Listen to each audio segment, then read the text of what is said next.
Good morning, folks. We'll be starting with the 44th Norman County Ag Day here on YourLiveEvent.com shortly. Brought to you by the University of Minnesota Extension, along with the Minnesota Corn Growers Association, Minnesota Soybeans, Norman County Corn Growers and Soybean Growers as well, KRJB Radio, and YourLiveEvent.com. We'll be starting shortly here with some youth presentations and a welcome from Heather DeFault and some 4-H and FFA kids. Dr. David Key with Minnesota Soybean Research and Promotion Council will be coming up just after 9 o'clock. Bruce Clevin, strategist for Minnesota Egg Groups, will be coming up at 9:40. Then we'll have a trade show break. 10:40, Mackenzie Bobine with the Biofuels Industry Relations Director with Minnesota Corn talking. Then at 11:10, Betsy Jensen, NCTC Farm Business Management Instructor. Then Norman County Corn and Soybean Growers Annual Meeting will be happening at 11:40, just before lunch. We'll break for lunch, come back at 1 o'clock with Minnesota Wheat Growers and Wheat Council update. And then Angie Peltier will talk a little bit about spider mites in soybeans after 1 o'clock. And then Dr. Joachim Wiersma with a small grains update. He's the small grain specialist, I should say. Spring wheat variety update there. And then another trade break at 2:15. Then we'll return with our last little bit with James Cruz, who's the county executive director for Norman and Clay counties with the FSA. So that'll round out the day around 2:45, and we'll have things wrapped up between 3 and 3:15. And so thanks so much for being with us on YourLiveEvent.com. And we'll be starting shortly with the 44th Norman County Ag Day presented by the University of Minnesota and Norman County Corn and Soybean Growers.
Our son, David, is 21. He's farming with us now. David and my other two children make the 7th generation on our family farm. So it's kind of a fun process to start transitioning that over to the next generation. We farm sugar beets, corn, wheat, and soybeans, and our son David has a little bit of cattle as well. So our daughter Caitlin is 18 and she's a senior at the Red Lake Falls High School this year. Next fall, she will be attending the Rocky Mountain School of Photography in Missoula, Montana. So there'll be a big switch for our family with that transition. Our youngest, Dominic, is 12. He's in the 7th grade at the Red Lake Falls High School as well. So with that, that's a little bit of my history. I am excited and happy to be here in Norman County. And we hope we have some great presentations for you today. Also, I just want to make sure to note that we thank all of our sponsors. You'll see some banners up on the sides of the walls and on the back of your program. So make sure to thank our sponsors that make this day happen for us. And also to KRJB and RJ Broadcasting.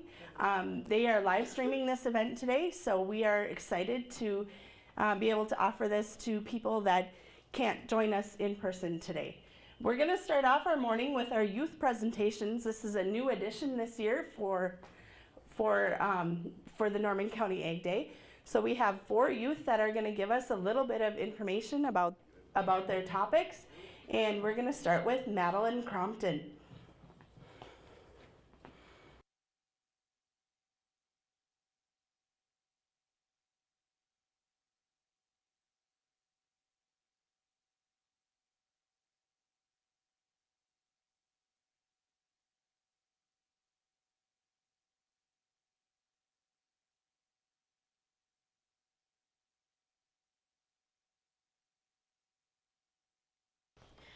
Hello everybody, good morning. My name is Madeline Crompton and this is how to propagate succulents from leaves.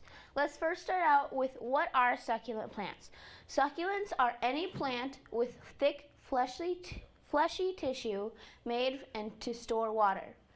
Now let's talk about what is plant propagation. Plant propagation is a process by which new plants grow from different sources, like seeds, cuttings, and other parts. This occurs as a step in the overall cycle of plant growth. Step 1 is to take the leaf that has fallen from the succulent plant or gently remove one leaf off the stem. This right here, my cat actually broke it off from one of my other plants, but it's okay because now we can use it and yeah.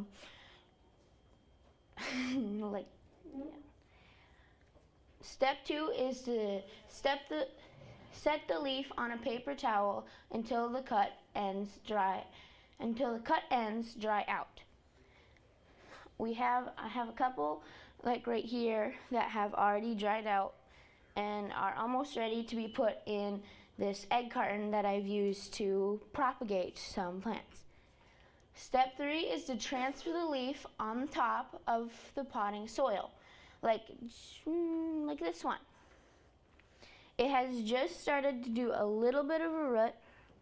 I don't know if you can see it, but it's starting. Step 4 is to give the leaf filtered sunlight and mist with water.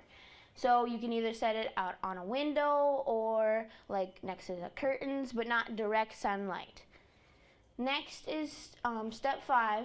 When the baby plant grows to about a ½ inch tall, gently remove the original leaf. This is one that has been sitting for quite some time and it has grown a lot.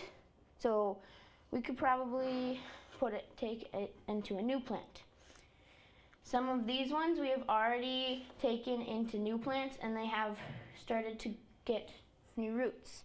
And then next summer, I can plant them in new pots like this one and have them outside.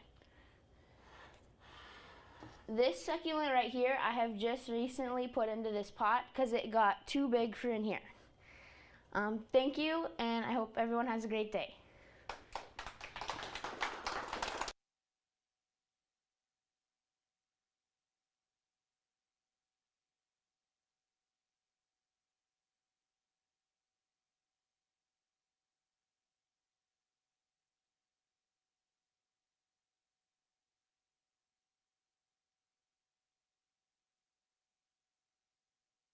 Any questions for Madeline? Linda, do you have any questions? What's the best soil what kind of soil do the succulents like?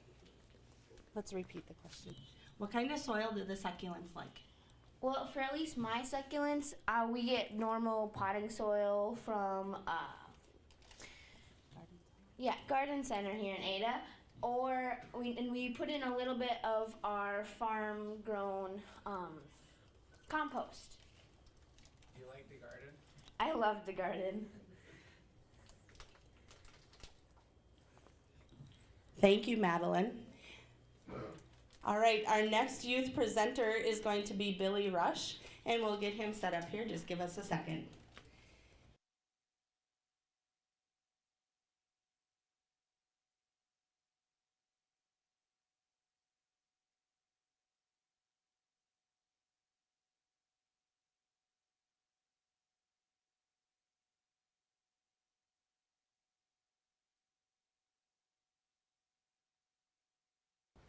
Okay. Hello, my name is Billy Rush, and I'm here to talk about. Linda Hoagland asked me to speak here today about our farm, a mile and a half northwest of Ada, and it is a diversified farm. We raise corn and soybeans and have a farrow to finish hog farm. In 2014, we had drain tile installed in 200 acres of our farmland by J Tile, and for my 6th grade science fair project, here I compared does it pay to tile farmland, and we compared 200 acres of non-tile farmland to the 200 acres that we had tiled adjacent to one another to see how they compare and to see the benefits and the money that we would get more than the non-tile land. And for my science fair project, I compared both of them to see how they would compare over 5 years. And the non-tile farmland had not very many more.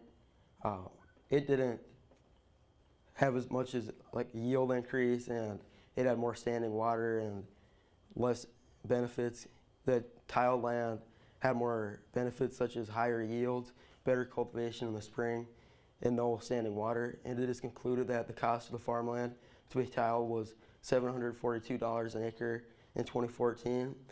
And that the 5-year average since when in 2014 to my science fair project, we had $41.62 per acre as a benefit per year. And that means that for 15 years, that would pay for the tile. And to talk about our farm with the pig aspect, every 2 weeks we sell 285 pound market hogs to Smithfield Food Plants in Sioux Falls, South Dakota. It's diversified because we make our own feed with the corn we grow and also use hog manure to supply over half of the fertilizer we need for our crops. In addition to the nitrogen and phosphorus our crops need, there are many more micronutrients and manure that aren't available in commercial fertilizers. I really enjoy working on our farm and keeping busy 12 months a year because everything on our farm runs off of a 2-week cycle of selling a load of 185 hogs, weaning piglets off from the sows, and then breeding the next litter or the next group of sows at a continuous rate. We have one of the best full-time employees that works with the hogs every day, and I have always enjoyed working with him and my family, providing the world with pork and bacon. We did the math, and since when my dad started raising pigs, in addition to all the pork chops and bacon and ham cuts, the hogs from our farm have been turned into more than 47 million slices of bacon.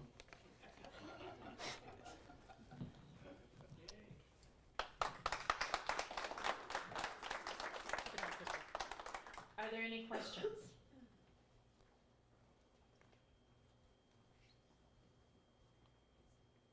Did your tile land, did the yields increase each year? A little bit more each year, or was it kind of one just big jump increase? It's every year. The yield increases every year because there's like more nutrients that stay in and less standing water. Any others? Thank you.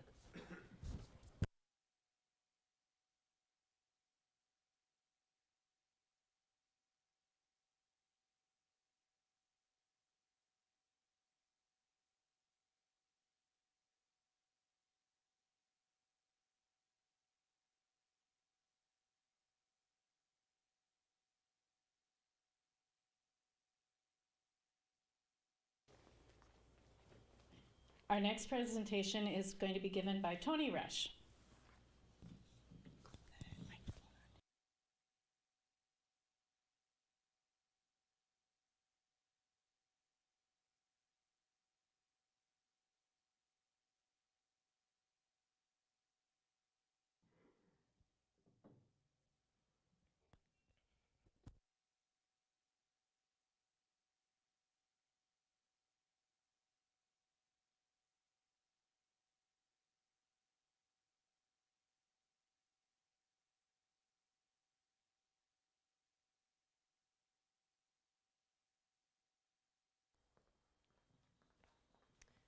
Hi everyone, I'm Tony Rush, and a couple of years ago I took a shop class and decided to start building these flags.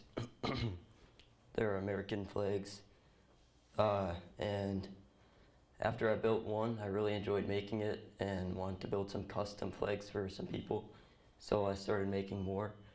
And right before the fair I was taking a shop class too in the spring. So I built a bunch of these flags, and also in the summer I built a few more and sold about 30 of them at the fair. And I'll tell you a little bit about how I build them. So I get 2x8x10s. One of them makes 2 flags, and then I use a miter saw to cut them into 4 26-inch pieces, and then cut those into 7 1-inch strips. And then after that I lightly sand them a little and torch them. And then we rearrange the pieces so the knots aren't where the stars are going to be carved in.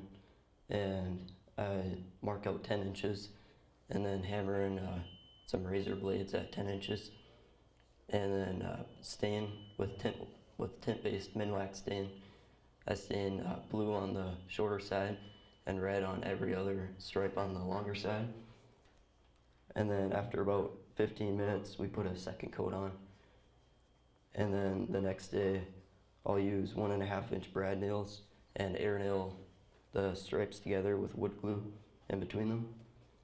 And then I sand and torch the back sides of the flags. And next I use the CNC machine and carve in the stars. Then I vacuum the stars out and clean up the flag, and then spray gloss polyurethane on it, usually about 3 coats, and then it's all finished. And I'm also taking a shop class. I'm going to continue doing these this semester, so pretty excited about that. And I brought one of these to the state fair. That was really fun to show it there, and just really enjoyed building these.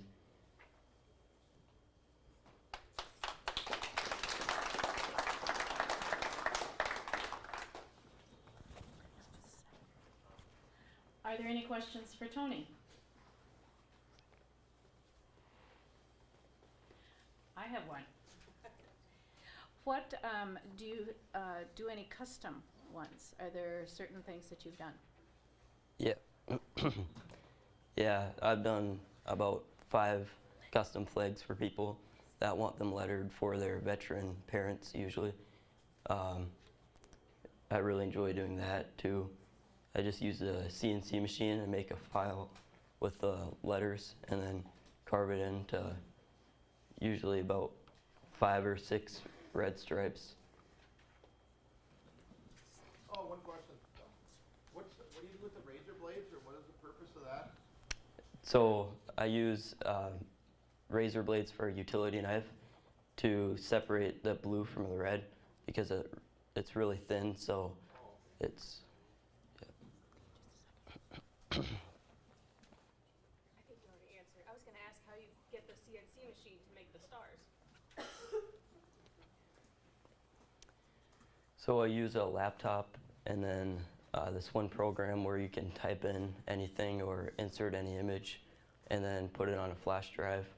And then I bring the flash drive to the CNC machine at the school, and I can carve in the stars and pretty much any lettering there. Thank you, Tony. Thank you.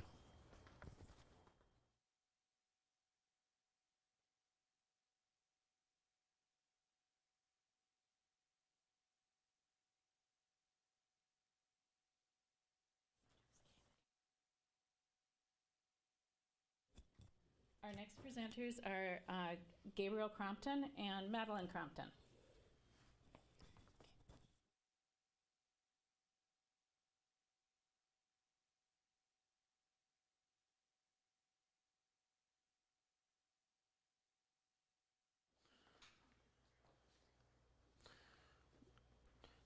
Do you know how to read a pig's ear notch?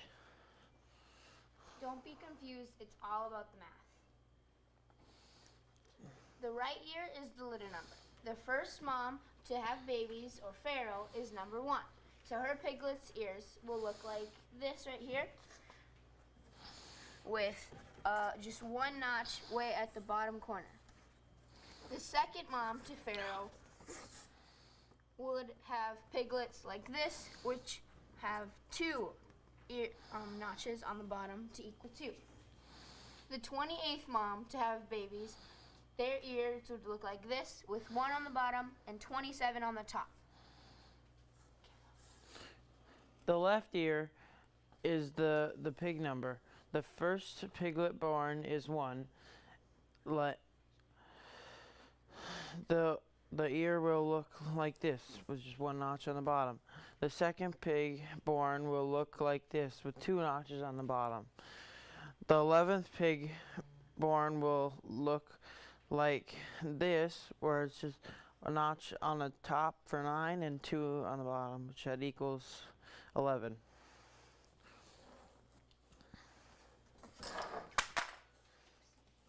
Each section can have 2 notches, so all you need to do is add the numbers together.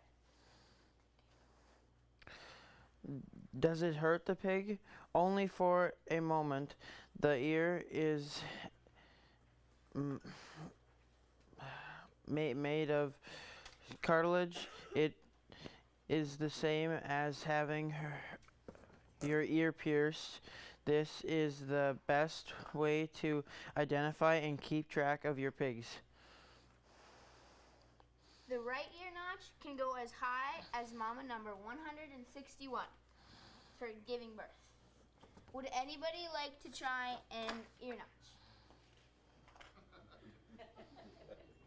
We got hole punchers and little pigs.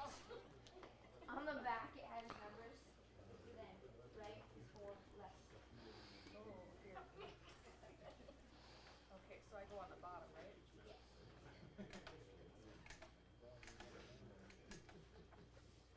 And then I go on the bottom on the other side. Yeah. All right. I think I got it.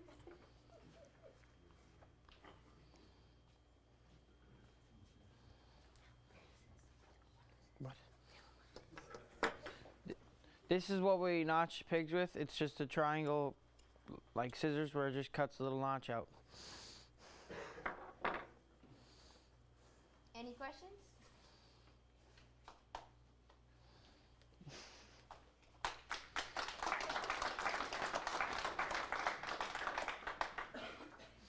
Does anyone have any questions? How many pigs do you have in a litter? 15 to 15, 16. What's the most pigs that you guys have ever had in one litter? Probably 15.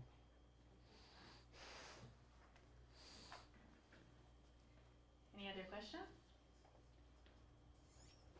Well, thank you, Gabriel and Madeline.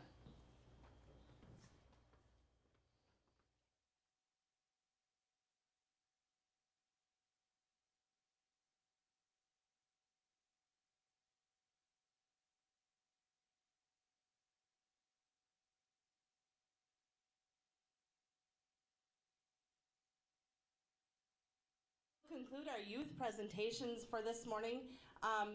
We are a little bit ahead of time for this morning, so we will take just a 5 or 10 minute break here as the vendors finish getting set up. There's coffee and rolls and pop and water. So please go ahead and mill around, check out all the booth vendors, and we will join you back at just about 9 o'clock or 9:10.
Thanks for joining us for the 44th Annual Norman County Ag Day and the Small Grains Update here from the Ada Event Center.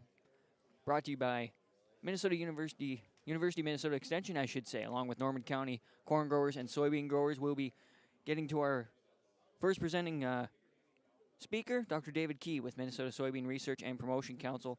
So stick with us, and again, thanks to these sponsors that you've seen coming up on the screen. Thank you so much to them for making the Norman County Ag Day possible today, along with helping out on the update for the Small Grains Update. We'll be continuing shortly here with Dr. David Key, Minnesota Soybean Research and Promotion Council, Minnesota Soybean Research Update, coming up in just a bit on our Norman County Ag Day presentation here on YourLiveEvent.com.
And we're going to get started with our presentations for the day for Norman County Ag Day.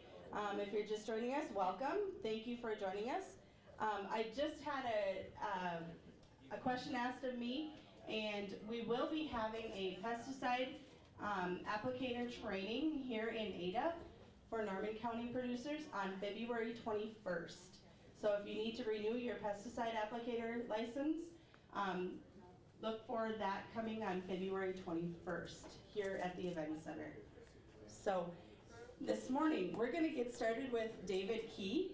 So David is the Director of the Research for Minnesota Soybean Research and Promotion Council.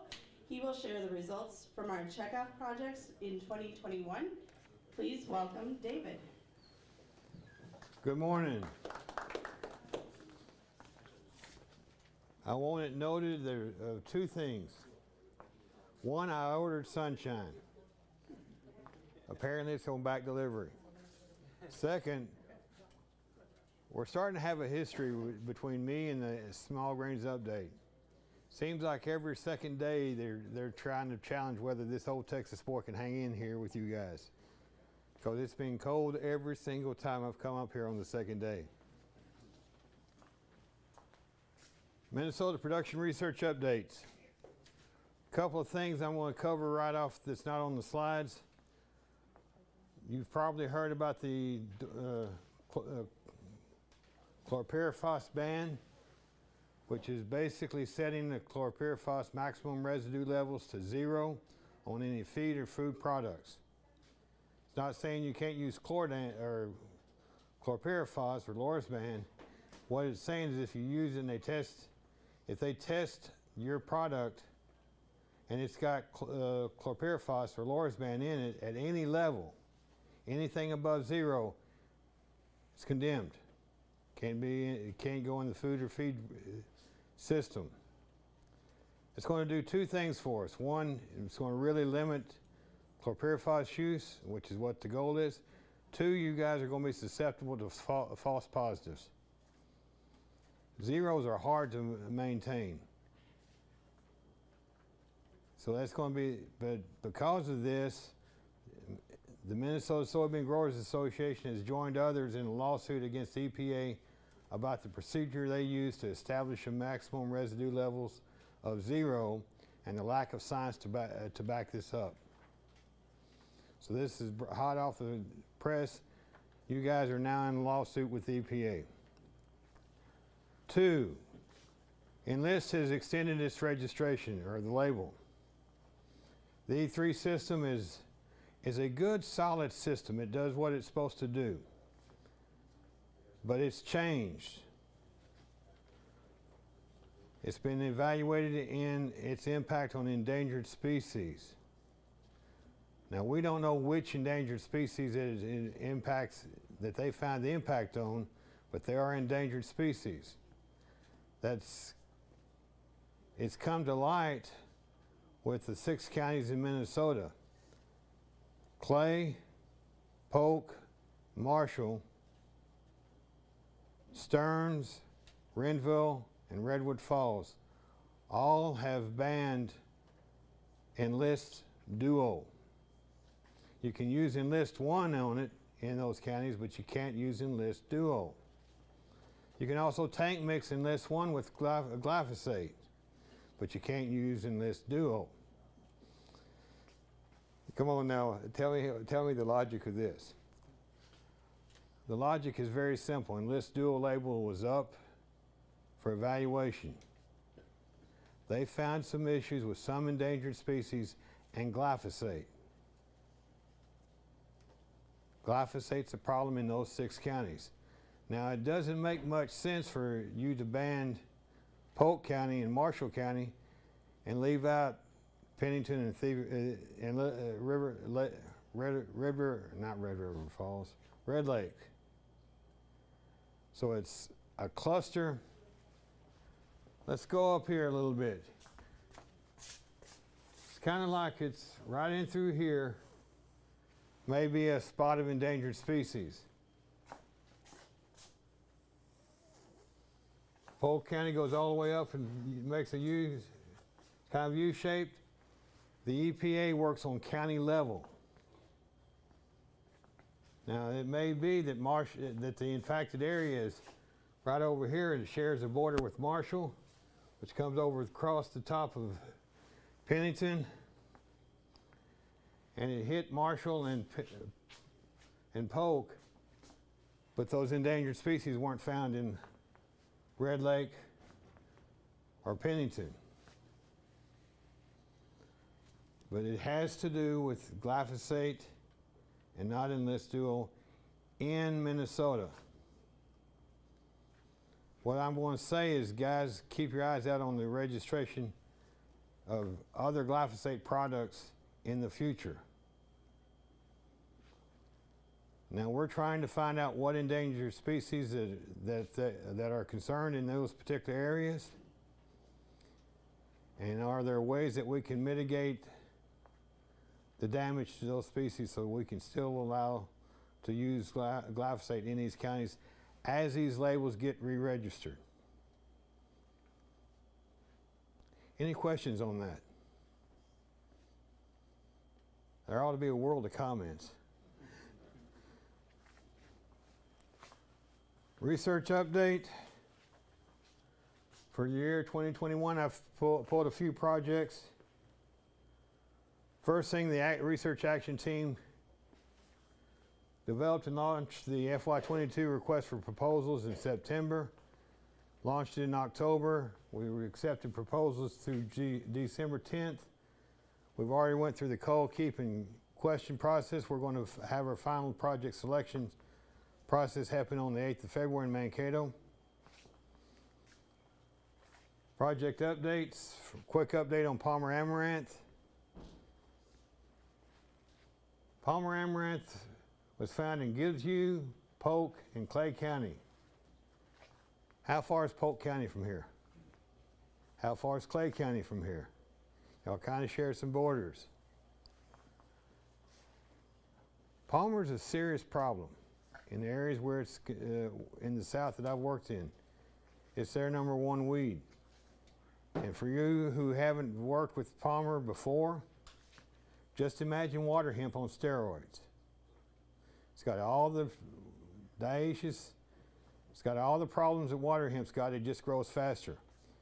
Which if you have worked with water hemp, you should have already noticed that water hemp Once it gets 6 inches tall or taller, is resistant to a lot of herbicides, even without being exposed to it before. It's hard to kill with herbicides when it's taller than 6 inches. Polymer can get there in half the time that it takes to get water hemp to that stage.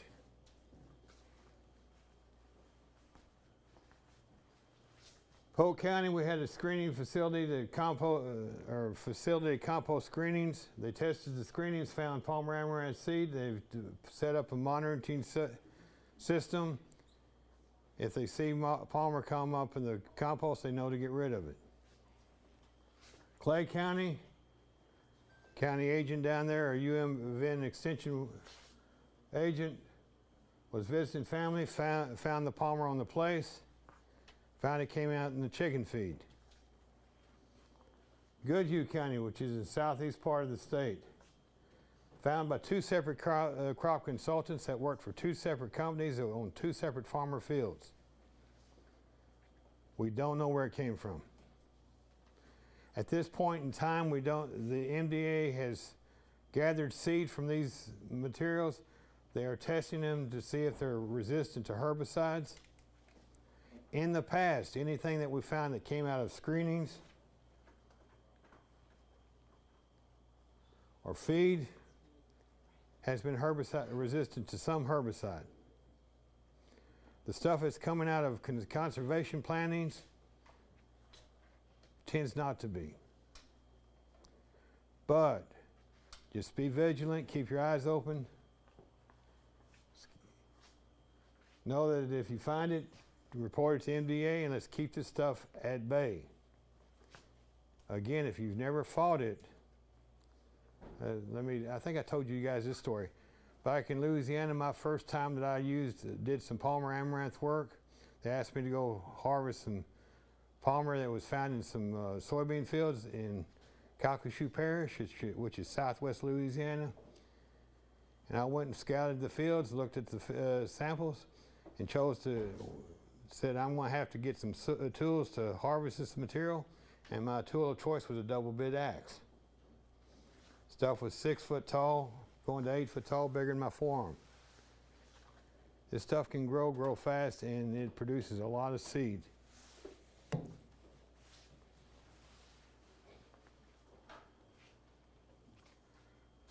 You should have on your handout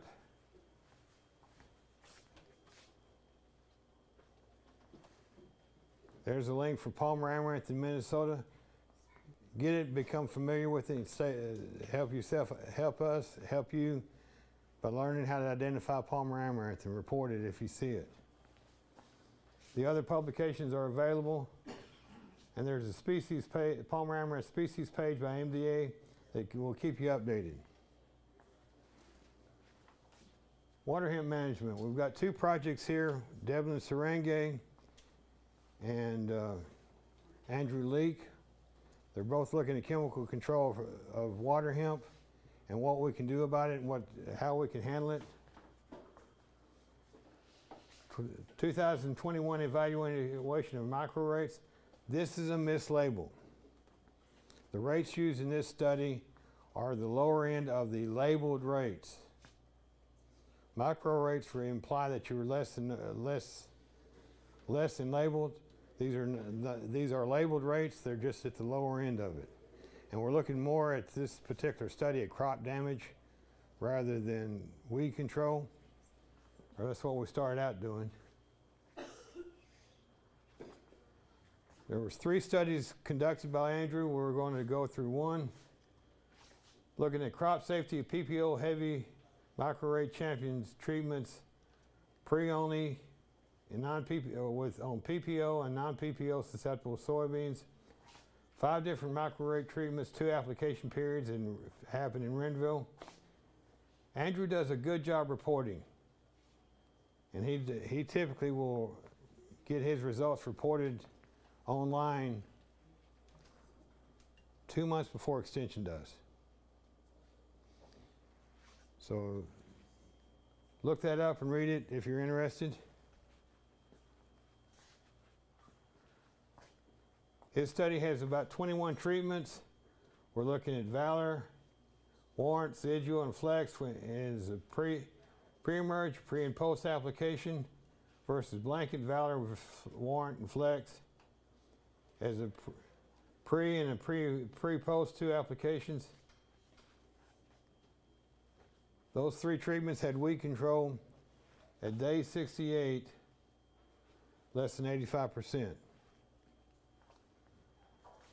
These 2 were less than 90%. These were less than 95%. So these,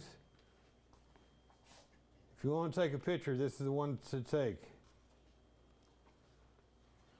These are the treatments that provided better than 95% water hemp control at 60 days after planting.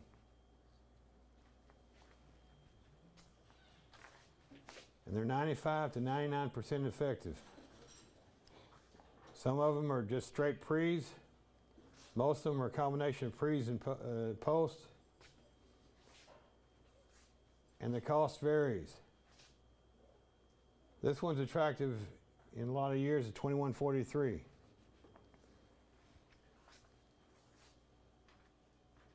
This one's at $45.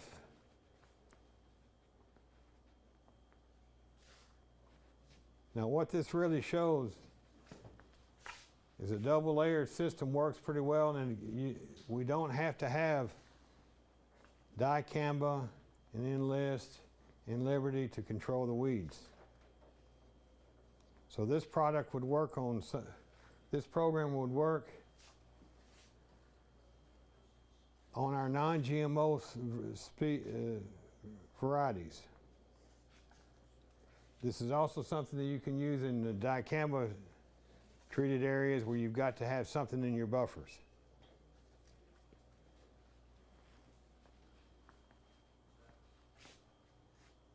If you the treatments on the labels are labeled.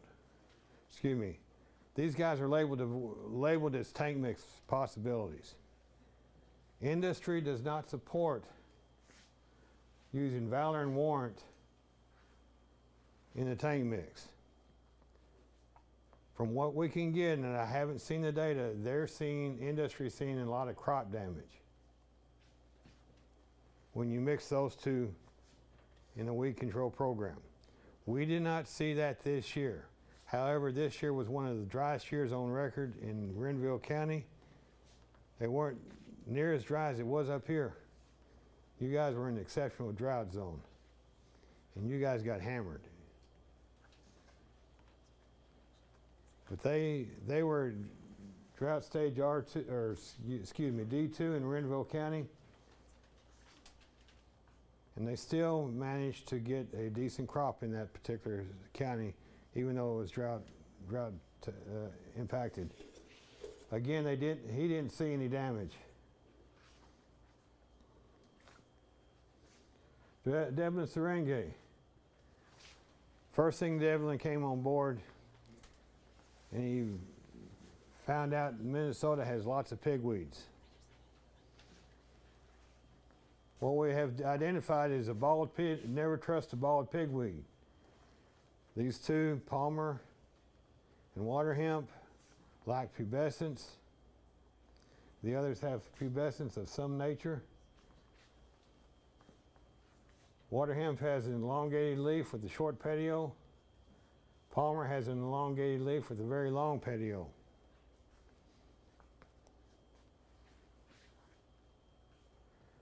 In 2019, the Extension Service did a survey with 160 census respondents of the most troublesome broadleaf weeds and row crops. Waterhemp came out number 1 and 49% of the vote. Giant ragweed was a close second at 45. Common ragweed and common lamb's quarter were about halfway. The rest of them were pretty small percentage. This is a big problem throughout the state. First project that Devlin did was do a herbicide screening of herbicide-resistant water hemp. He had samples collected in 2020, mainly in the south central area of Minnesota. This year he's had samples That's not Wisconsin. Through the rest of Minnesota, including Polk, Pennington. So his study is going to be more relevant to you guys next year.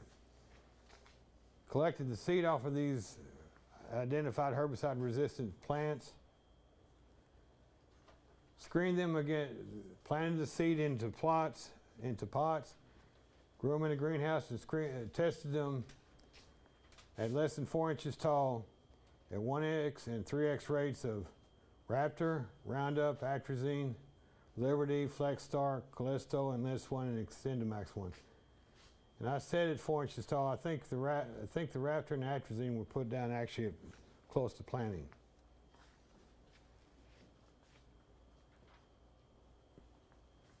When he looked at the 2020 samples, because those collected in 21 are in the process of being evaluated now, he found that none of them were resistant to dicamba, 2,4-D-choline, or glyphosate. Liberty.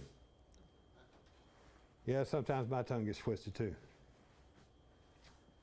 One sample was resistant to Callisto. 3 samples were resistant to Famotidine and Atrazine. 66% of them, 2/3, were resistant to glyphosate, and all of them were resistant to Raptor.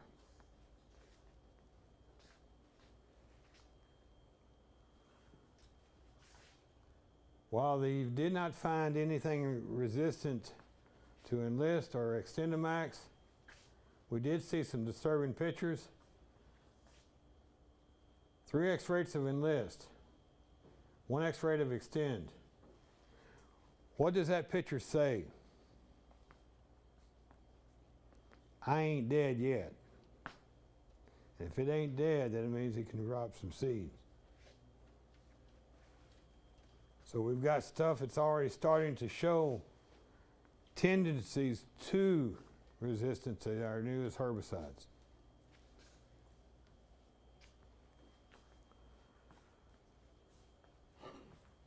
Our Raptor was resistant.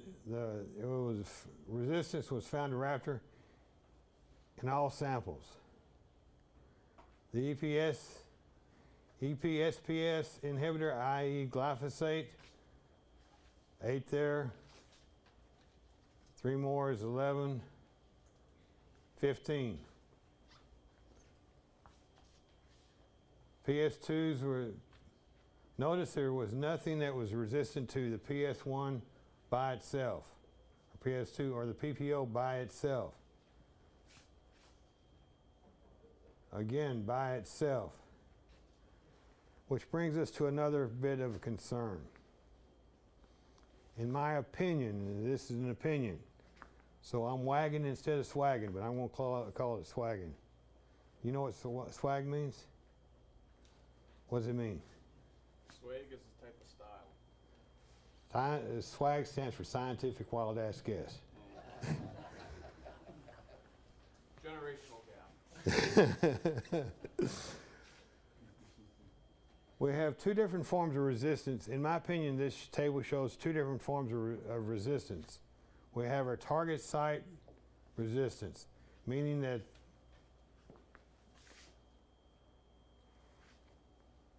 the site that ALS would impact the plant on changed. So if we changed to another herbicide, we could control it. And that's what we're looking at, target site. We're getting down to 4 ways down through here. And my fear is that we're looking at metabolic resistance. Metabolic resistance, you did not impact the site, target site. You impacted the ability of the plant to metabolize the chemicals so that they're harmless to the plant or of reduced danger. When I kind of look at it, I can come over here and hit the off switch and the on switch, or I can hit a couple of keys, specific keys to this computer and make it not work. The alternative is for me to jerk the battery and the power cord out of it.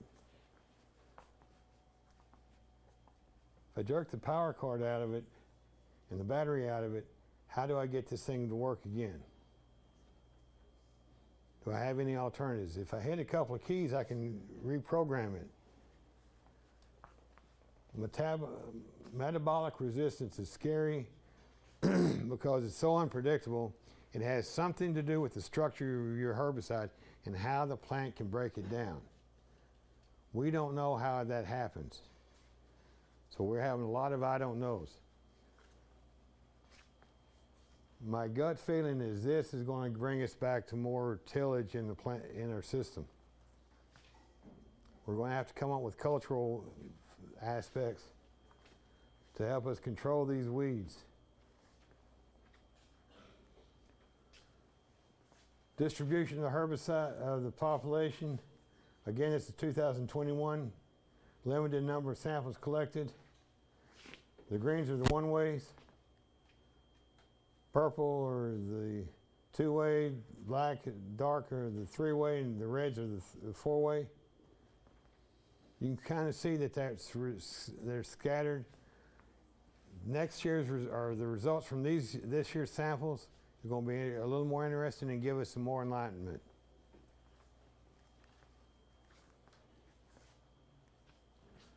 Second study, post-herbicide application timing and sequence in the Enlist system.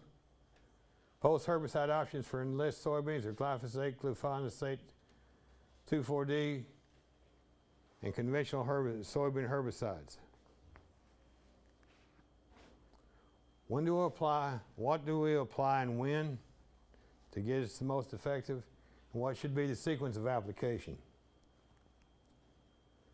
Devlin went in and looked at applying some of them pre-plant, pre-emerge, early post, which is V1,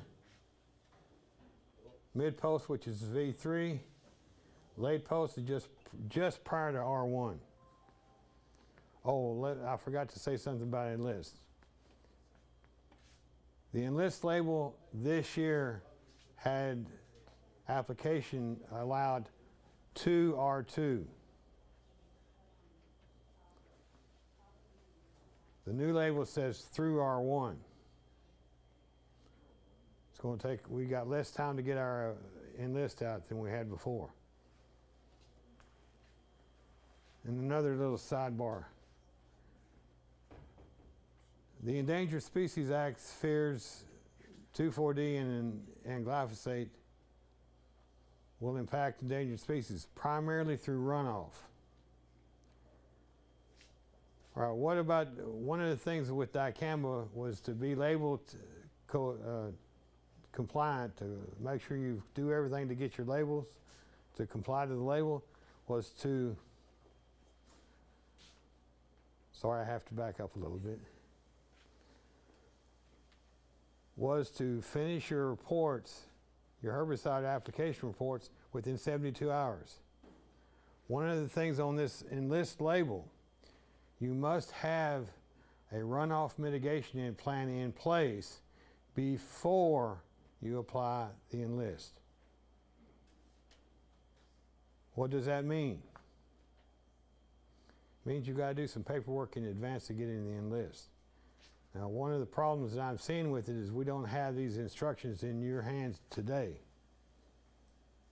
Who's going to be using Enlist next year? Little hand there. It's a great product. You're mainly looking at kochia.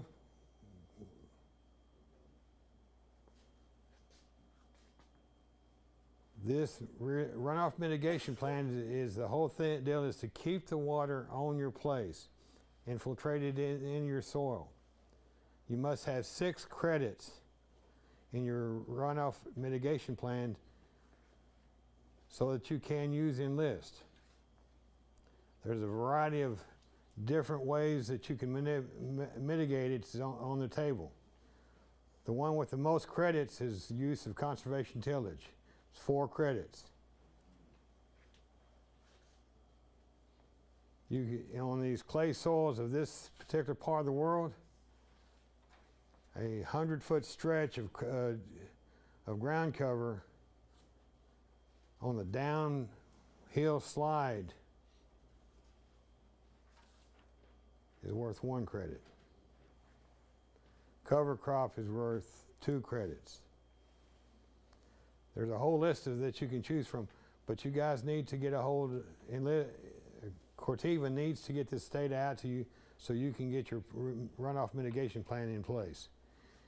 It's not going to come with, it's a great product, but it's going to come with some extra work. Here's the timing that we've got with these particular projects. We have a treatment list of 16 treatments. First half is with Warren as a pre-emerge or no pre-emerge package. Liberty once, Liberty twice, and Liberty with Enlist, Liberty with Enlist. No Liberty, Enlist one during dual. And then over here, Enlist twice, followed by Liberty. He's got a good mixture, but pay attention to the data as we come through here. Non-treatment controls number 9. Basically, the slide that I just hit, my big fat thumb hit. So it shows a pre-emerge package reduced the Waterhemp weeds distribution by about 300%. 5 minutes, I gotta hurry. All right, let's go through this real quick. This is the water hemp control with pre-emerge package, water hemp control without a pre-emerge. What do you see off that right off the bat? You can enhance the effectiveness of your weed control of your post-emergent program just by having a pre-package down.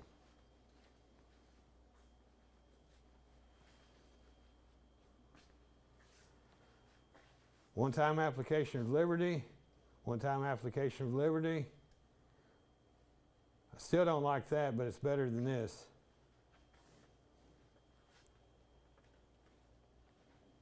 There's a non-treated control, which is going to be way down here. This is what it looks like. Non-treated control, we've got some soybean weeds competing with their water hemp crop.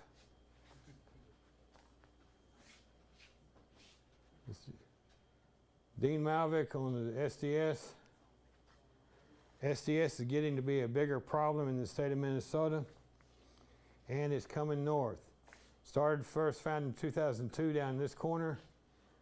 2020 is found in northeastern North Dakota. And don't tell me North Dakota is more south of Minnesota than you guys are. So SDS is coming. I'm going to skip to the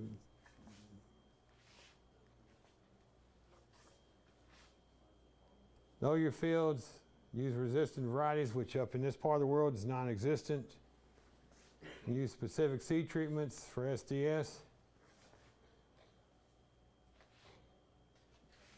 Dean decided to test these particular materials. In Rosemont, Waseca, standard experiment treatments. 2020, the SDS index resistance, none with the base, and this is just a base seed treatment to control common seedling diseases, Pythium, Phytophthora, Rhizoctonia. Heads up, which is biological, Allevo, and Saltro. Blue is a susceptible variety, red is a resistant variety. Look at Saltro here.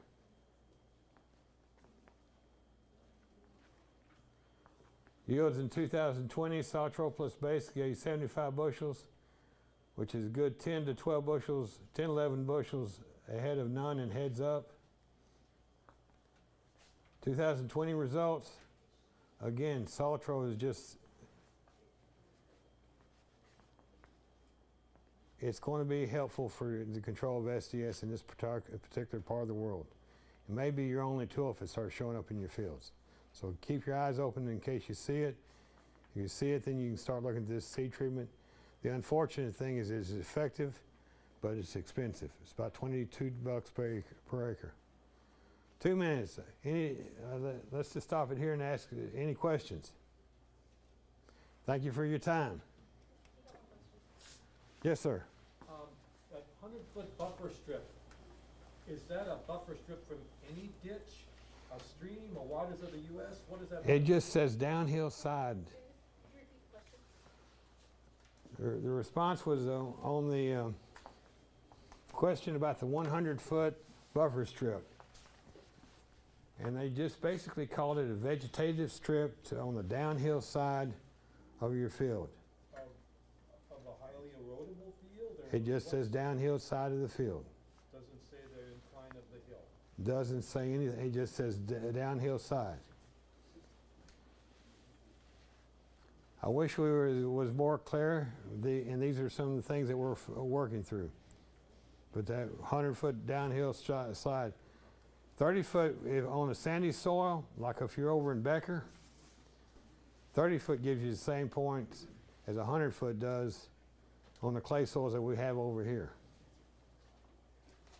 The whole thing is to get your water to infiltrate, stop running off the field and infiltrate into the ground. Any other questions? Thank you so much for your time. I appreciate it.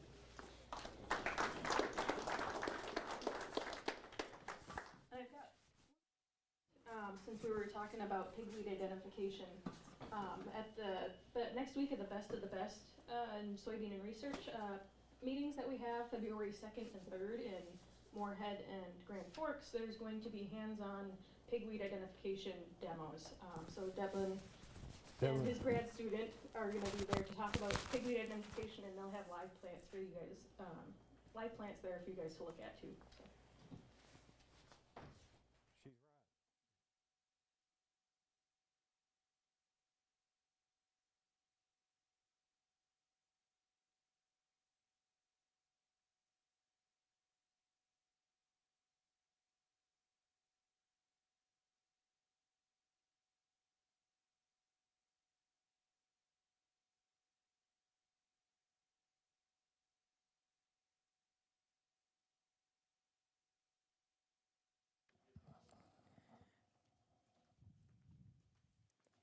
We're going to take a trade show break here on yourliveevent.com from the 44th Norman County Ag Day presented by University of Minnesota Extension and Norman County corn growers and soybean growers. On the agenda was Bruce Clevin, strategist for Minnesota Ag Groups, and some of the content in that is not available to be broadcast today, so please stick with us. We'll be back from, we would be entering a trade show break after this. So Bruce Clavin speaking now, but some of the content of his presentation is not available for broadcast. And when we'll be back here, so appreciate you. Leave yourliveevent.com up, please. And so we appreciate you being with us today, and you can leave this up. And we'll let want to say thanks to all our sponsors again as well. And we'll be coming back live with the show at about 10:40, and I'll be jumping in here and letting you know I'm Leif Bakken. This is the 44th Norman County Ag Day, and we'll be back here on yourliveevent.com around 10:40.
Thanks for sticking around with us on yourliveevent.com. I'm Leif Bakken. Glad to have you along with us for the 44th Norman County Ag Day from the Ada Event Center. We're going all day, so if you want to venture in, you can.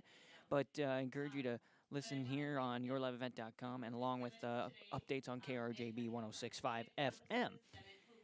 And so we will be going into our trade show break.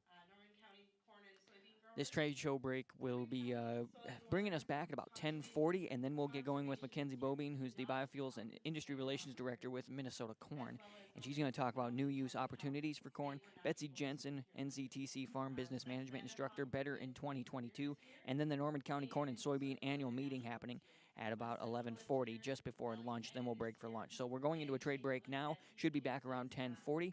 I'll be popping in and giving you some updates. Appreciate everybody for sticking around. We just heard from Bruce Clavin.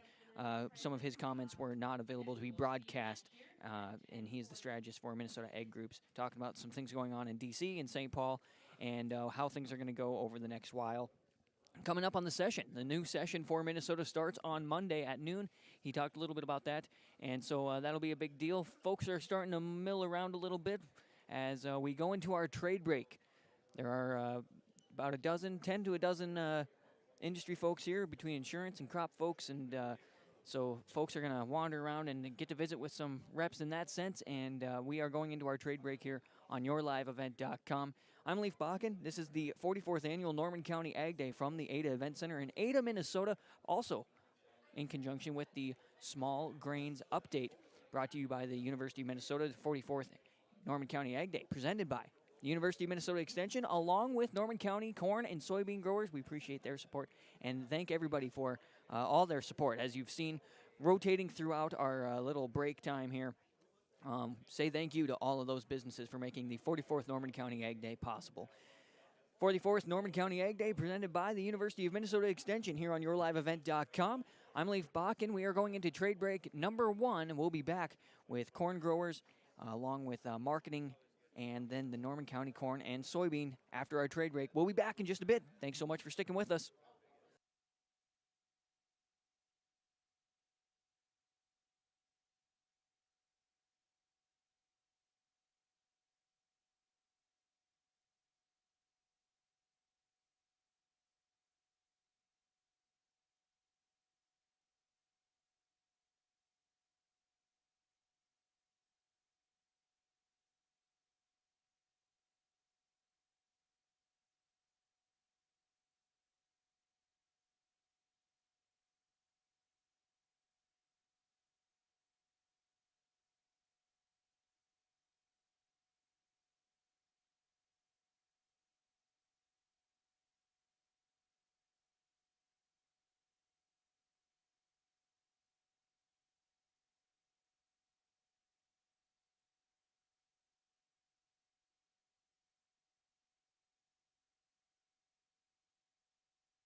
Thanks for being with us on YourLiveEvent.com. I'm Leaf Bach in 44th Annual Norman County Ag Day. We are in our trade show break, but we'll be coming out of this very shortly. We'll be joining, once again, Mackenzie Bobine, Biofuels and Industry Relations Director with the Minnesota Corn Growers Association, is going to talk about new use opportunities for corn coming up out of our break.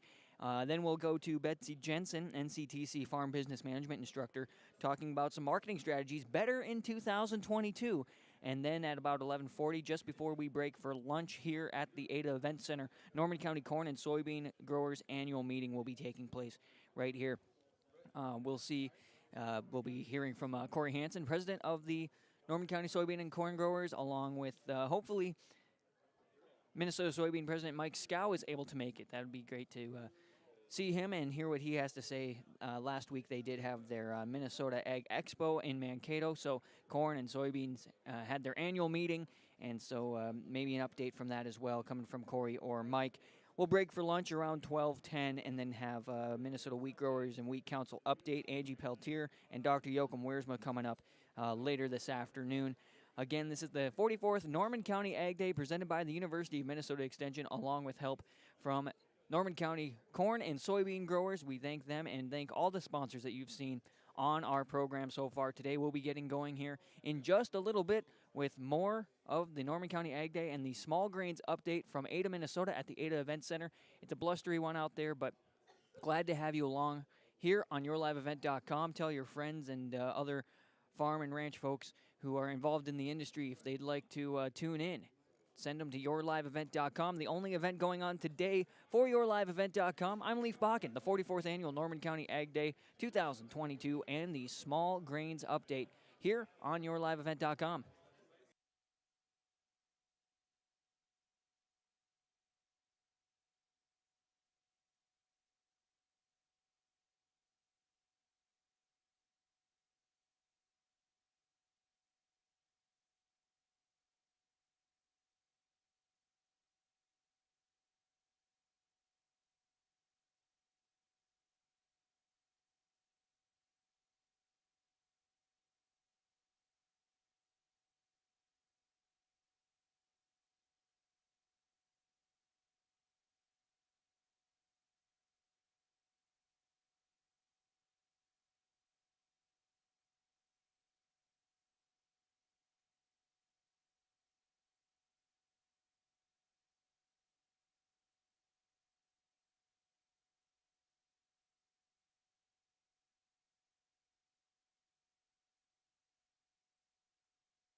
This is YourLiveEvent.com, and I'm Leaf Bach, and the 44th Annual Norman County Ag Day, along with the Small Grains Update, presented by the University of Minnesota Extension, is coming your way in just a little bit. We'll be resuming out of our first trade show break, I should say. We'll be coming back with Mackenzie Bobine from the Minnesota Corn Growers Association, Betsy Jensen with NCTC Farm Business Management, and Norman County Corn and Soybean Annual Meeting coming up here in the next hour or so. And we'll break for lunch around noon or just after noon here at the Ada Event Center in Ada, Minnesota. I'm Leaf Bakken. The 44th Annual Norman County Ag Day, in conjunction with the Small Grains Update, continues here in just a bit. We're talking corn. Tell your friends to join us on YourLiveEvent.com. Tell other fellow producers to join us as well. It's going to be a good day. We've got a good lineup the rest of the day, and we had some good presentations this morning as well. Thanks for being with us. YourLiveEvent.com. We're coming back in just a bit.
Industry Relations Director for Minnesota Corn Growers. She's going to discuss how Minnesota Corn is using your corn checkoff funds to identify relevant and timely technologies. Please welcome Mackenzie. Test, there we go. Thanks, Heather. Okay, so yes, Mackenzie Bobine with the Minnesota Corn Growers. Leaf, am I allowed to walk around or should I stay in front of the camera? You can move that right, that's as far over as you can. Okay, perfect. All right, so wanted to set the stage a little bit for our discussion today. So talking all things new use opportunities. So essentially, the Minnesota Corn Growers is comprised of a board of around 40 individuals, and these 40 individuals are then separated into a specific team within that focuses on a special topic related to that team. So the 4 teams that we have are research, government relations, member services, and then the team that I oversee, utilization. So this is a new team for us. We created this about 2 years ago, and this was again to focus on all of the end uses for corn. So of course, there are a wide variety of end uses for corn. Some of the things that come to mind here for our objectives are, of course, the export market, right? The livestock sector, big one, the ethanol industry. And then another thing we are starting to look at is this new use opportunity. So anything that really doesn't fall into those 3 above buckets, what can we kind of start thinking about here for those commercialization opportunities? Okay, so for people in the back, so this is a little bit different than our research team, right? So our research team has been around for a number of years, and they are looking at an annual budget of about $2.5 million to look at a variety of projects, mostly at that smaller scale, right? So this is stuff where they're looking at, you know, what's here over at the side. So they're looking at tillage practices, they're looking at soil health, they're looking at microbiomes, they're looking at mycotoxins and DDGs, they're looking at, you know, pig feed and swine and looking at those aspects there. And again, those are mostly at the small level, usually small dollars, but what we're looking at is a little bit different. So we're looking for things that have maybe been incubated in the research space for, you know, decades, maybe even longer, that is now ready to go, ready to scale. So proof of concept has been shown, patents have been filed, companies have been created, and they're ready to take it to this next step. So one of these kind of emerging new use opportunity spaces that is coming to the forefront is this corn-based chemical market. So traditionally, kind of what the corn market typically is used for is those 4 right on the corner, right? So feed, food, fuel, and fiber. And I don't have an F word for corn chemicals, but if you guys can think of one, I will add it to the slide for continuity purposes. So corn-based chemicals. So why should essentially we care kind of about this corn-based chemical market? So if you wanted to take a look over at that graph there, wanted to put in perspective kind of what the value that this space could potentially turn into. So right now, if you look at traditional chemicals, most of those are from the petroleum industry. And through no fault of their own, I mean, they're great. They're in all these everyday uses that we use in our lives and products. However, we are kind of reaching that confluence and conjunction of consumers kind of demanding and asking for these greener, sustainable-based products, and government incentives and government push to also start going away from petroleum-based products to other alternatives. So corn stands ready in the wings. So right now, typically, when you get a full barrel of crude, 70% of that barrel of crude goes into our fuel supply. Just by volume, 70% of the volume of a barrel of crude into the fuel supply. Alternatively, less than 5% of that volume of a barrel of crude goes into the chemical industry. And again, things we use in our everyday lives. Now, if you look over in the side though, so while of course volume-wise, there's a huge, huge disparity, in terms of the value, coming back to that refiner on their spreadsheet, it's about parity. So again, these are high value, high margin products that really set the stage for us to be able to move forward with the corn-based chemical market. Okay, so I am not a scientist like David. I have a background in nonprofit management, but I wanted to put this slide up there to again showcase the frankly miracle that is the corn kernel. So the corn kernel right now, of course, is made up of those main 4 components, right? We have the protein, we have fiber, we have cellulose, and then we have the sugar and the starch molecule. So right now, that sugar starch component, oh my gosh, they can make just so many different components based off that long sugar chain molecule from the glucose. So as you can see here, you go into the sugar, you can make ethanol, you can make lactic acid, you can make different things, and then jump to the different carbon chains via those molecules.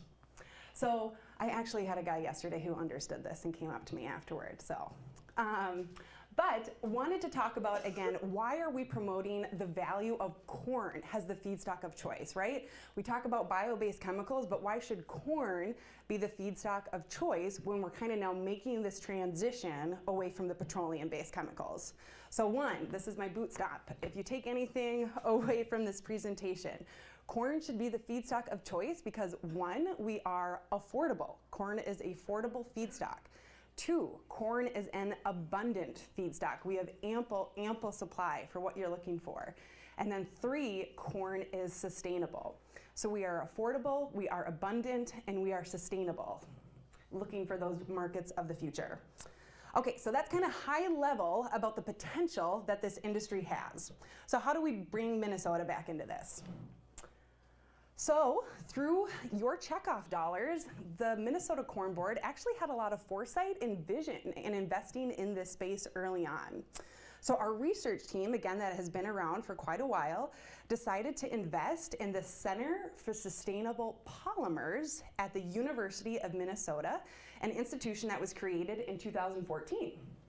And this whole point of the institution is, again, to look at these bio-based chemicals that can be replacements for petroleum products. That is their mission statement. So we decided in 2014 to invest in this with your checkoff dollars, and since then have contributed about $400,000 annually.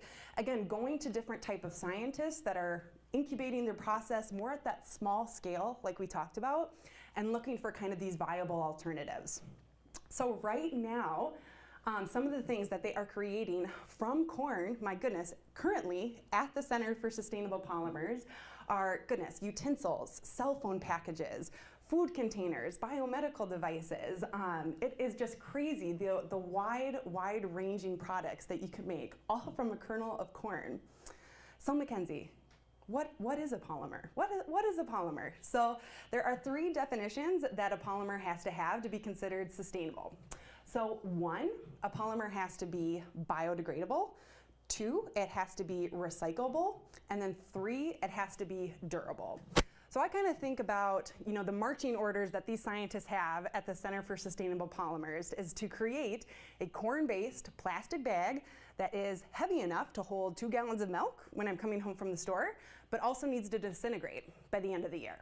So that is what they're looking for. So a lot of these things that I said, these are, again, not quite at that commercialization scale that we're looking for. These are still more in that research bucket, not quite to our utilization bucket yet.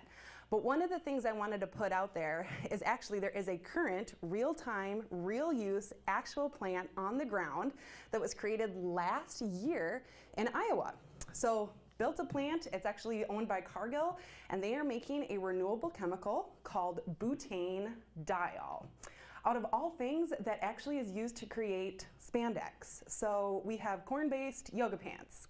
Corn-based yoga pants are in the building.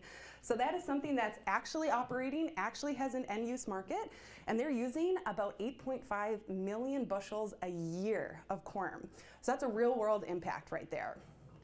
So the potential actually is huge. This is one chemical at one plant, but if we look globally, the National Corn Growers actually did a study last year to talk about the impact that this corn-based chemical space could have. So if corn-based chemicals started to replace all of the petroleum-based chemicals, again, that are in our everyday products that we use, it could have the potential to utilize 10 billion with a B, bushels of corn every single year. And again, look at that wide-ranging list that we have. My gosh, we have, again, this disposable grocery bags, artificial hips, we have nylon, Legos, etc. So it really, really runs the gambit. So this is here to stay, and we're really, really excited about the potential of this market. So that's broad scale. So again, let's take it back to Minnesota. So through this, We actually, again, are looking for those companies that are ready to scale, right? Ready to commercialize, similar to that butane diol plant. So last year, in June of 2021, we actually invested $100,000 in a company called Lacril Technologies. And this came out of the Center for Sustainable Polymers. So kind of similar, you know, like a movie.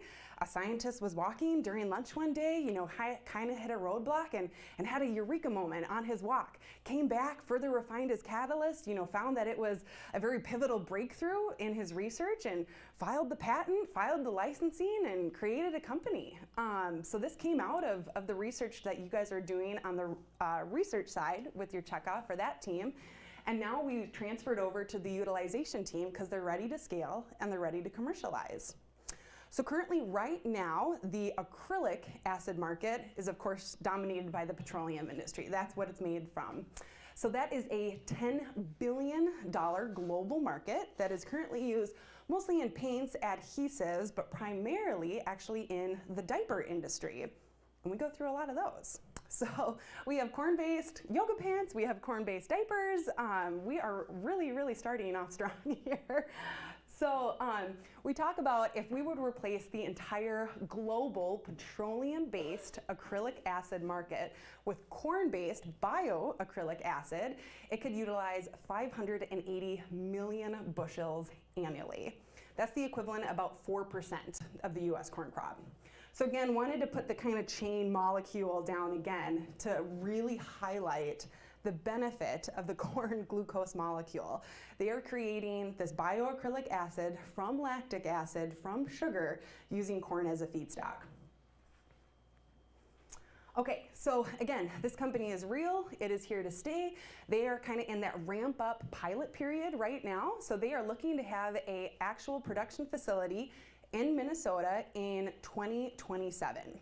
So this is something where I wanted to kind of put it in scale. So they talked about their one single plant. Most of these researchers talk in tons.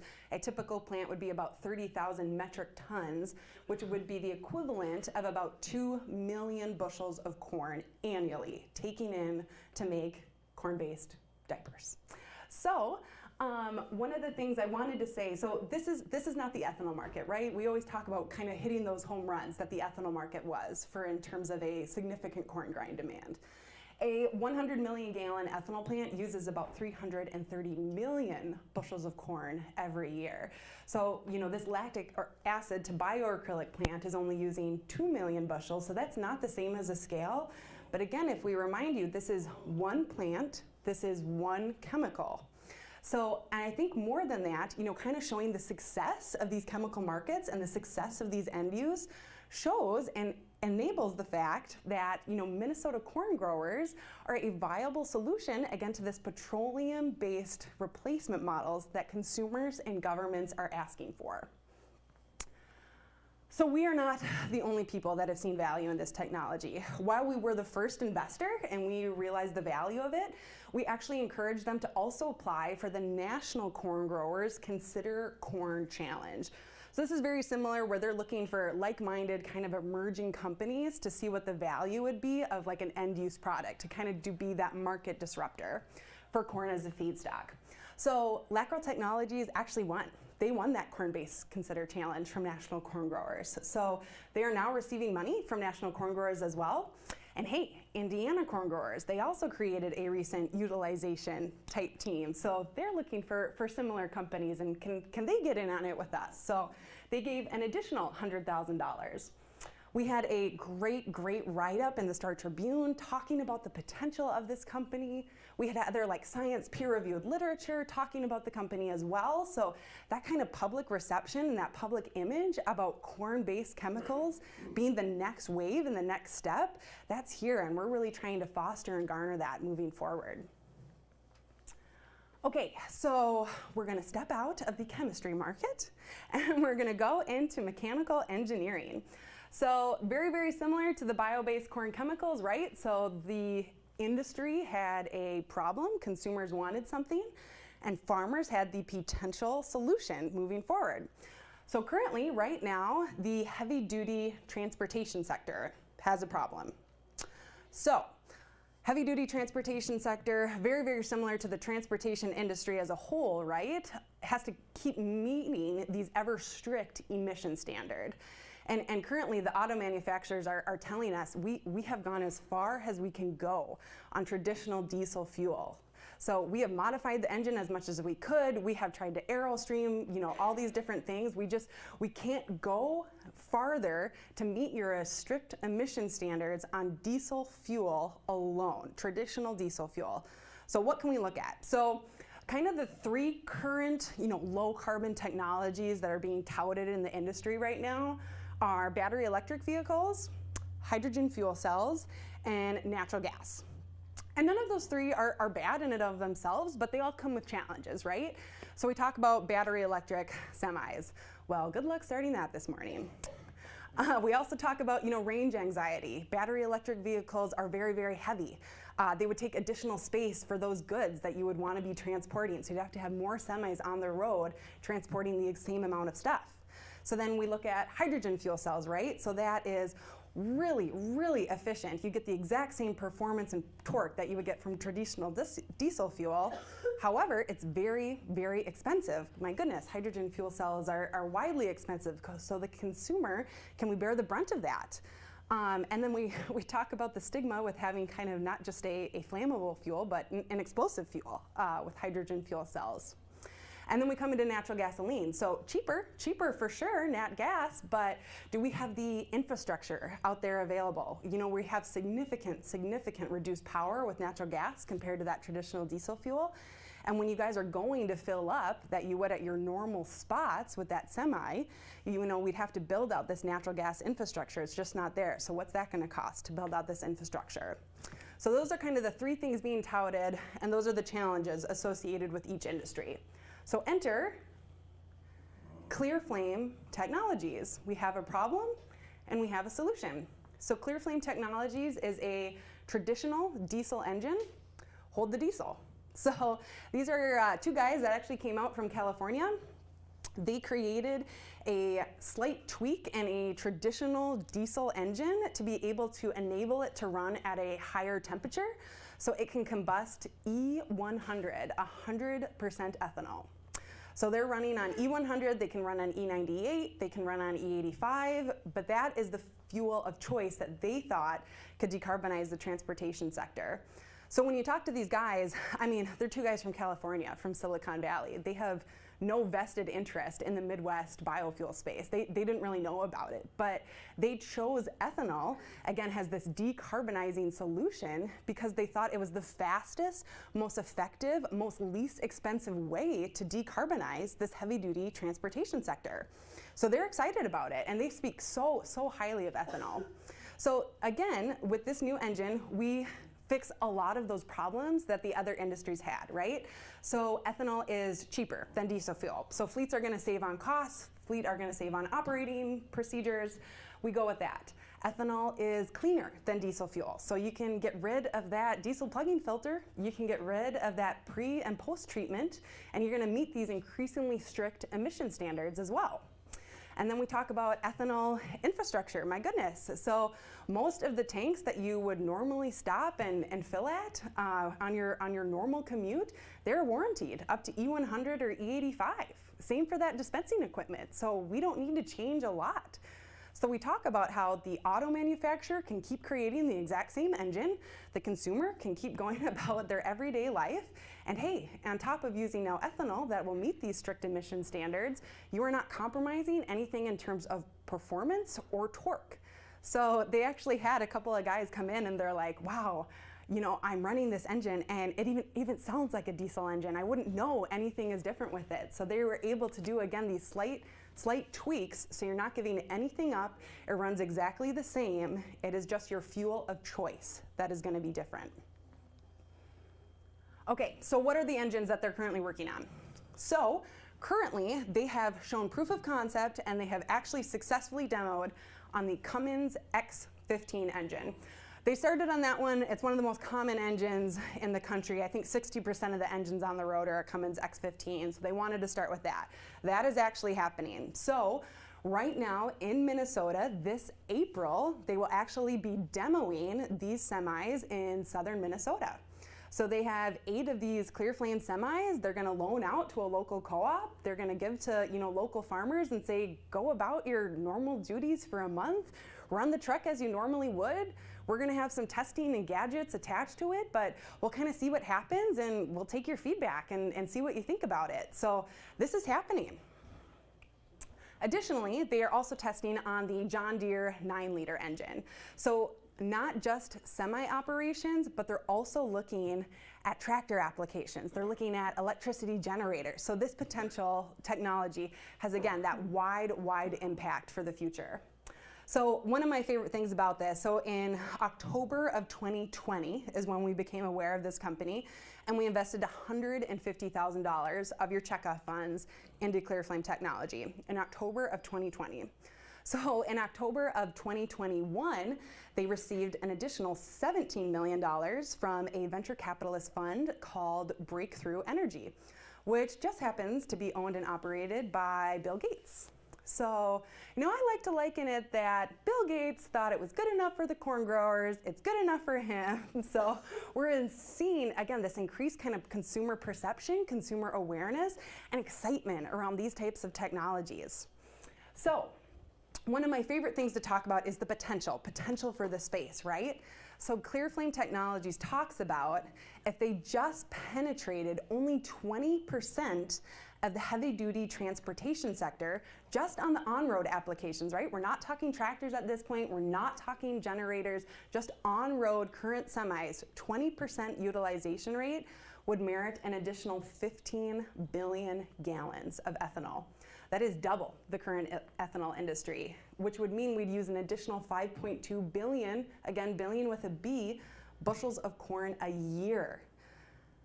So we have taken, between the two technologies, you know, $250,000 of your checkoff funds, invested them in these two companies with the potential to, again, merit $1 billion and billion of significant corn grind. So those are kind of our two shining stars that we like to talk about now for our utilization team, what we have invested in, but we're looking at it all, my goodness. So again, what are these kind of technologies that are emerging, that are coming to the forefront that we can utilize diligently? I mean, we want to be good stewards of your guys' checkoff funds to see what the next big thing could be. So we talk about, you know, where is the sustainable aviation fuel market going? Where could we do, you know, food grade DDGs? Could we get a DDG protein bar that people could buy at Target? So we're looking at a lot. We're looking at pet food applications for corn markets. So what is here commercially that could be the next step? So these are some of the things that we talk about. So kind of in conclusion, what I wanted to leave you guys with is, again, we are reaching kind of this perfect timing right now within the industry. So we talked about, you know, these companies are starting to emerge, starting to come to the forefront, where they are cost competitive with their petroleum counterparts.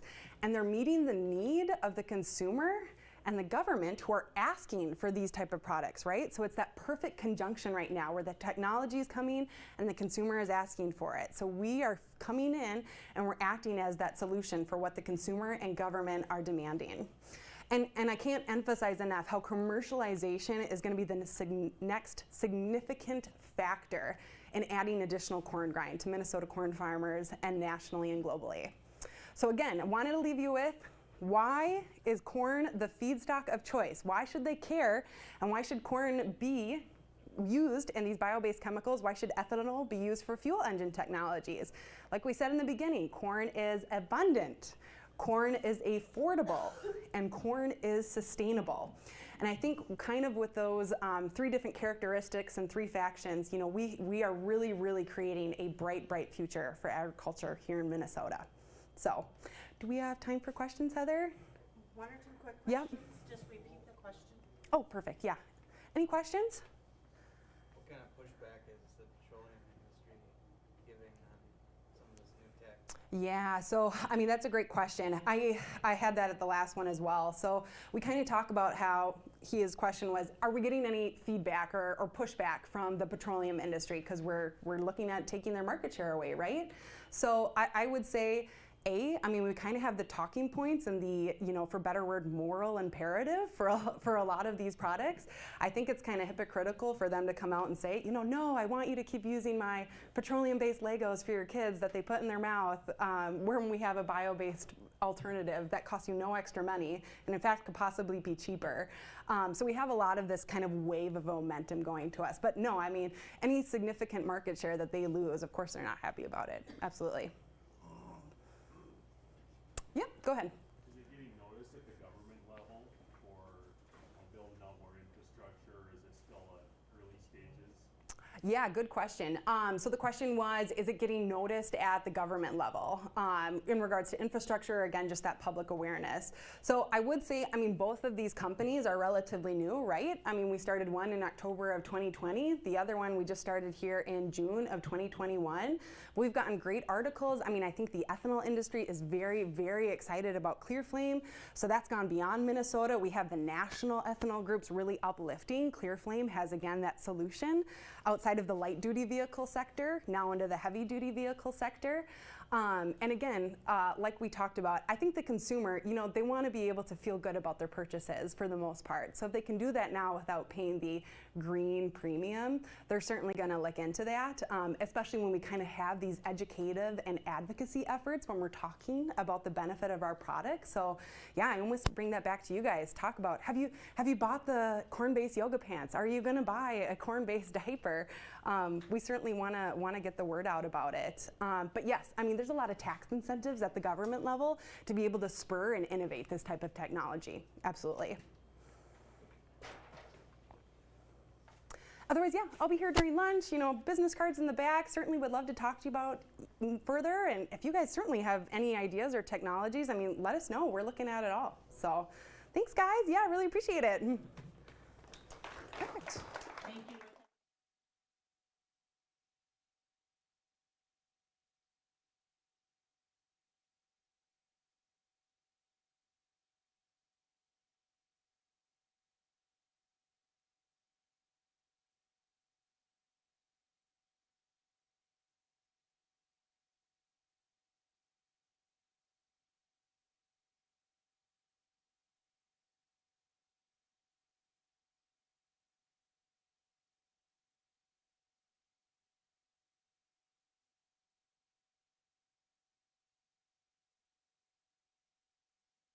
Moving on to our next speaker this morning is Betsy Jensen, excuse me. Betsy is the Northland Community and Technical College Farm Business Management instructor who is well known for her marketing and management talks.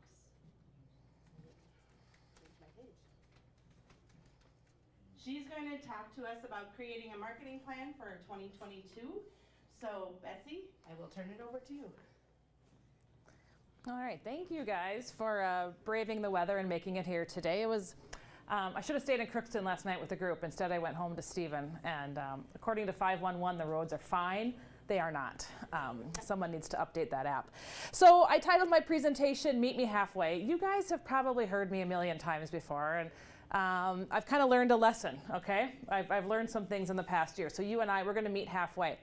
So I am employed by Northland College. And as part of being a college faculty, we are encouraged to take additional courses, you know, so I decided that last fall I was going to take some master's level courses. So the two that kicked my butt, financial reporting and analysis and taxation of individuals and business entities. I willingly took these courses, you guys. And if you have any questions on how your stock options are taxed, I know the answers now. I've never had that question asked by any farmer, but I can certainly answer that question now. And then my financial reporting, oh my goodness, I kind of wanted to look at how we look at farm finances versus like Wall Street looks at their own financial statements. And the worst part was my professors were amazing. They were passionate, they loved it. And all I heard was wah, wah, wah, wah. And I realized that's probably what you guys hear from me, okay? I am passionate about numbers. I love numbers. I could show you guys charts all day, and you're probably only hearing wah, wah, wah, wah, wah, wah, okay? So I kind of came to that realization that maybe I love numbers a little bit too much. And hey, Mackenzie made Polymer sound exciting, okay? So if she can do it, I can make numbers sound exciting.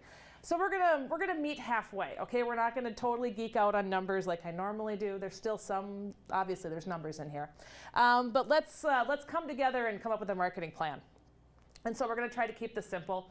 You guys know the KISS philosophy, right? Keep it simple, stupid. So we're gonna take a look back at how we've done over the past 15 years.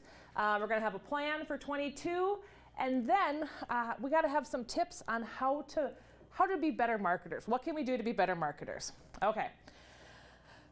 So you guys, if I went back, I was thinking about 2012.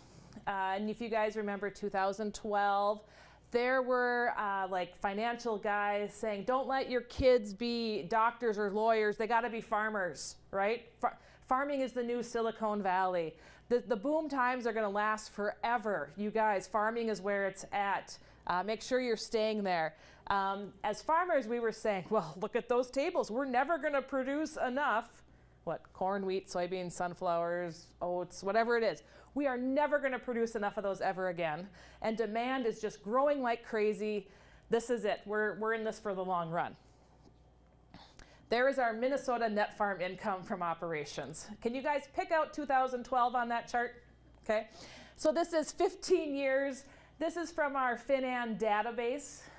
You know, I got 75 colleagues around the state that put numbers into the Minnesota database. So right now, I'm going out onto your farm and I'm creating your balance sheets, doing an analysis of how 21 went, looking forward, making a cash flow for 22.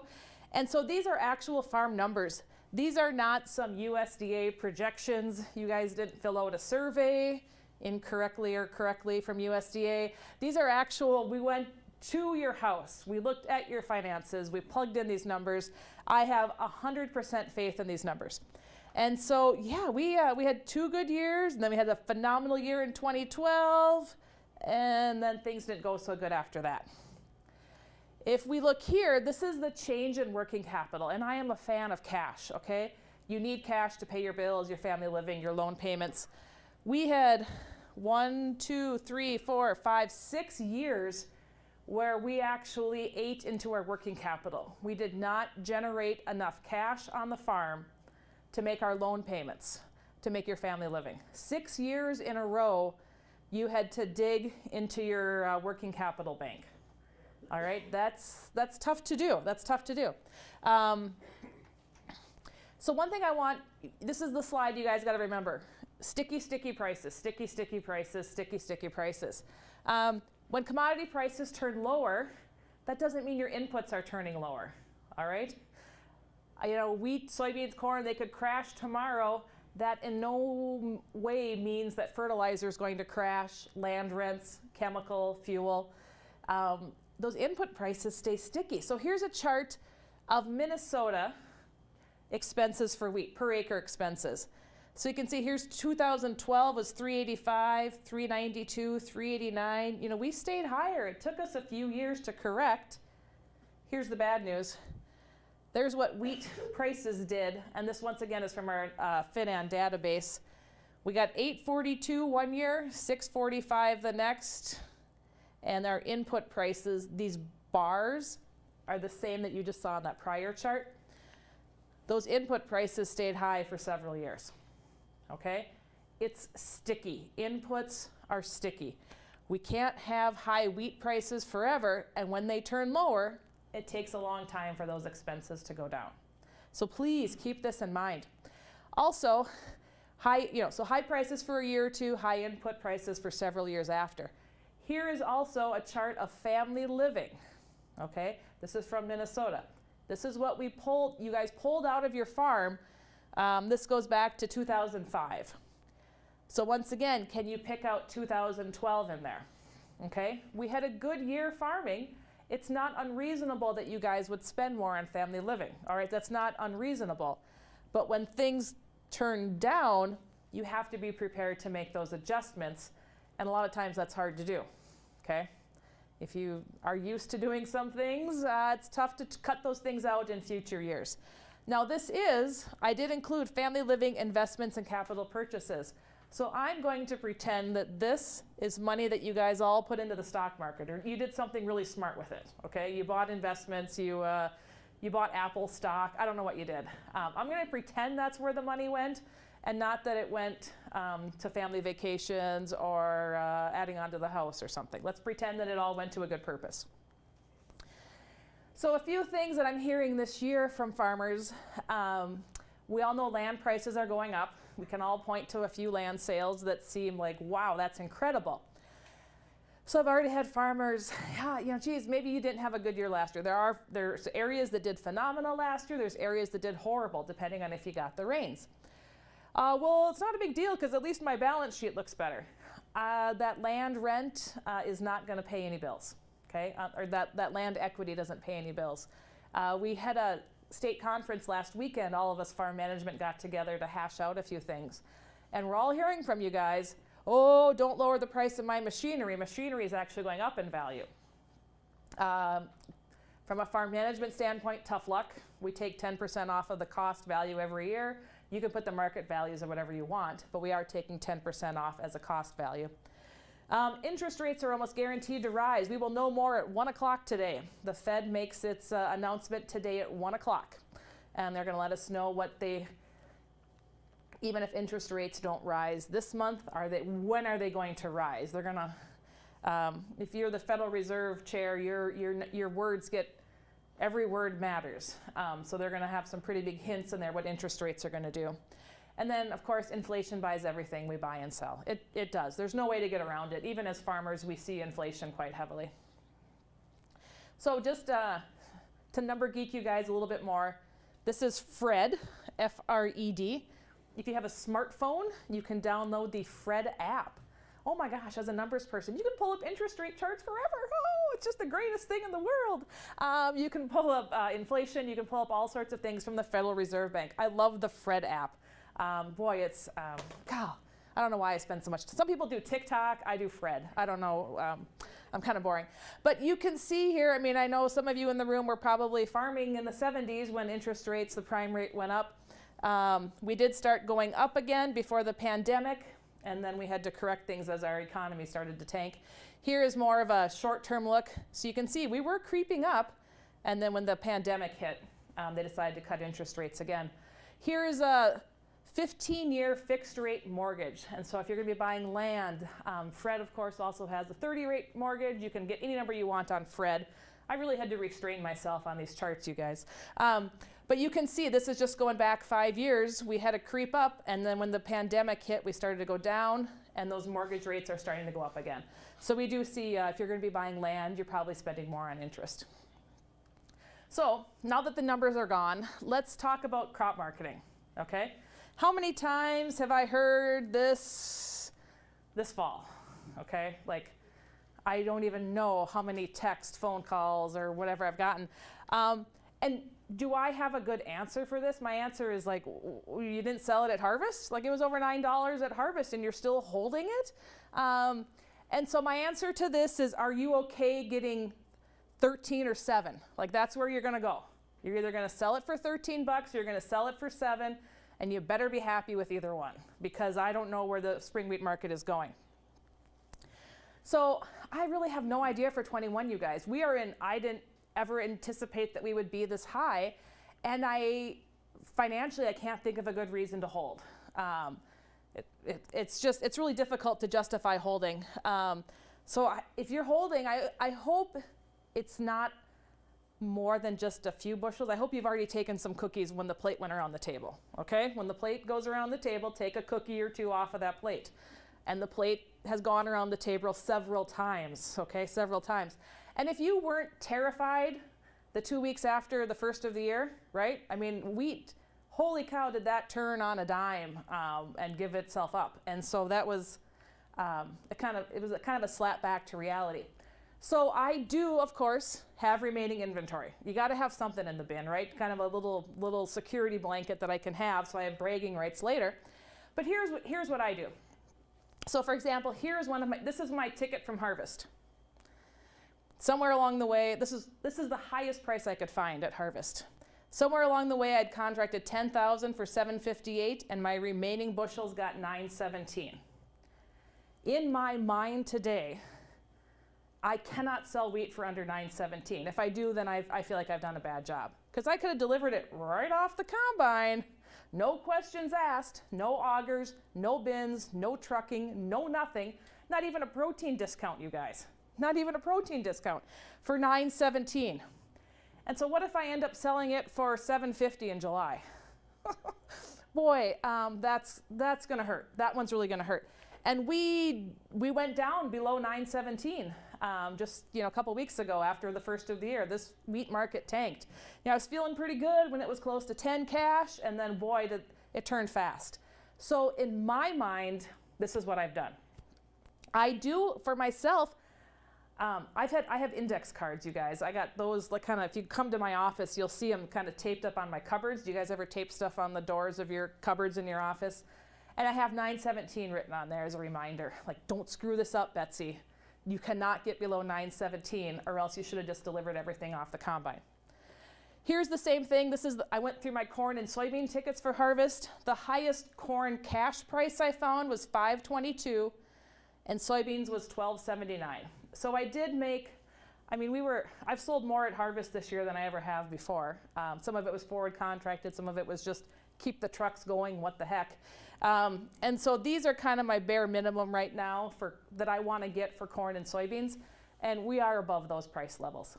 I did, last week, maybe 2 weeks ago, my grain buyer called and he said, hey, Betsy, I'm looking for some corn. I said, oh, tell me what's going on. And he goes, well, it's over $6. Like, Betsy, what do you mean what's going on? It's over $6. What more do you want from me? And I said, I don't have much corn left, so I'm holding out for 10. I don't know. I don't think I'll hold out for 10, but I only have kind of my gambling bushels left at this time, so I'm just going to kind of hold it out and see how it goes. But hey, we're over $6 today, and I have the weird advantage this year of being near the Canadian border where they actually want corn. How often do I have a better corn bid than you guys down here? That doesn't happen. But those Canadian pigs and cows are sure hungry, so they're taking all of our corn. So you guys got to find the number in your head that, holy cow, I've screwed this up, okay? These are my numbers. I got to stay above those numbers or else I really will have failed. So let's come up with a plan for 22. If you, off the combine today, if you want to go in and I take that back. I did check them. So I had to white knuckle the drive the whole way here. Like I left the house at 8:30 and then white knuckled. It's not like I was scrolling on my phone, you guys. So I get here and I check the markets and I shouldn't have. I didn't realize wheat was down like 25 to 30. So I don't know if we can still get $8.50 cash off the combine. Corn $5 and soybeans $12.25, and that's off the combine. That's not even putting it in the bin and taking it out later. This is straight out off the combine, never hits the bin. You get your check to offset those rising interest rates. You get it all together. These are some pretty phenomenal numbers. So one thing you might want to do, I don't know what your PowerPoint looks like. Cut out this little slide if you want and tape it. Like today is January 26th. What can I get for prices off the combine? Okay? And I've done this for my farmers. I send out an email and I say, print this thing off and tape it to your fridge or whatever it is. And we just kind of do like a snapshot in time to kind of remind us of what we have. Okay? We have to learn lessons. We need repetition in our brains. So if you walk into your office every day and see these prices, at some point you're going to go, okay, that was pretty good. Or maybe, heck, I thought $8.50 was good and now I can get $9.50 for forward contracting. Whatever it is. Try to create pictures around your office of what prices are. In December at Prairie Grains, Ron DeVergston, my coworker, and I gave a presentation on break-evens, and these are our break-evens, and they're not good, you guys. Even with those high prices, it's not like we're going to be making a lot of money. And we do encourage you, of course, to come up with your own break-evens. But even with these high commodity prices, the cash flows are generally working, but not what you would hope when we can plug in $8 wheat. If we can plug in $8 wheat and $5 corn, you kind of hope to see a pretty big number at the bottom, and we're not seeing that number, unfortunately. So we do have to forget about 21, though. Every forward contract of wheat, my $6 wheat contract is being delivered right now. It's a March contract, so I still have to deliver $6 wheat, you guys. So I'll get that check here in a little while. I don't know. I don't think we're hauling today because of the roads, but we're going to fill my $6 contract. That's going to be a fun one to get the check for. And so forward contracting doesn't work every year. I get it, but we got to think about the years when it does work, and we got to think about risk management. If I can beat this into your heads, these sticky inputs, we can't afford to sell wheat next winter for $6. I mean, we can't. That's not going to work. So just to be crazy for a minute, let's look ahead to 2023.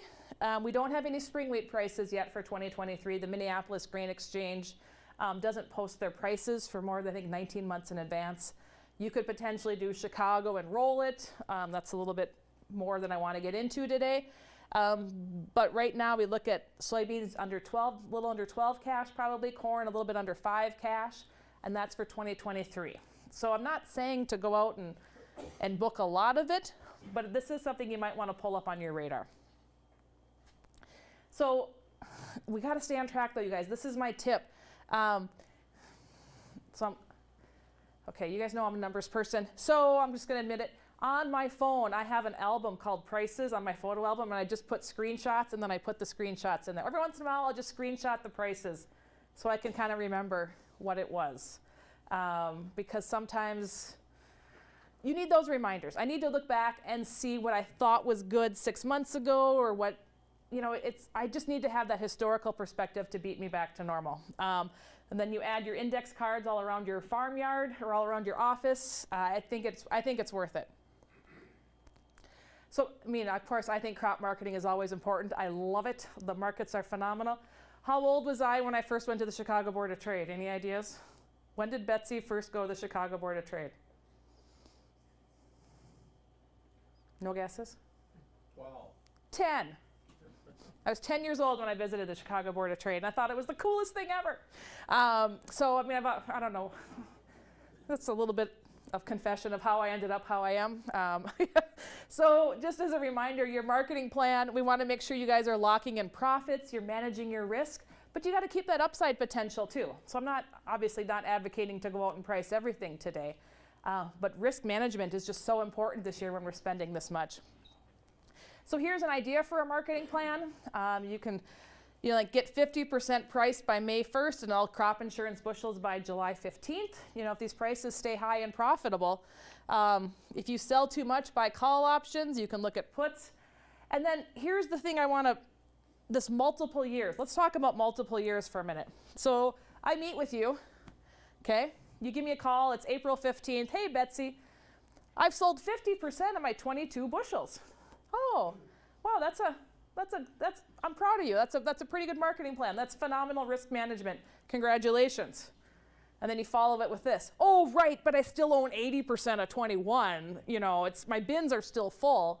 Now are you proud of me? Yeah, I don't.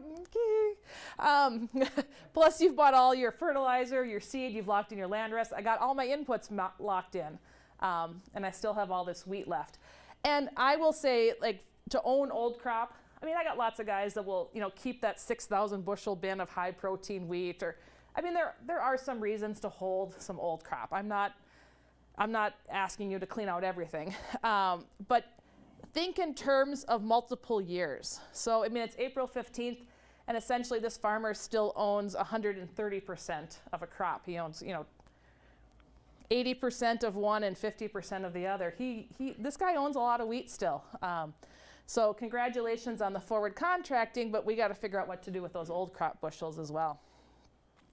So what I want you guys to do is figure out what it takes to sleep at night. You and I might not have the same idea of how I can put my head on my pillow and feel good about myself. So last week, I think it was Tuesday, we had a blizzard. So we sat down, looked at all our contracts for 22 and decided we need to sell more canola. We're going to raise a lot of canola. We got to figure out something. So I'll blame Brian because he made the phone call to sell the canola, and now it's up over $1. We sold for just under 28, and of course now it's over 29. So I'll blame him for that one. But not having canola sales on the board was really, it was causing me a little bit of stress. We're gonna have a lot of canola. I didn't have any contracted. My gosh, it's almost $28 right off the combine. Let's get it done. And heck, if I can get over 30 for some forward contracts, that would be amazing. So I put this in your handouts as well. These are our 5-year average expenses. And here's the adjustments that we made so this is 5-year average. This isn't like last year, this is the 5-year. We're looking at total cost per acre of $550 per acre. And we've never had that on wheat even close. We've never been over 400. We're usually in that 400 range. We jumped up a lot. And fertilizer, maybe fertilizer will come down. Let's be optimistic, fertilizer will come down. But we are putting a lot of money into this wheat crop, and we gotta make sure we're not selling it for $6. So I would ask you guys, let's focus on what we can control. And maybe that's one of the reasons I like crop marketing. It's like the one thing we have some control over. And not that you make the right decision, but at least you can make a decision for yourself. Like, we don't necessarily have control over production. We found that out last year with our yields. We don't have control over inflation. I cannot control the Federal Reserve Bank today. I can't tell them what to do. They're not going to listen to me. But I can control commodity prices. So, I mean, there are bullish things, you guys. I'm not going to lie. There are some bullish potential things in wheat. Now, I don't know why wheat is down 25 to 30 today. I didn't get a chance to read headlines. And I don't know that there probably is a reason. Why was it up? Why is it down? There's not always a rational reason. But, we're going to freeze the winter wheat crop, right? We always do. South America is going to have some shipping issues. There's going to be a strike at some port. I guarantee you that. The only thing I'm thinking, this buy commodities for protection against inflation, if we can get some outside investors to come on in, like, look at how great wheat is right now. Why don't you come on in and buy some of our wheat futures? That would be wonderful. One of the things that scared me the most when wheat dropped after the first of the year is that basis never got any better. Wheat dropped, basis stayed horrible. That's not a good sign. Basis has improved now. And so I'm breathing a little bit easier about wheat. Basis seems to me to be a more reliable indicator. The futures market can go crazy, and basis seems to be a little bit more rational. So I feel better now with wheat basis strengthening up. So how long are your horns? Mine are long, I'm not gonna lie, but on the flip side, I don't want to lose money next year. So I'm doing my best to trim them back. So here's just a recap of today. Sticky input costs, please remember that, guys. Please remember those sticky input costs. If you have your own farm management numbers, look back and see how your expenses stayed high for as long as they did. Control what you can, and then risk management is personal. A couple of extra slides. If you guys are beginning farmers, there's a beginning farmer tax credit. If you rent land if you rent machinery, you sell anything to a beginning farmer, there is a tax credit. That's on the Department of Ag website, so take a look at that. And then here's our rural mental health specialist, Ted and Monica. They are wonderful. Monica's a former dairy princess, and so if you guys do give her a call, you can tease her a little bit about that. But if you're losing sleep at night, if marketing's keeping you up, if the stress of farming is too much, Ted and Monica are wonderful to talk to. They're free of charge. Just call them up and they can help you work through a few things. And then finally, there's our faculty that we have in the area. So if you guys are interested in farm management, just email me and I'll put you in touch with somebody that is best local to help you. We certainly are always looking to add students to our program. We might actually add an instructor next year too. That's what we're hoping. I'm crossing my fingers. So we'll keep that in mind. Questions from you guys? Betsy, just repeat the question. Yes, okay. Any questions? Yep. With high inflation that's currently going on in the egg market, are you any more apprehensive about selling multiple years ahead in the commodity market? Yeah, so the question was about inflation and how hesitant are you to sell ahead? At 100, yeah, a lot. And so I want you to put 2023 on the radar, but I'm not sure I'm ready to jump on that right now. 22, I feel like I have things under control somewhat. I mean, I've already bought fertilizer. I've already got a lot of stuff locked in. I'm not necessarily nervous about 22. And then even if you do sell 23, I mean, what are you going to sell? 10, 20%? You know, if you're going to sell anything for 23, let's not go overboard. But if you would have told me last spring or a year ago that we would have, you know, $8 wheat prices and, you know, urea at these obscene levels, I wouldn't have believed you. So it's amazing how quickly things could change. So no, inflation definitely has me a little scared about forward contracting 2023. 22, I'm not that nervous about it. Other questions?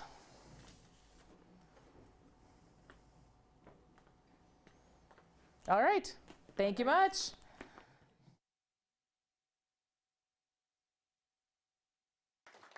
As we are in transition here, we'll go into the Norman County Corn and Soybean Annual Meeting in just a bit, but want to make a note for anybody who watches back here on yourliveevent.com. It is January 26, 2022, so the prices that Betsy talked about will change, and so just keep that in mind as we make our transition into Norman County Corn and Soybean Annual Meeting. Thank you so much for being on yourliveevent.com. This is the 44th Annual Norman County Ag Day, along with the small grains update coming from Ada, Minnesota. So we'll be transitioning here into the corn and soybean meeting side of things. And thanks so much for being along with us today, folks, on yourliveevent.com. We're approaching our lunch break and getting there soon, so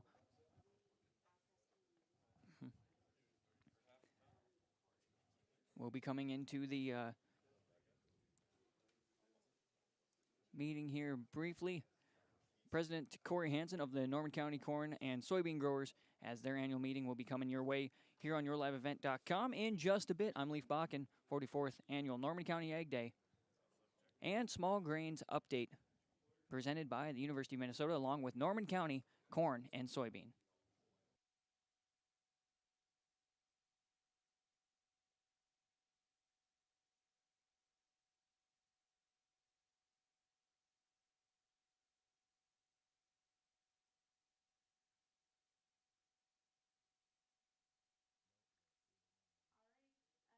The next one got Corey set up here.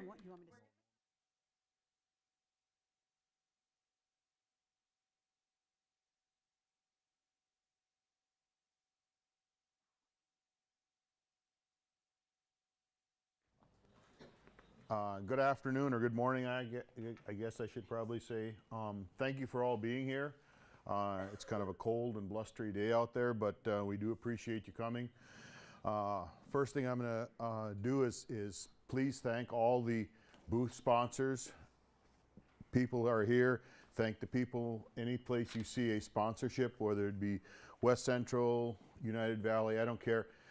Either patronize them or please at least say thank you for this, because those people are the reason why we're all here today and we have it live streamed. I'll open the morning, I'll open the meeting, and the secretary's report is here.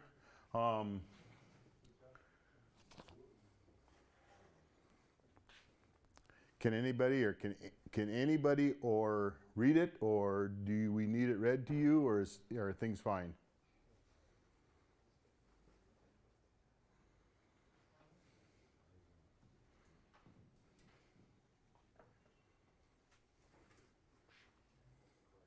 I guess I would entertain a motion to accept the minutes as written. I move to accept. Austin made a motion. Andrew seconded the motion. Motion been made and seconded to accept the minutes as printed on screen. All in favor signify by saying aye. Aye. Opposed, same sign. Motion carried. Our treasurer's report, David Swenson, if you could come up and explain a little bit about that, please.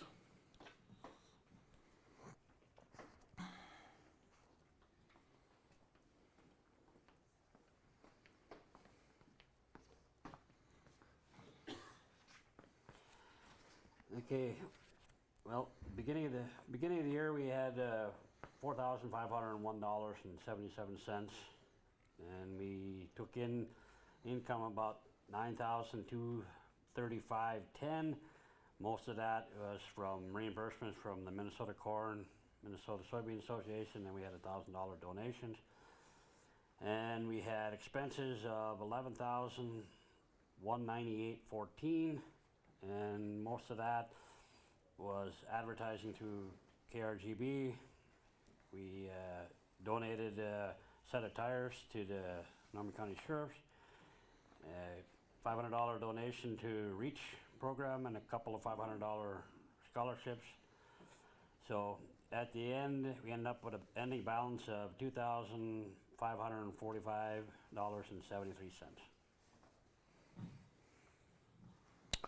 Thank you for your report. Anybody have any questions for Dave? Don't move too fast.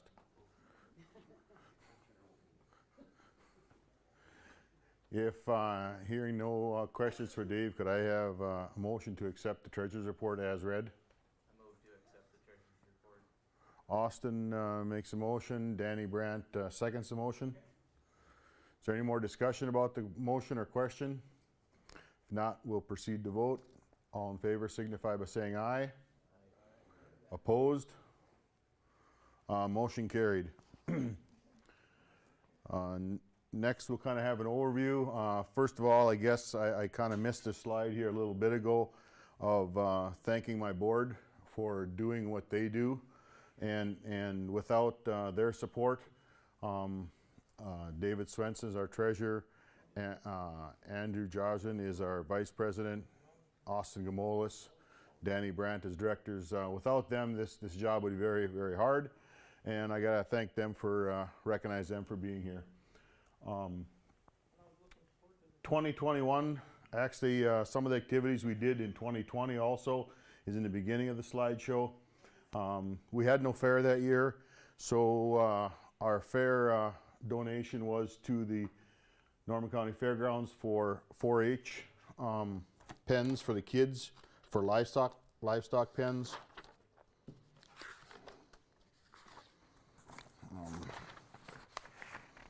We donated about $1,000 for that. Our next activity through the year was our Lunch to the Farmer program, which I'm hoping you guys enjoy. I've had a lot of positive coming back, talking about it. It was great. We give 20 days of spring lunches, 4 sandwiches per lunch to the farmers. We got to thank Subway and KRJB for that promotion. I thought it went very well.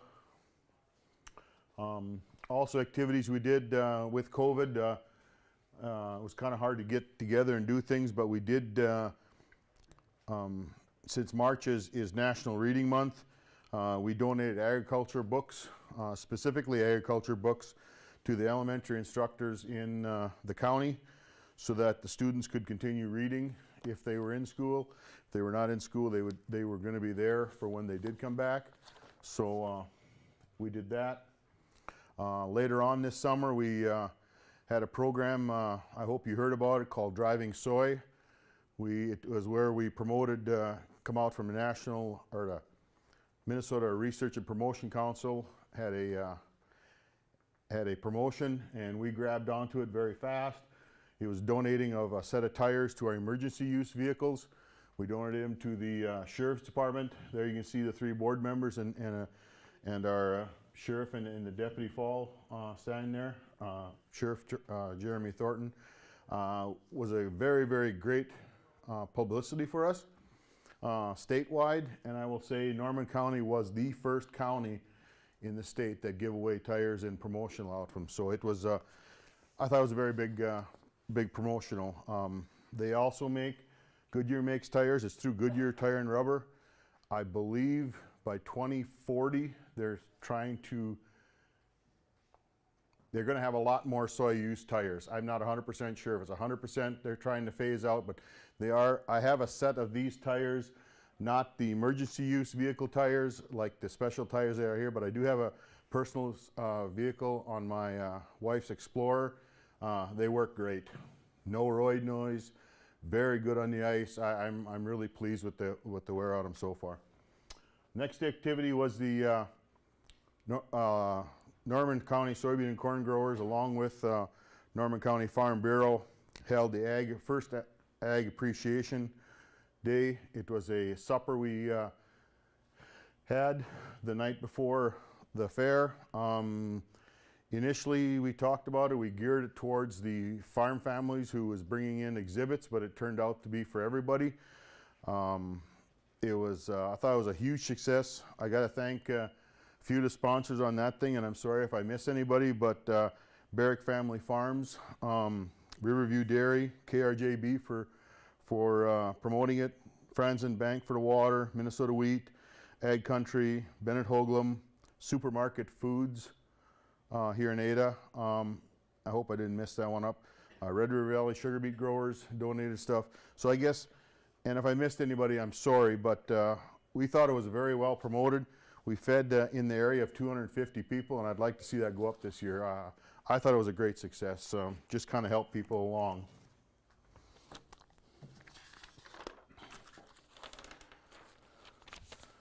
Later into the fall, we got into the Ada Borup FFA gave me a call and asked if we would be interested in helping with their lunch for the farmer or snack for the farmer program. We did. We helped donate funds and let them put the snack bags together, and they went out to the field.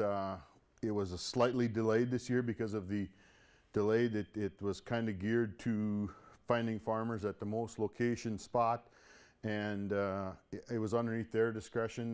They pretty much got rid of them. There's a lot of sugar beet guys that got them at the sugar beet piler, so I'm hoping everybody got one. If they didn't, I'm sorry, but farmers liked it. They were, it was very, very well programmed again. Kind of round out the year, we donated some funds to our local food shelves. We give all three food shelves in Norman County, and then we also donated money the last 2 years actually to REACH, which stands for Rural Enrichment and Counseling Headquarters Incorporated, based out of Hawley but has a office in Hendrum. We were very, very proud to supply the protein for their meal, of which was turkeys. For the last 2 years, according to Peggy Chisholm, who's the leader, I'm going to call it that because I don't know if she's called CEO or whatever, but the leader of the group was, they said the lunches or the suppers or dinners were for individuals and families who are forced with food insecurity. And in 2020, we donated and they served 127 families just in Norman County. And this past year, 2021, they served 171 we helped serve. And it's very, very pleasing to me to think that we can help people like that really need it. Some of the last things we did was we gave a couple scholarships away again, one to McKenna Hellrud and Daniel Jajan. I always have a tough time. Anyway, we, to Ada Borup students, it's basically geared to anybody going into ag. And I always say, let the board decide your project is not going into ag. We've had people apply that were going to become bakers. Hey, you're using our products, whether it be sugar or corn syrup or whatever, to do in the bacon industry. Some guys have asked to going into diesel mechanics. Well, they didn't think it worked. I said, well, how much diesel equipment engines are in our ag equipment? It was really fun to have an experience. I just experienced it last weekend. I found out that a former scholarship winner, Sydney Harris, from over by Georgetown, is now working for Minnesota Soybean out of the Moorhead area.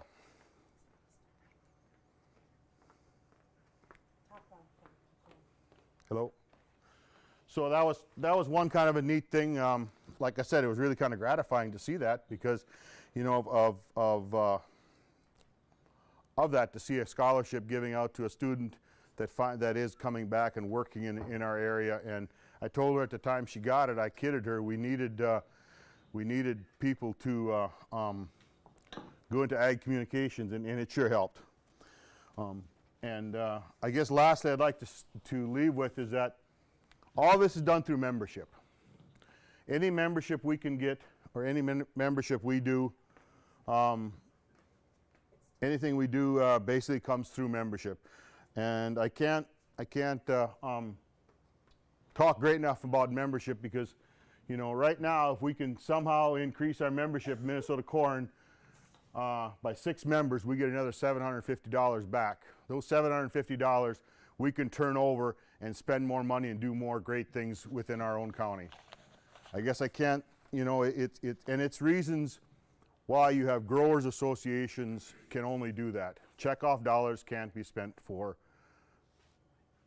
policy and things and doing things like this. So I guess really consider joining membership to Minnesota Corn, Minnesota Soybeans. Corn is fairly easy. If you grew or sold 7,500 bushels of corn in a year, basically our membership is free. You just have to fill out the paperwork.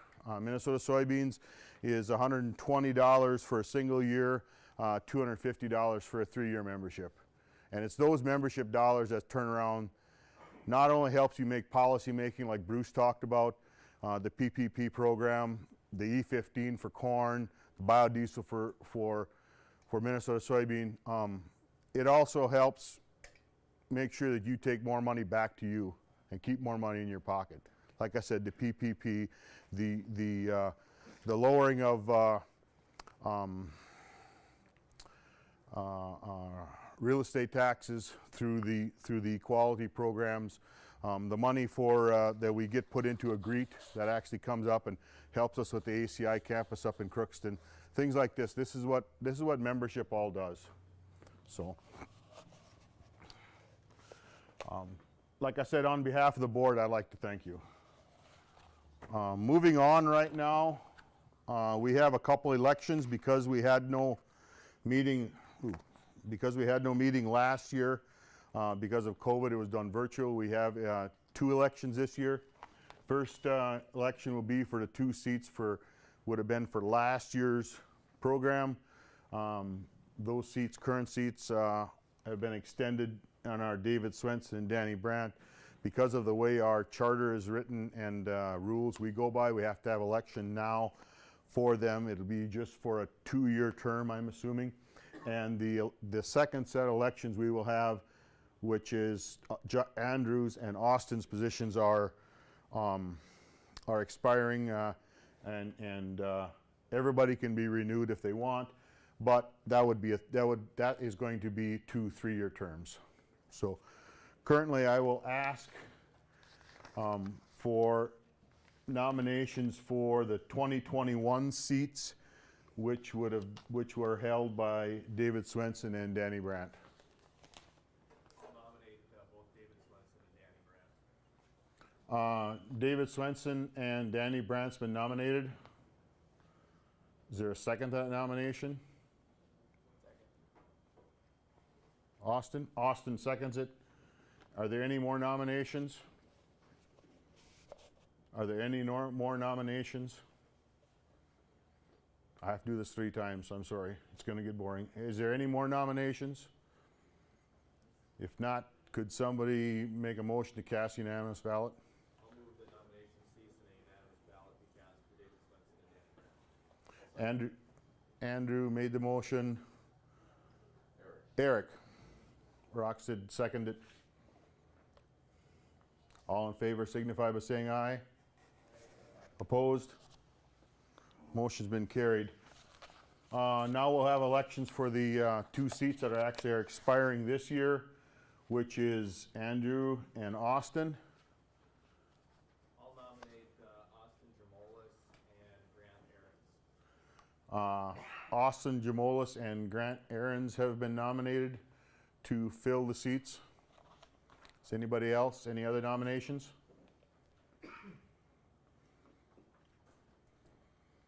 Are there any other nominations?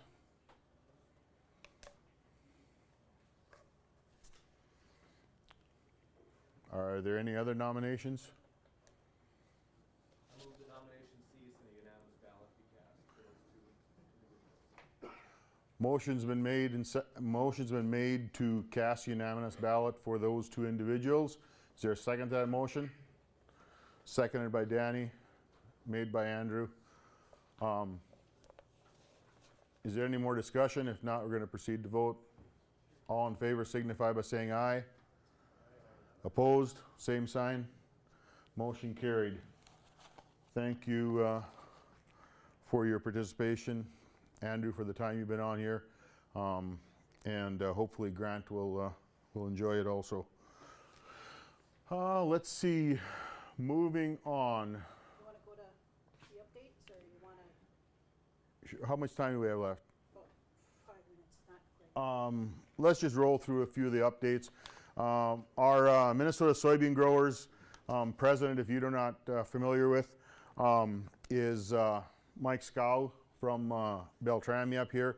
He was going to come and talk and just give a president's update because he is so close from the growers. Today he regrets he has to be down in Moorhead. He's visiting with Michelle Fishbach down there, so he might float through here sometime around noon. If you see him, we'll announce he's here, or he can come and visit with him if you guys know him. But he has a 9-minute PowerPoint presentation. We probably will play that towards the end of our lunch hour so that you guys can enjoy him and enjoy your lunches and stuff. I don't want to hold you. I guess do you want to say anything? Just about membership. Okay, I guess the only thing is that really we're just pushing the membership, like I said before. Membership is what drives this group. My membership is what drives any organization, any ag commodity group. Please, please, please consider membership. Also, if Bruce was around here, he would also tell you that if the same 5 guys belong to corn, wheat, and beans, when he goes down and lobbies as Ag Coalition, they say there's 15 farmers up here. They don't say there's 15 farmers that joined 3 organizations. So I guess that's the other key point I got, is that, you know, I ask you to belong to corn and soybeans because that's why I'm here talking to you. But if nonetheless, belong to a ag organization. And you will never see or realize it until you're in the area and you see things like I have and been in DC and been down to the state capitol. But when you have political action groups, which is part of what your membership is, it also helps you get into the doors to see these politicians. That's how real things are made. That's how real policy is made. If the soybean growers didn't have 2 fantastic lobbyists that stopped the clean air, clean car bill that was introduced last year, that they were trying to do an end around because they didn't go through the normal circles, basically we'd be dealing with that now. And they stopped at coal. That's coming up this year again, I almost guarantee it, but still, things like that is what happens. To get money for the biodiesel plant in Crookston, big things. That's why it happens. It's the policy. It's you belonging to membership that helps drive those things. The push for E15 in the corn business, same thing. Yeah, we didn't get it last year, but that's number 1 this year, trying to get that done again. So I guess, you know, membership is everything. And I can't say it enough. I doubted it when I first got on the board, but after being here for 10 years, let me tell you, it's big. It's really big. Another thing is big is PAC donations, and I won't go into that. That's done. I mean, I'm not going to go into there, but I'm just saying belong to a group, because when our Ag Coalition goes to DC or they go down to the Capitol and they say we have so many hundreds of thousands or millions of farmers that want this bill, people take notice down there. They don't break out that says that we only have this many from corn, this many from wheat, and this many from beans, and this many from any other groups. You know, Farm Bureau, Farmers Union, whatever. Just belong. Other business? Is there any other business anybody else would like to bring up at this point in time? Any questions for me, corn and soybean growers, local board, and or nationally that we can help you out with. Okay, I don't want to stand in the road of lunch, but why don't we just adjourn this? Can I get a motion to adjourn? Andrew, or Austin, the motion is to adjourn. Anybody second that? Danny Brandt. We'll adjourn our portion of the meeting. Like I said, thank all your sponsors. Thank your sponsors for lunch and whatever else, the coffee, the water, the cookies, whatever. But, you know, if you don't see him here today, stop in and say thank you. And I'm glad you helped at the Ag Show, because it's the reason why we're here today.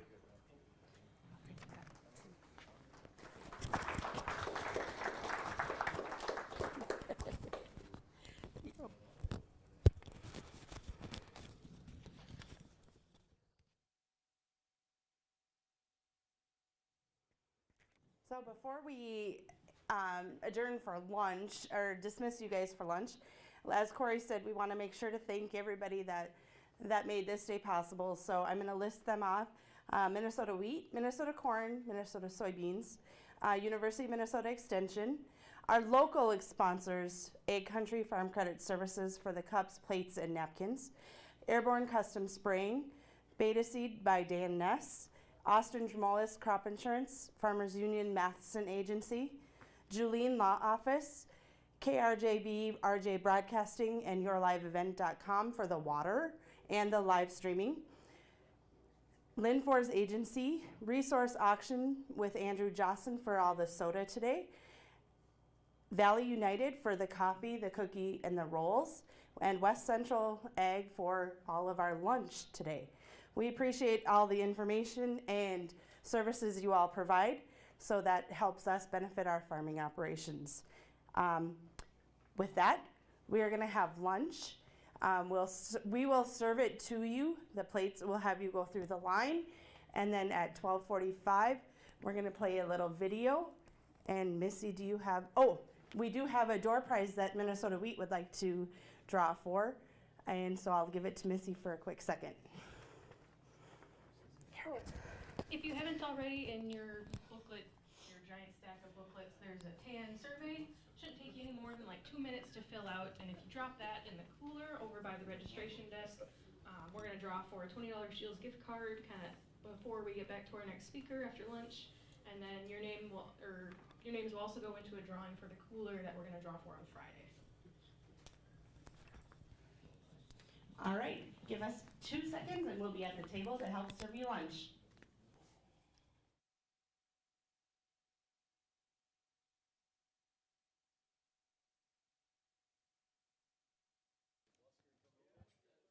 We appreciate everybody tuning in for the 44th Norman County Ag Day, presented by University of Minnesota Extension, along with Norman County corn growers and the Norman County soybean growers, and of course all the other sponsors that you've seen throughout the day. I'm Leif Bakken, and we're glad to have this meeting online for you at YourLiveEvent.com, and this will be archived so folks can come back and listen.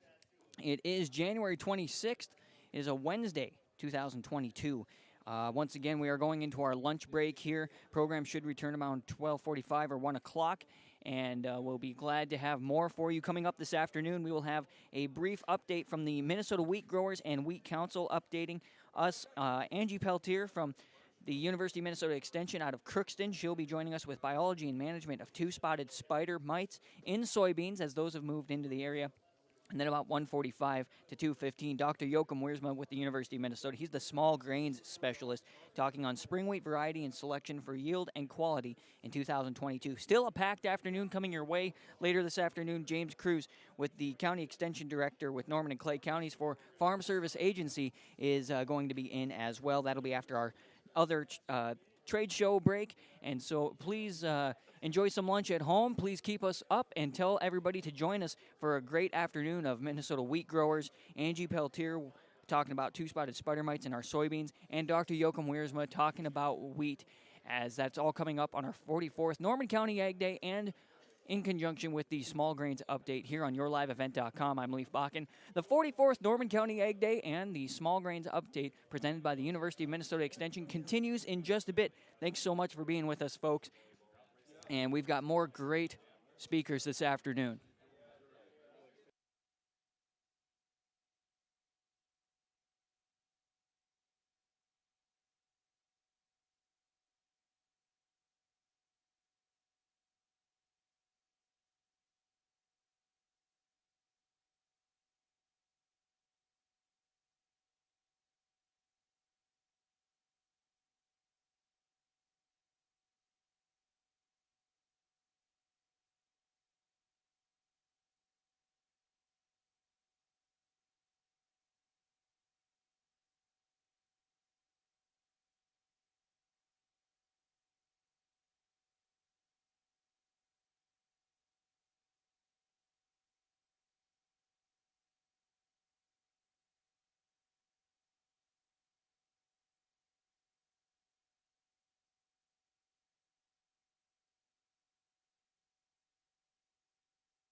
We appreciate everybody joining us on yourliveevent.com. I'm Leif Bakken. This is the 44th Annual Norman County Ag Day from the Ada Event Center in Ada, Minnesota.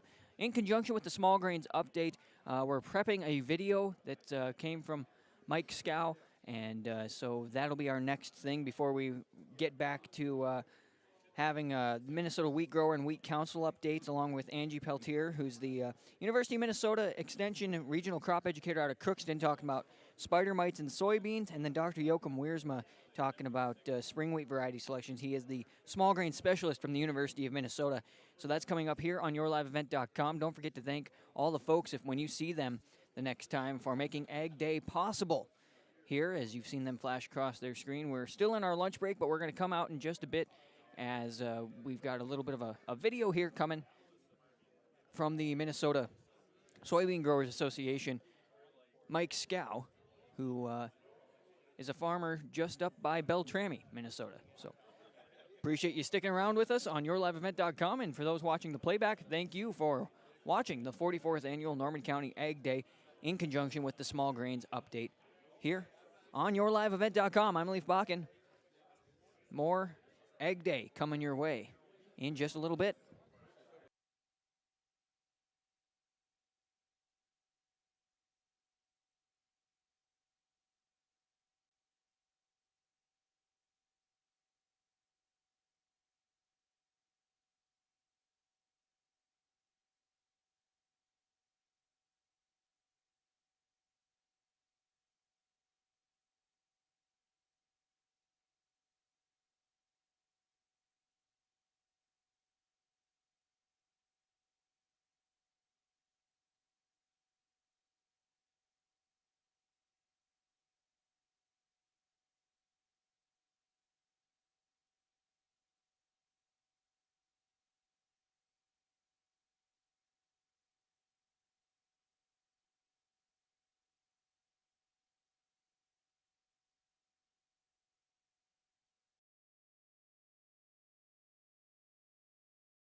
My name is Mike Skalgan. I'm president of the Minnesota Soybean Growers Association.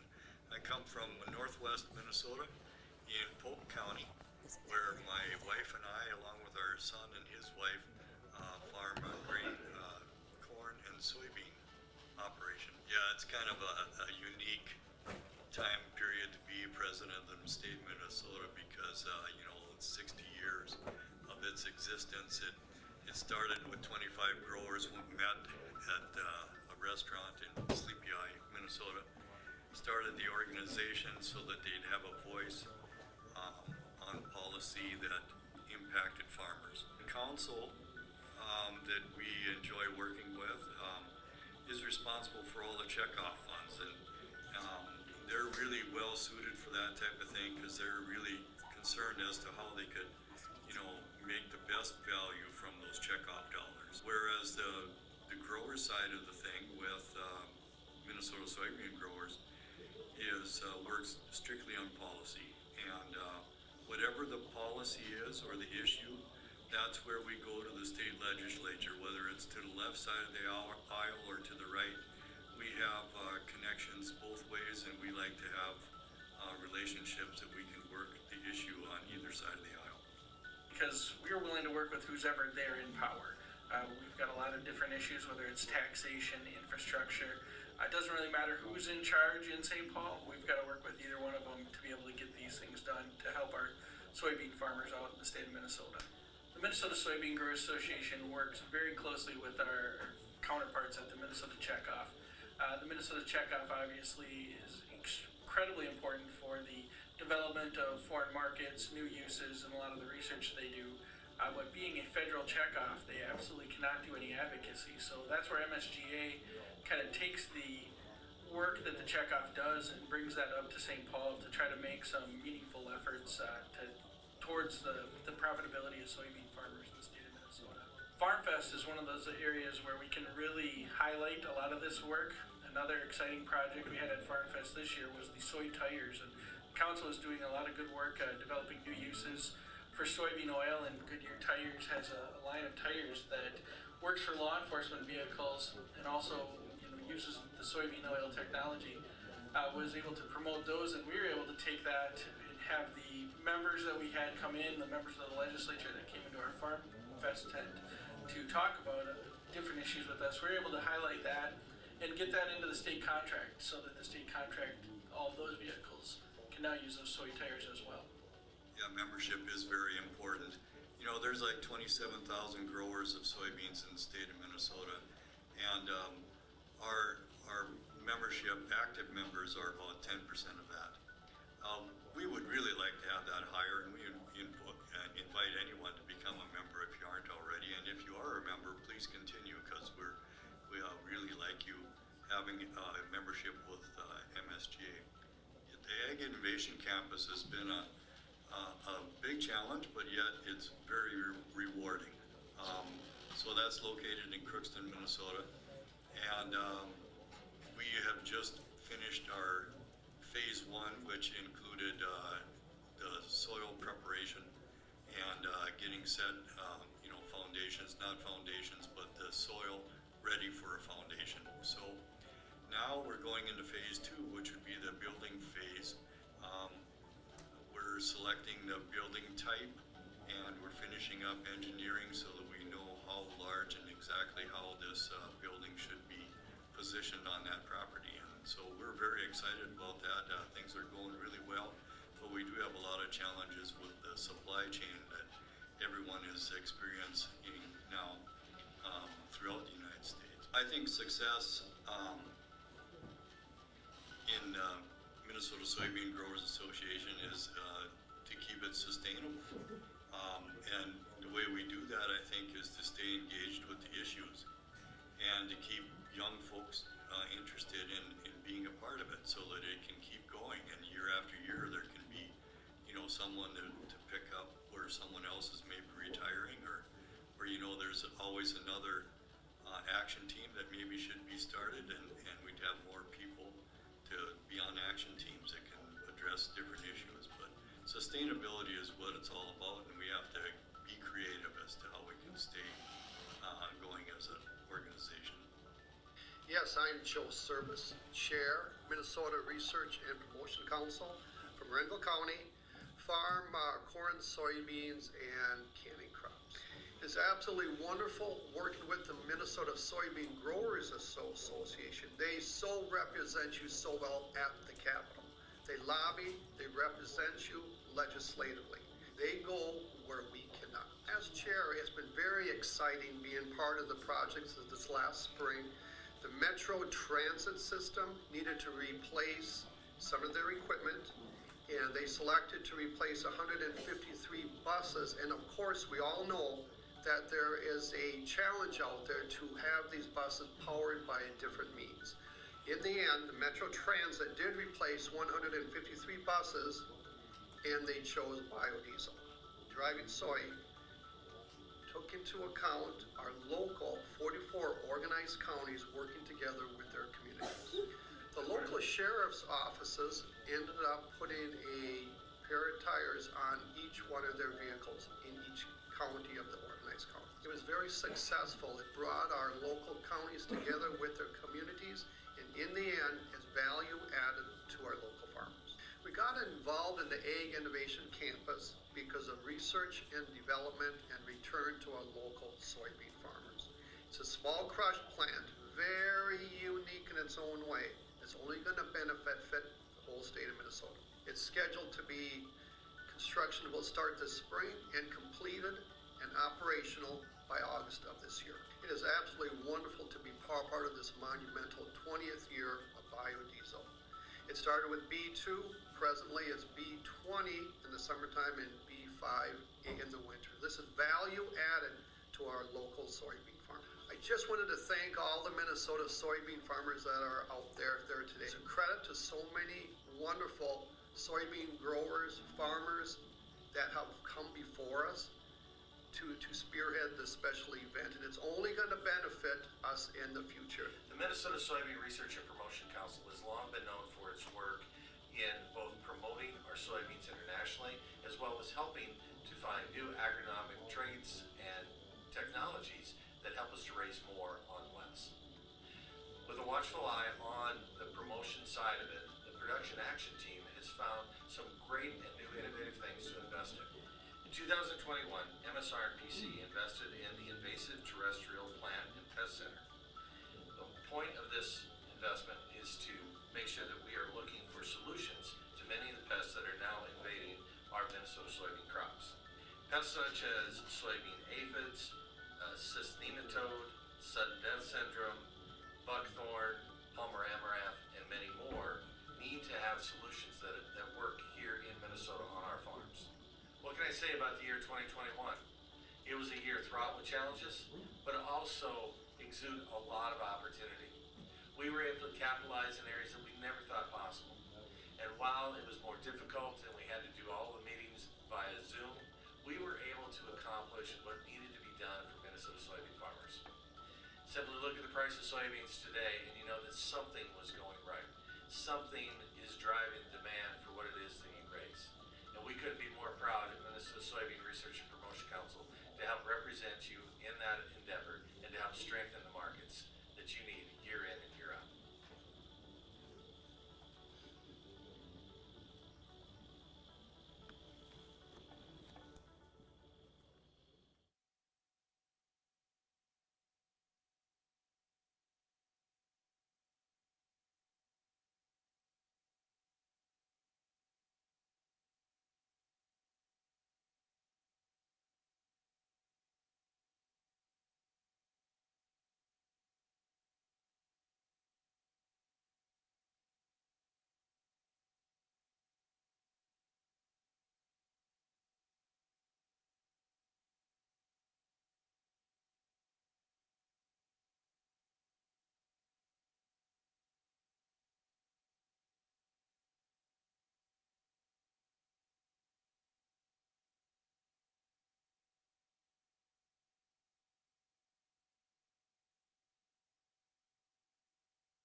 Thanks once again for being with us on yourliveevent.com. Leif Bakken here with the 44th Annual Norman County Ag Day in conjunction with the Small Grains Update going on here at the Ada Event Center, Ada, Minnesota, January 26, 2022. We're about to go into our Minnesota Wheat Grower and Wheat Council update, which shouldn't take too long. That'll be followed up with Angie Peltier, who's the regional crop educator with the University of Minnesota Extension out of Crookston.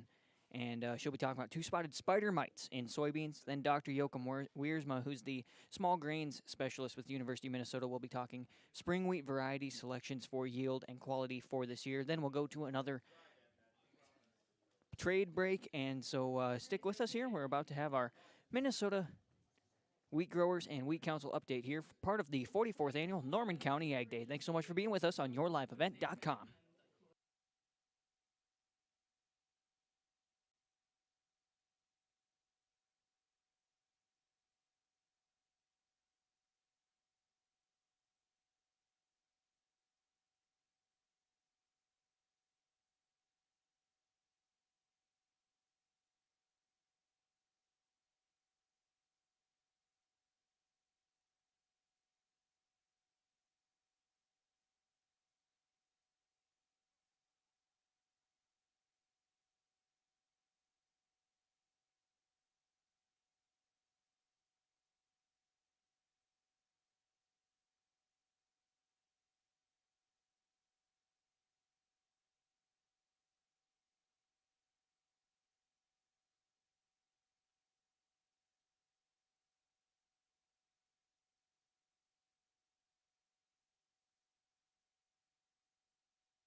We're going to have our update from Minnesota Wheat and Research and Promotion Council and the Minnesota Association of Wheat Growers. So I will hand it over to you guys. Thanks, Heather. So my name is Tate Petrie. I think I know most of you guys. I'm one of the board members on the Minnesota Association of Wheat Growers board, and I just have a short update for you guys. So Minnesota Wheat, as many of you know, are made up of kind of two branches, the MOG board and then the council board, and the council board is obviously the checkoff. So I'm on that association board. So the association does most of the programming and the policy parts of the organization. So we do the marketing seminar after Big Iron in September, the Prairie Grains Conference in December, which hopefully some of you got to come back to. We had that in person again this year. Small grains updates we organize, that's what this is. And our staff will be going up and down the state doing that for the next couple days. The best of the best is in February, coming up next week actually at the Marriott. And then, where's it at Crookston? Alaris. Oh, it's at Grand Forks. And then Prairie Grains magazine we put out once every 2 months. And then our staff puts together a really, really good weekly email. And then we do the golf tournament and then the shootout. So those are some of our programming things we do throughout the year.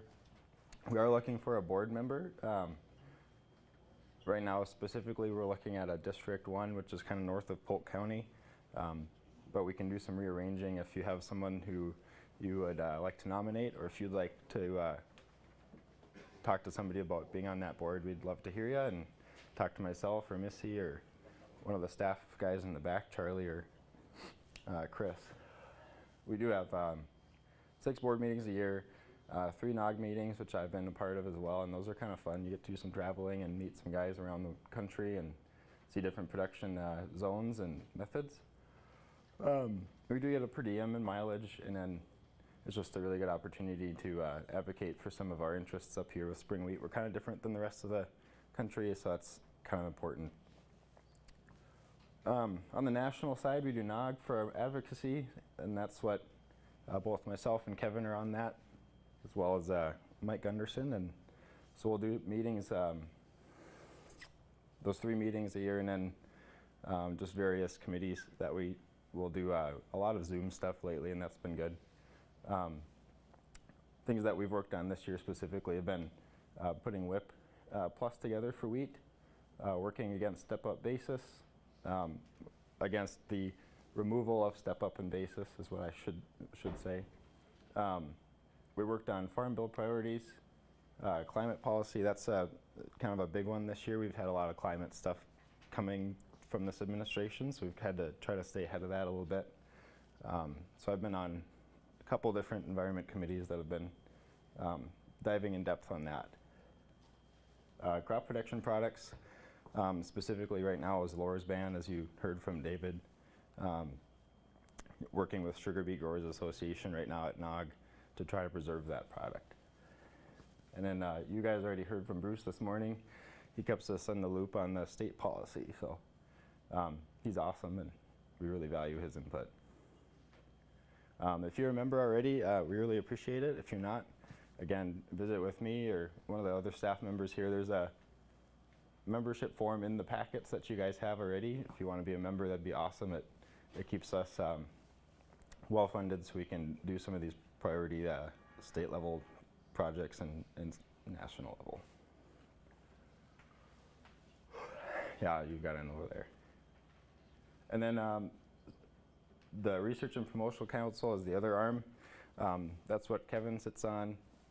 This isn't really my side, but we didn't want to switch off. So the Research and Promotion Council is pretty self-explanatory. They do wheat promotion, so doing trade trips, doing outreach to different nations that are prospective wheat export or wheat importers. They spend a lot of time doing those trade missions. Part of the Northern Crops Institute up here, and then AURI. And then you guys obviously have seen some of the research that we do. Missy does a great job with our on-farm research and things, and then we're part of a lot of other research, just funding. This slide's a little bit tough to see, but it just goes over some of the U.S. Wheat Associates slides that they sent out, specifying where different wheat varieties and classes are grown, and then some of our exports. So with that, I think I'm going to turn over to Missy.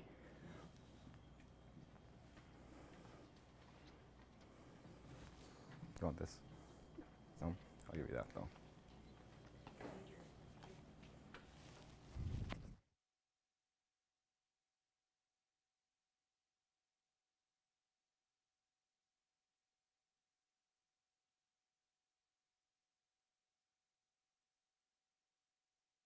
Thanks for bearing with us for the switch off there.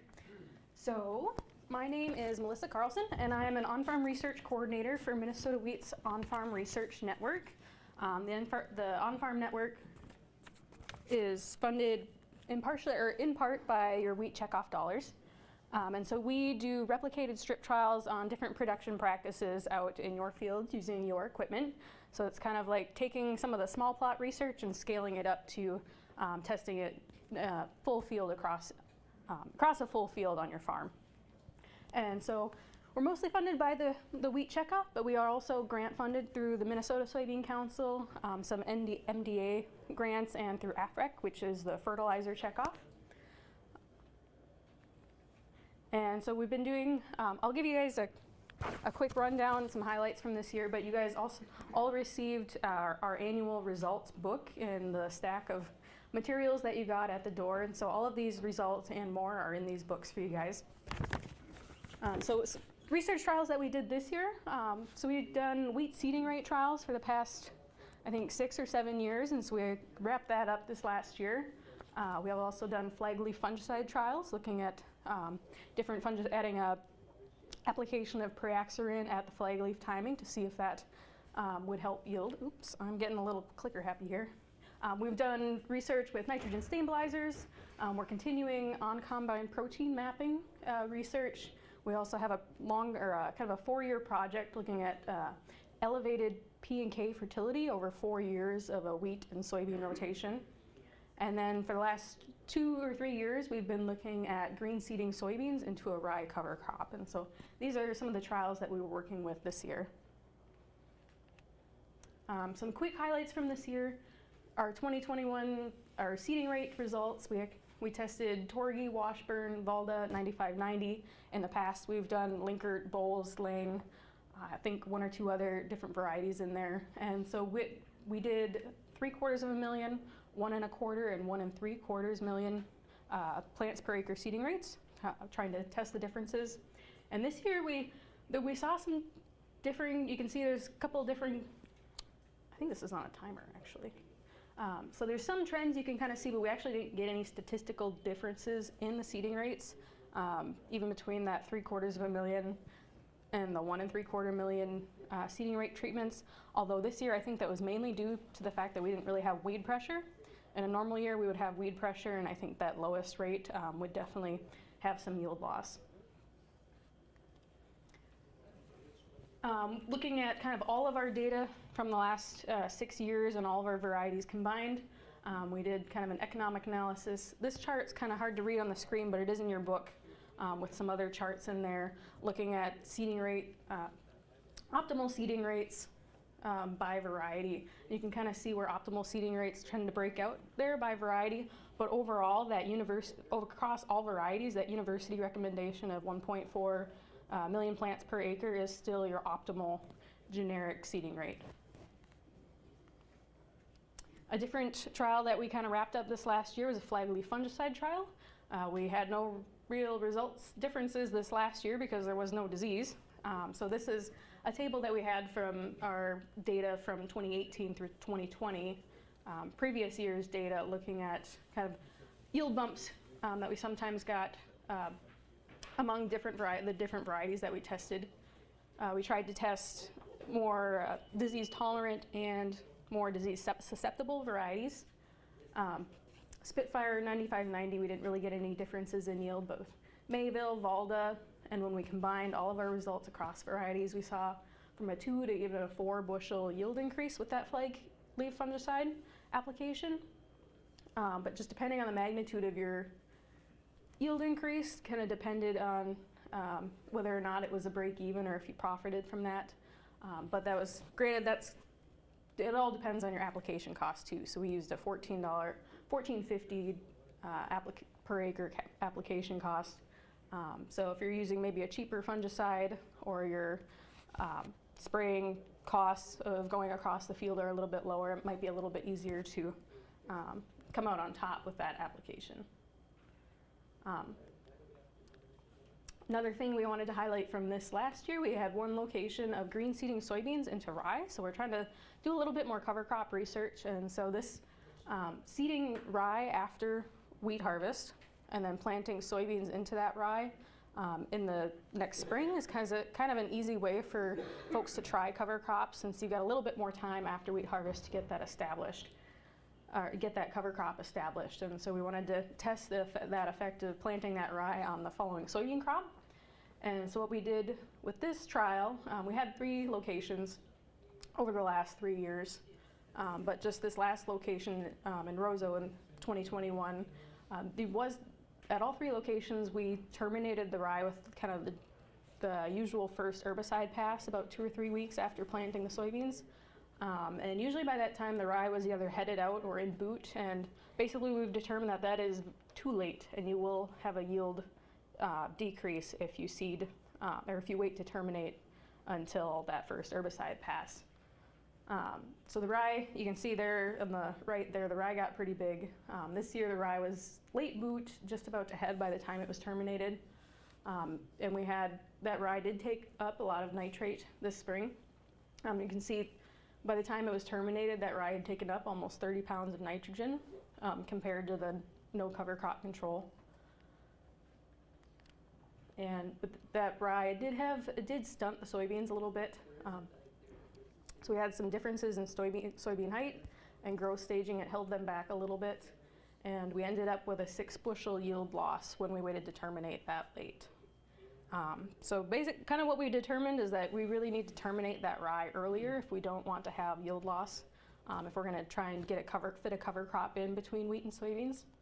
And so it's kind of leading into a new research trial that we've started with the U of M, looking at rye termination timings.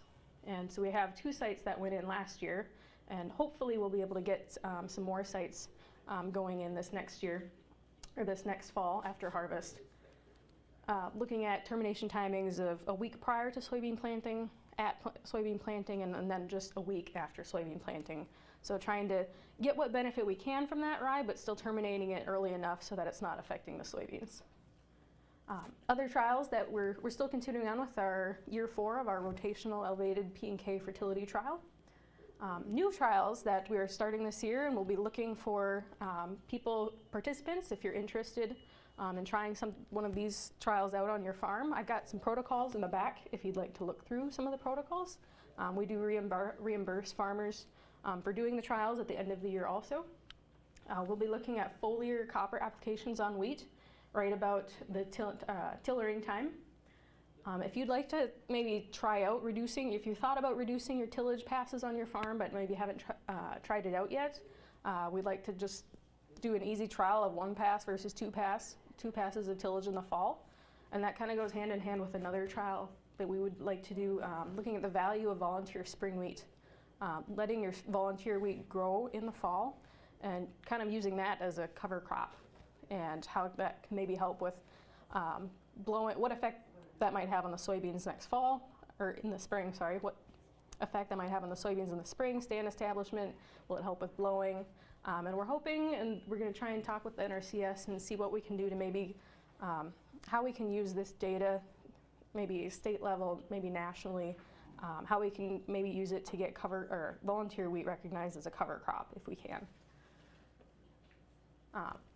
One last trial that we're working with a company, or trying to work with a company on testing potentially a new source of sulfur, polyhalite. It's not currently available, but this company is would like to get it here and available to farmers within the next 5 years.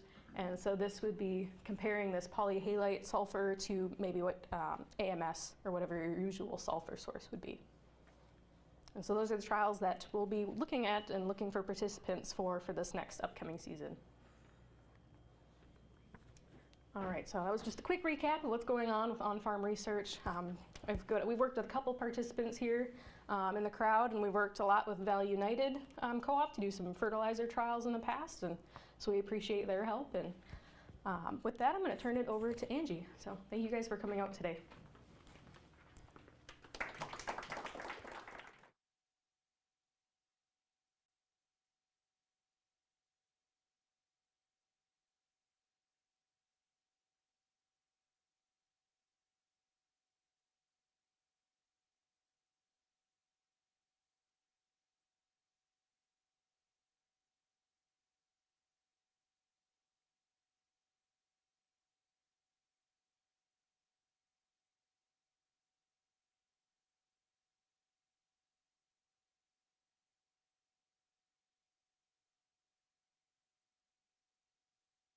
With soybeans, she has done extensive work with soybeans in her extension time period.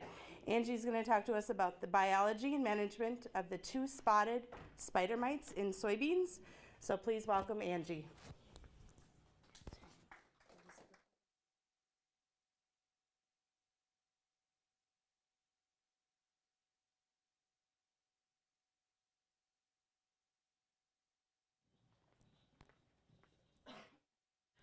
Well, it's nice to see everybody here today. Thanks for having me. Thanks for all your work getting this put together here today, Heather.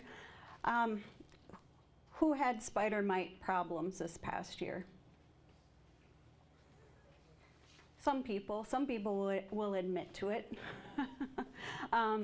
So how many people decided that they wanted to treat for spider mites this year?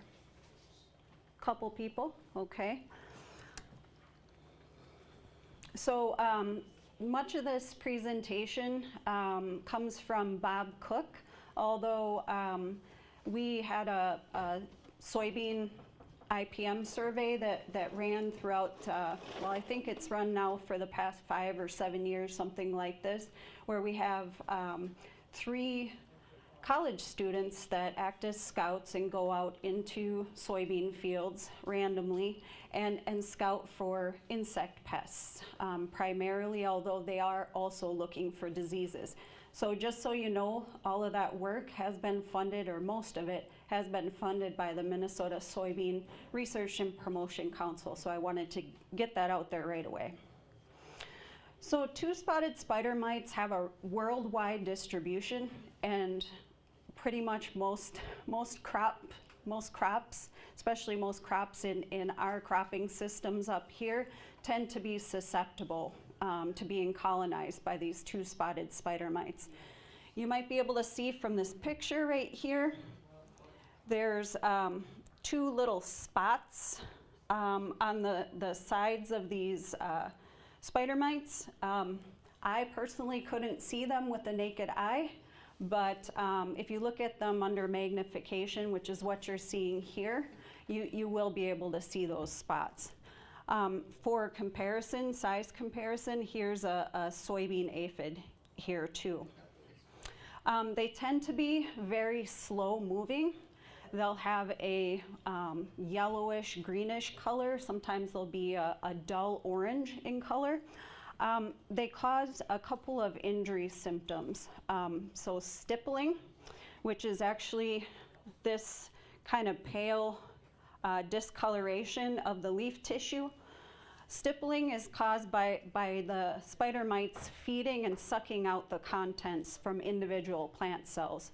So if you might notice, even driving down the highway, if you have a spider mite infestation in your field, because those plants will start to have that kind of dull coloration, you can pretty much pick them out just going at speed down the highway.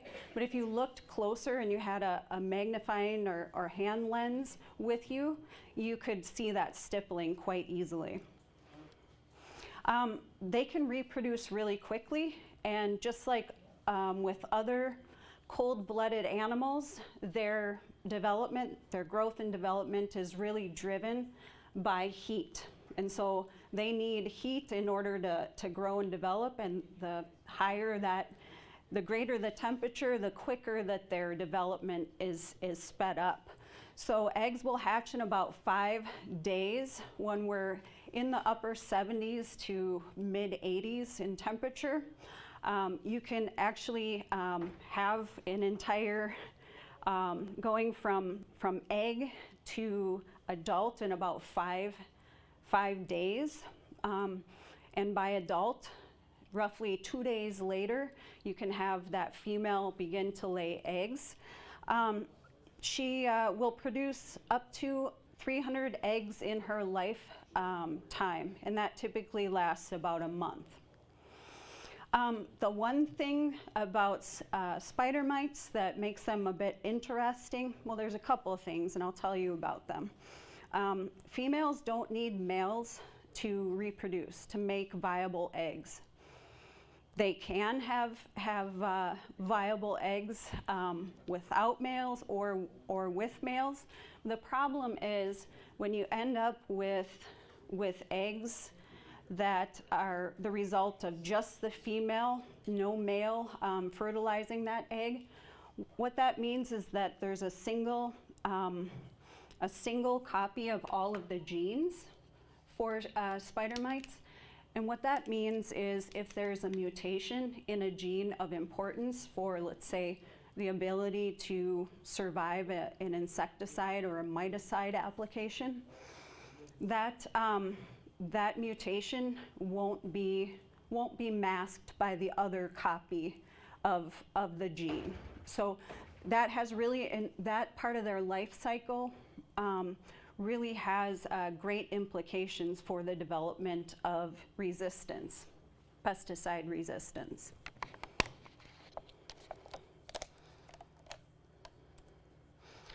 One other neat thing about spider mites is they actually produce a webbing.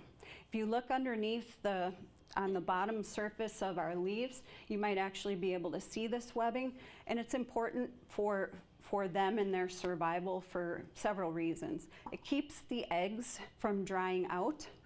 It prevents basically predators from reaching eggs and the spider mites themselves. And these webs are actually used for dispersal. They do this thing called ballooning, where they actually can use this webbing to catch wind currents and actually move up to about 2 miles. And so that's how they can travel long distances.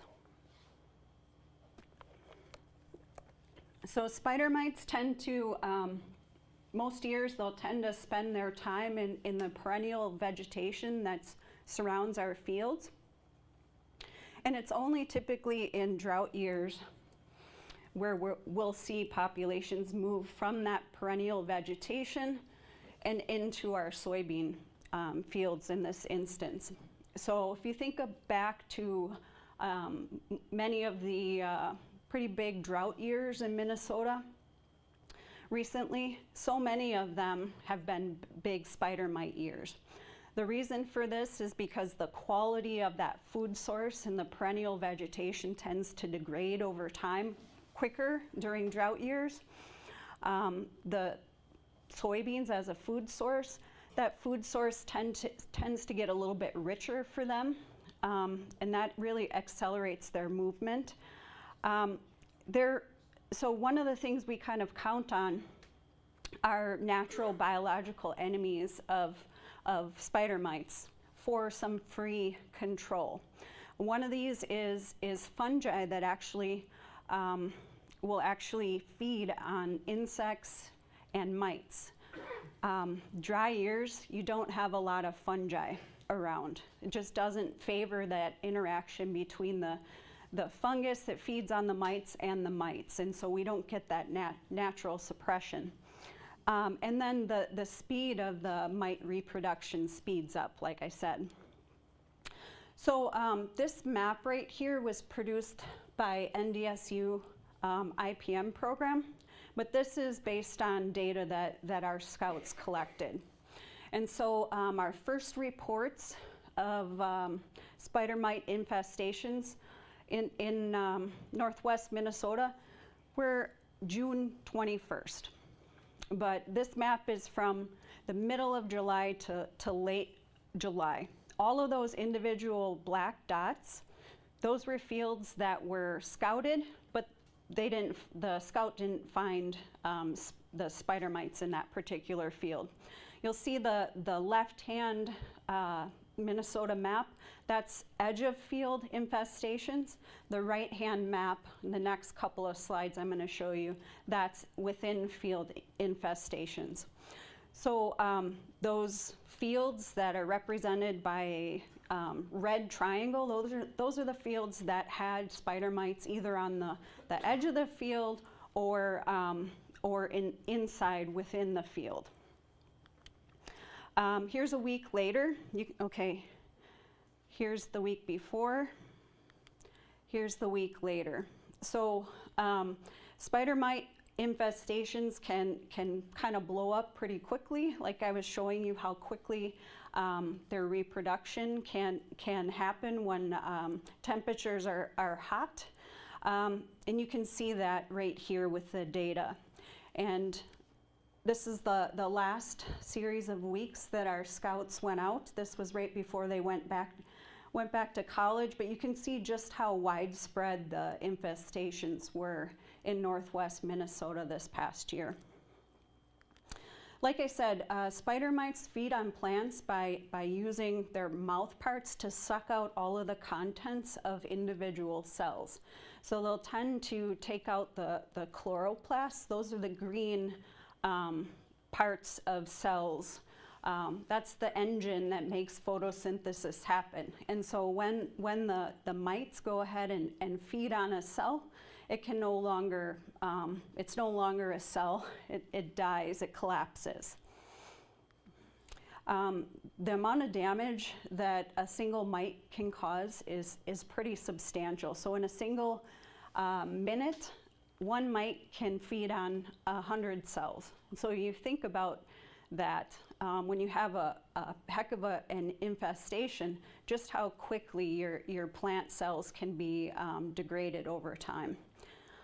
In an hour, they can consume about half their body weight.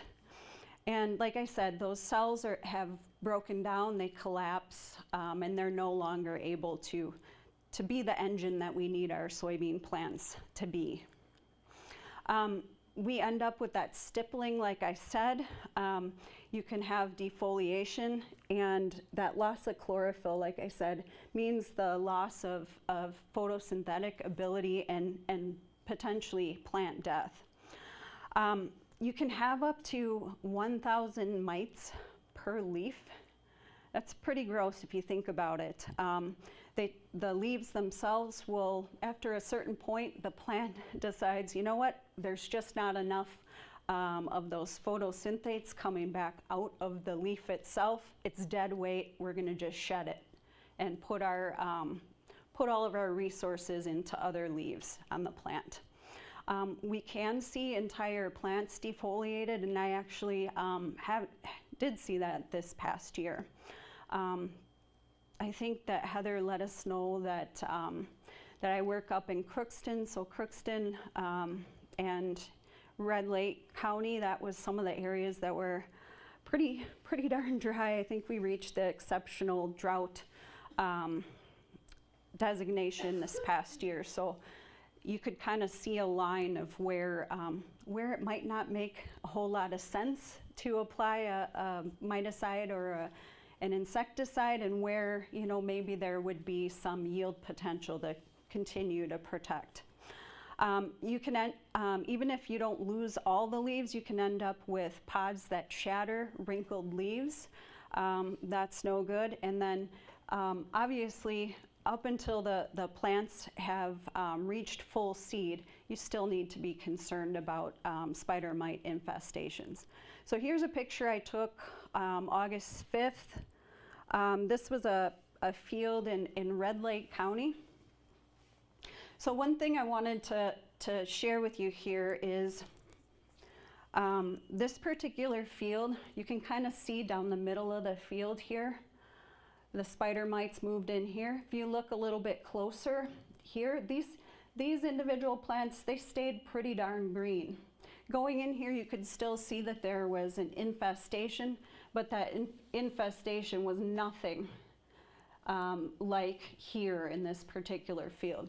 And what you'll notice is that other issues, so anything that causes plant stress in your field in addition to that drought, will tend to favor spider mite infestations. And so that's what we're seeing here is a very compacted area of the field, and that's where the spider mites moved in from the field edges, was along that compacted area. Taking a closer look in this area of the field, what do you notice there? No flowers, no pods. And so when we're thinking about managing for spider mite infestation, we need to have some yield potential there to protect, and obviously there's not much there to speak of. So when we would ask you to scout for spider mites, start at the field edge.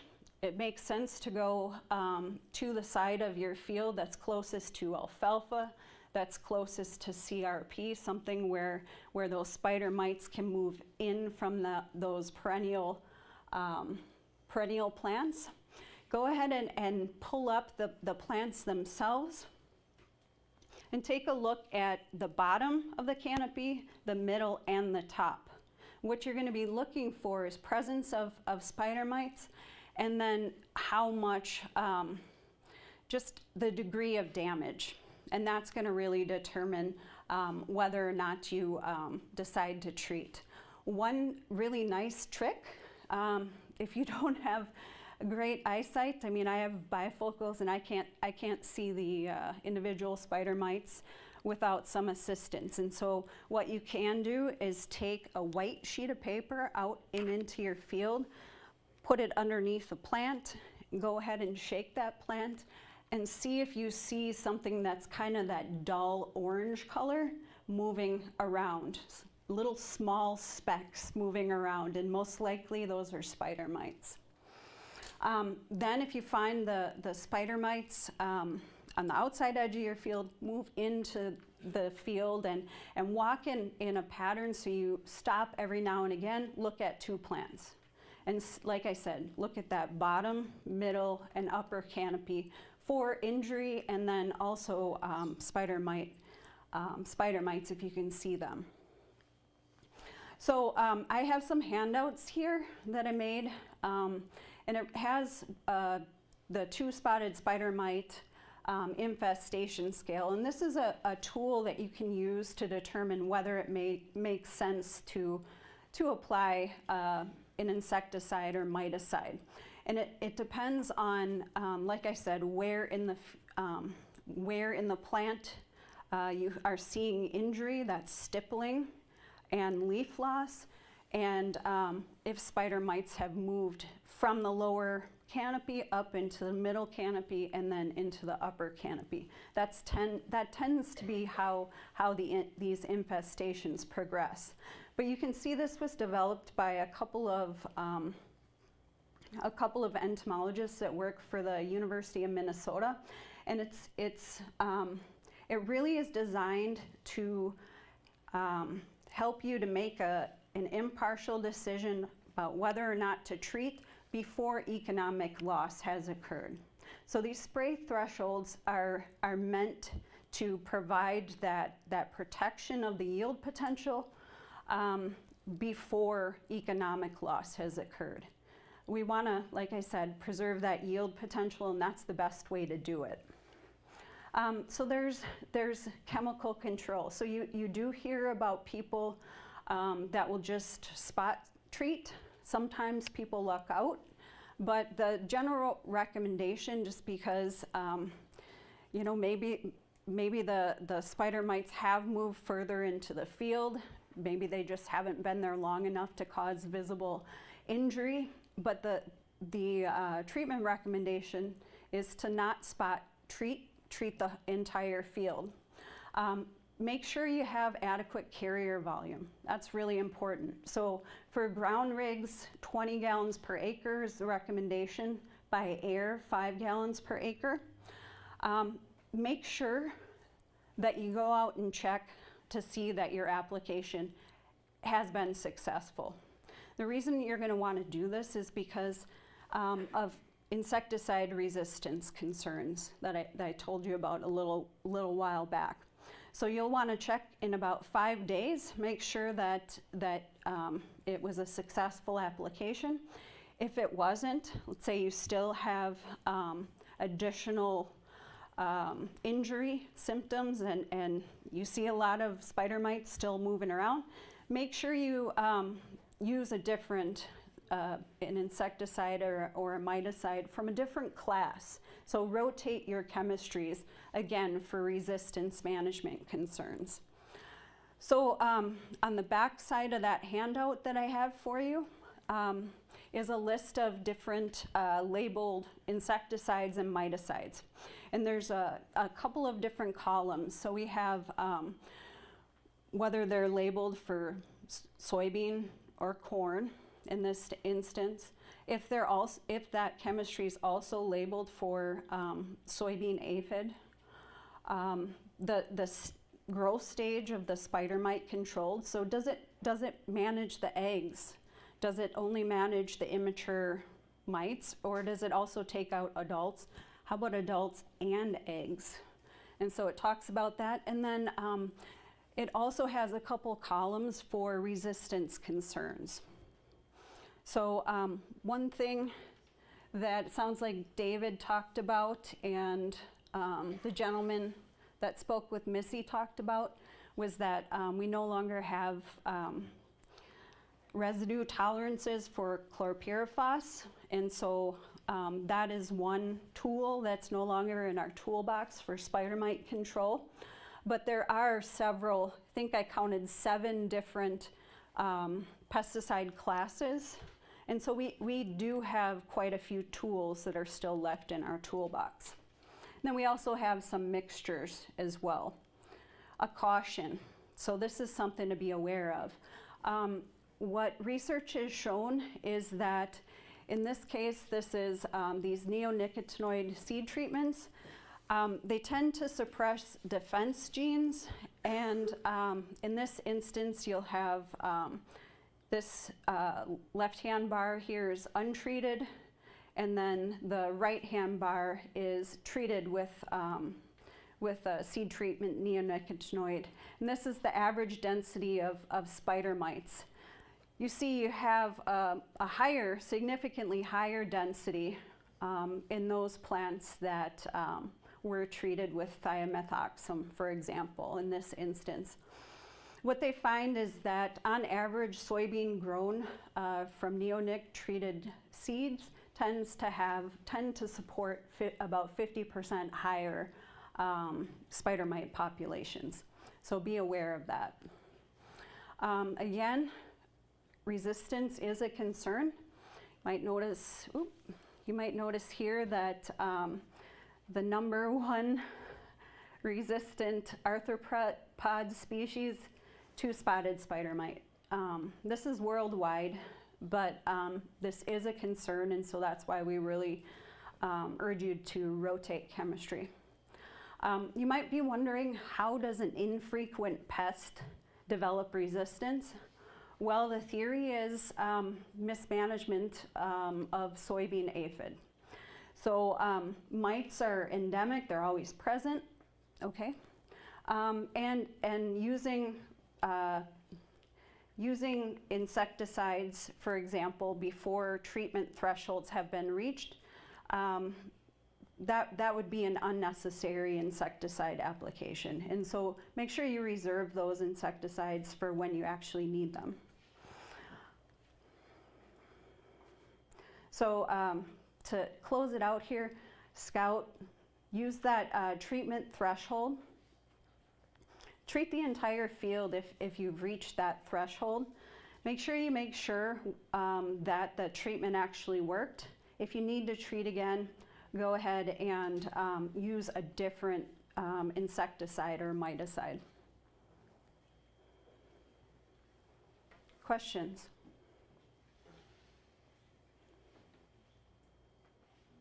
Yes.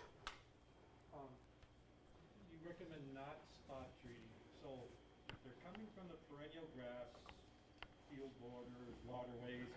And if I see a lot of spider mites there, why wouldn't I spot treat the field borders before they even moved into the field? So the question was based on a comment I made. The recommendation is to not spot treat. So this gentleman asks why we wouldn't spot treat when, for instance, if he went out and scouted his field and noticed that the spider mites were coming in from that perennial vegetation, why wouldn't he just treat right there and stop the spread? Well, I think that picture I took right here, Red Lake County, they don't always just take a perfectly linear path. And so here, if that's what you did, let's say you treated only along here, this field edge, and didn't treat over here or the area that bordered here, you'd be missing a heck of a lot of spider mites. And so the reasoning there is that by the time you can go back out and treat, a lot of people don't necessarily want to spray their own insecticide, so would you be able to call the co-op to come out and spray? Would the co-op want to spray just the edge of the field? And then what they found is if you treat the entire field, like I said, you could potentially have an infestation that's already moved in beyond those edges where you're starting to see the symptoms, but hasn't yet caused significant injury so that you could necessarily pick it out. And so that's the reasoning, I believe, behind that recommendation. But if you have additional questions about that particular recommendation, I do have on that handout a couple of additional contacts for you. I think I'm getting the hook. Nope, you're fine. More questions for Angie? I'm never in this situation holding Yoakum up. That's okay. All right. Thank you. Thank you, Angie.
All right. I think we're ready with our presentation here. So thank you, Angie Peltier. We're going to move on with our next speaker, Dr. Joachim Wiersma. Joachim is a small grain specialist with the University of Minnesota Crookston. He's going to talk about his spring wheat variety selections and for yield and quality in 22. Let's welcome Joachim, and I'll get him set up here.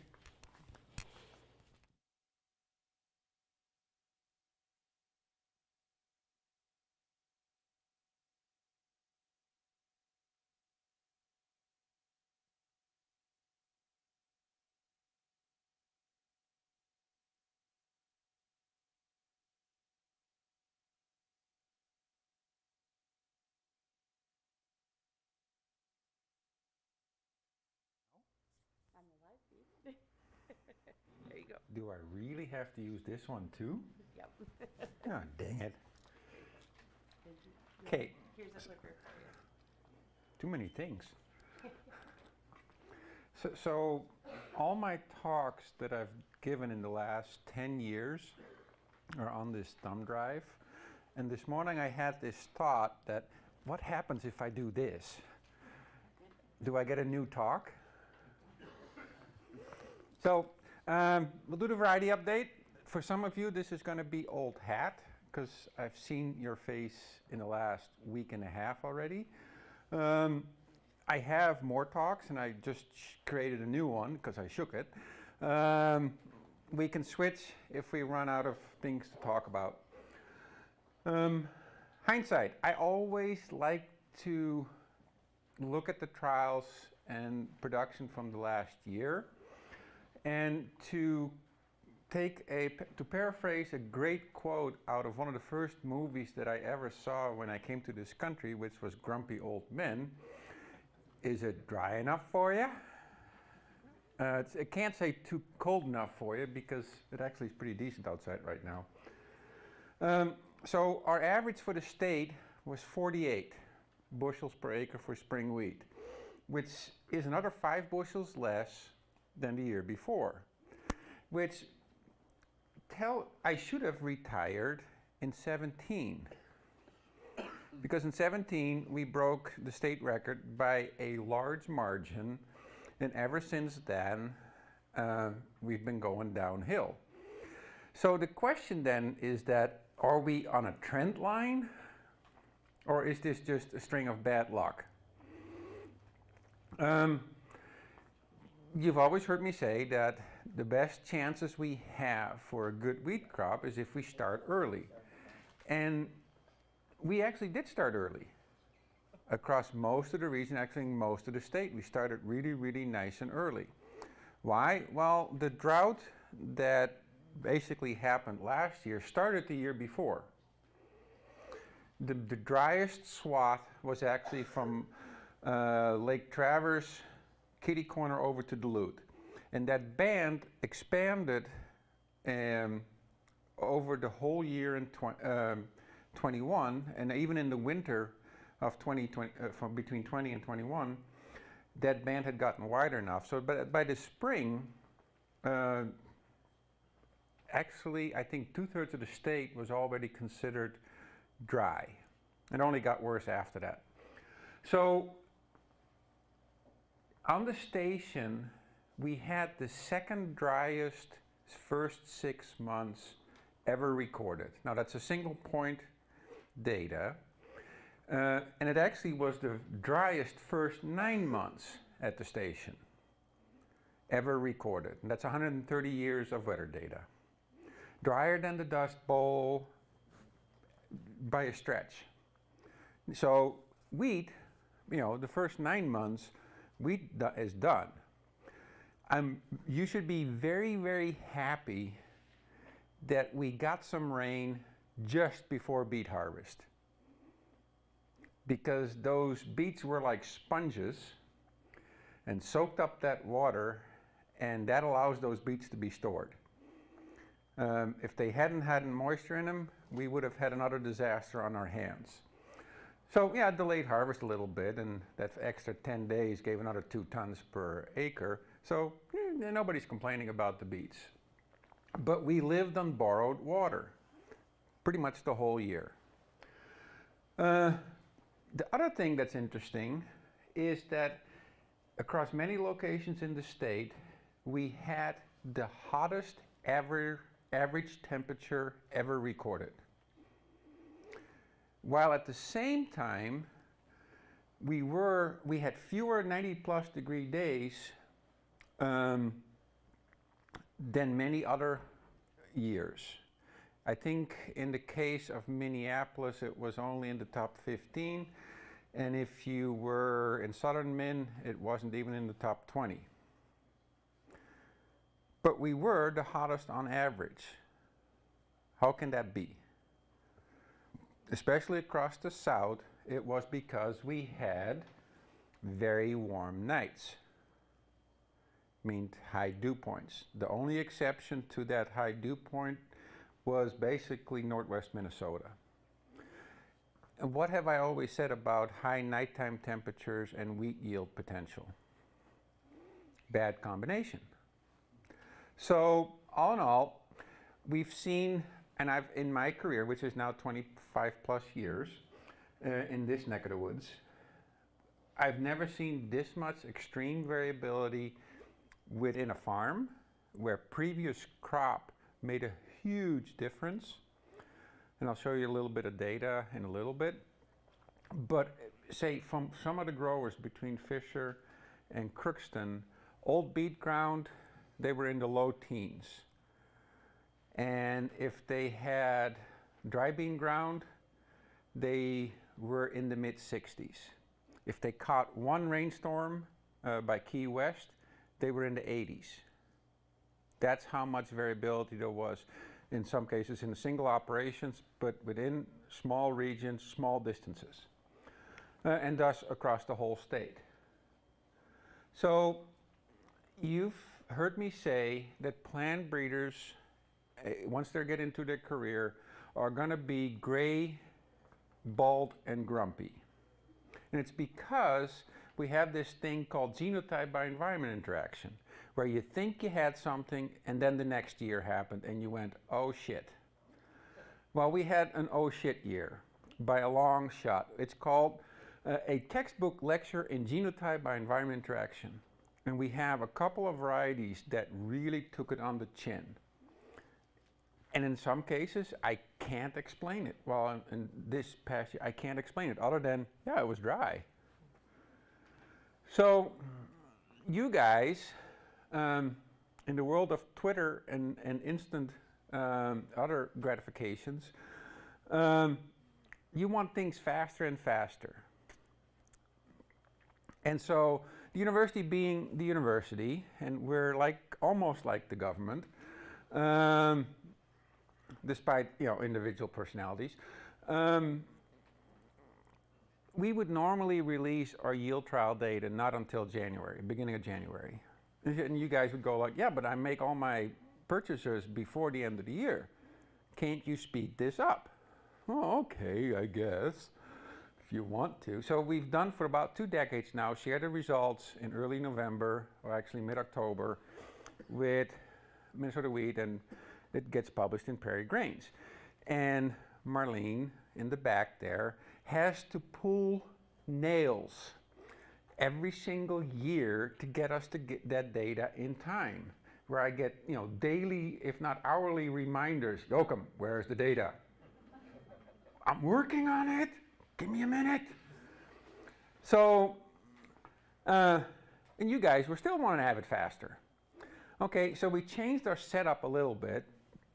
And part of this is just simple technology. But I can kind of promise you at least the yield data, not the rest of the data. So not quality, not the disease ratings, but I can get you just bushels per acre, literally hours after you see me drive by with the combine. And some of you call me then and go like, I saw you driving with the combine, where's the data?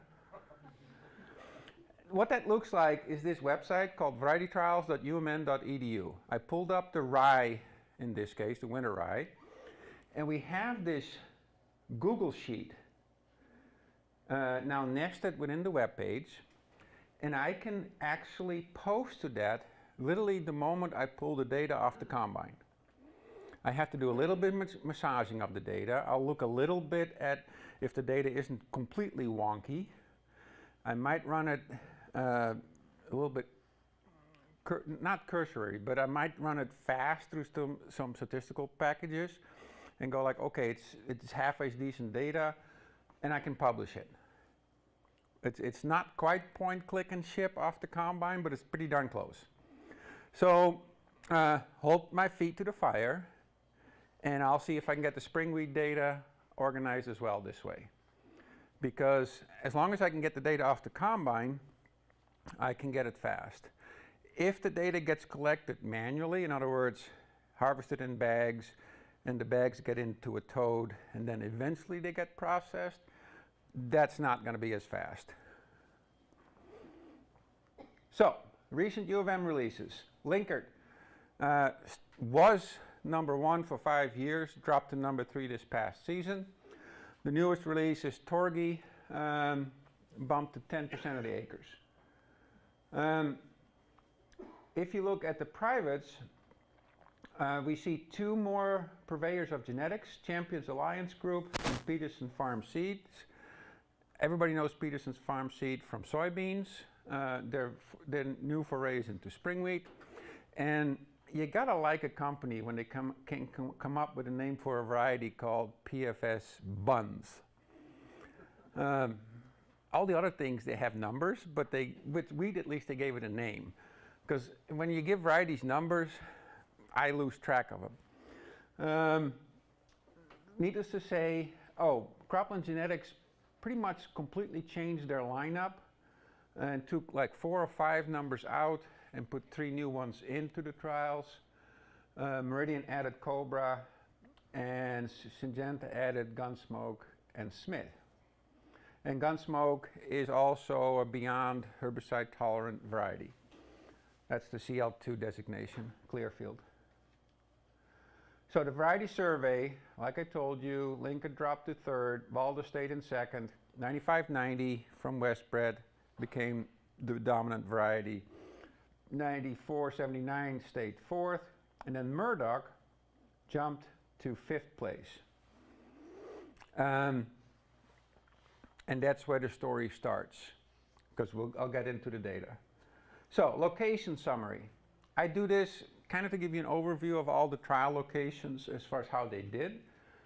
Roseau, early planted, caught a couple of showers, averaged 90 bushels.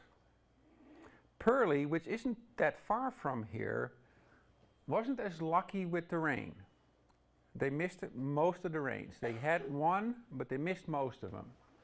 How can I have 85 bushel average in the trial in Pearly? Was the last location we planted, which was still early, but it's the last location we planted this spring. How much corn was harvested there in that area the year before? Pretty much none. He barely, my cooperator, Brian Hest, barely got that field worked in the fall of 20. And it still was miserable when we seeded it this past spring. So if you want to know how much borrowed, stored water makes a difference, look at Pearly and look at Crookston. Crookston, drier than a popcorn, sorry, we're recorded, fart. And that was on old soybean ground. That difference, that's all stored water. I like to look at this last ratio of grain protein over grain yield. And what I'm looking for basically is I want to maximize the yield for all varieties, but then I don't want to overfeed them so much that I'm starting to compress differences for grain protein. And for that, I have to have that ratio probably at somewhere around 0.2, plus or minus maybe 4 percentage points, so between 0.16 and 0.44. By the time I get to Becker and St. Paul and even Morris and to even Crookston, basically there was not enough yield for the amount of fertility that was applied at the beginning of the season, which compresses differences in grain protein. On the other hand, in rows O, there might have been a couple of varieties where I didn't maximize grain yield. There was not enough fertility for the yields that we actually attained. I'm not going to have you read the tables, because you can do that on your own. What I always do, what I've always done, is kind of come up with this, what I would call the second tier of interpretation of all that data, which is my scatter plots. Now, grain yield on the bottom here, as a percent of the mean. I could do this in bushels, doesn't matter. And then grain protein yield, not grain protein percentage, what I used to do in the old days, because 14 is the magic number in the case of wheat. But really analogous to what sugar beet growers do in sucrose per acre, I now look at grain protein yield per acre, so pounds of protein produced per acre. Okay, well, how can I still look at 14? Because the market wants us to deliver 14, right? That's the big red line. So any variety above the red line had an average protein in the trial above 14. Anything below the red line for that particular yield that it attained across those locations was below an average percentage point of 14. To be more precise, if you really knew matrix algebra and some vector analysis, the perpendicular distance from the red line to the variety is actually the percentage, you could actually calculate out the percentage points above and below 14. Betsy and I have a running bet this week, who's the bigger data wonk. We're vying for our title. So trigger, and this is 20 data, and I purposely have 20 data out here. So this is 2020 across those 8 locations in the north. Buster and trigger, miserably low for protein, but very high yield. 95-90, respectable yield with very high protein yield, making up just over 14%. So the goal of breeders, the charge of breeders is to run basically all the varieties up this red line, because that means higher yield, still 14 pro. They're making, with the amount of nitrogen that you give that plant, they make more protein. They're more efficient with nitrogen. Now look at 21. Now it gets interesting.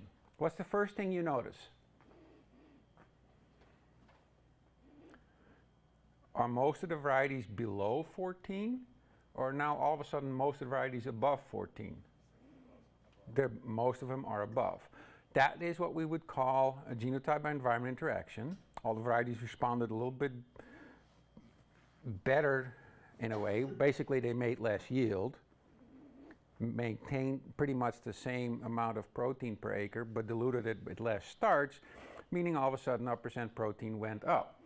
But there's some interesting ones, like Murdoch, Linkard, and Trigger. The distance of those from that 14, in comparison to other varieties, really changed a lot.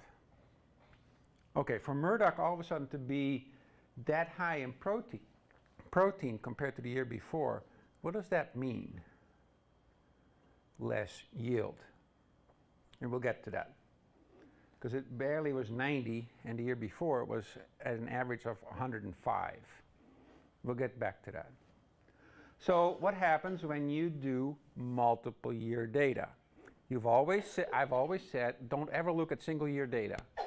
Why? Because it's a sampling of 1 year in a couple of environments. The assumption is that if I sample enough of environments, aka year site combinations in this region, that I have some predictive power of what's going to happen next year.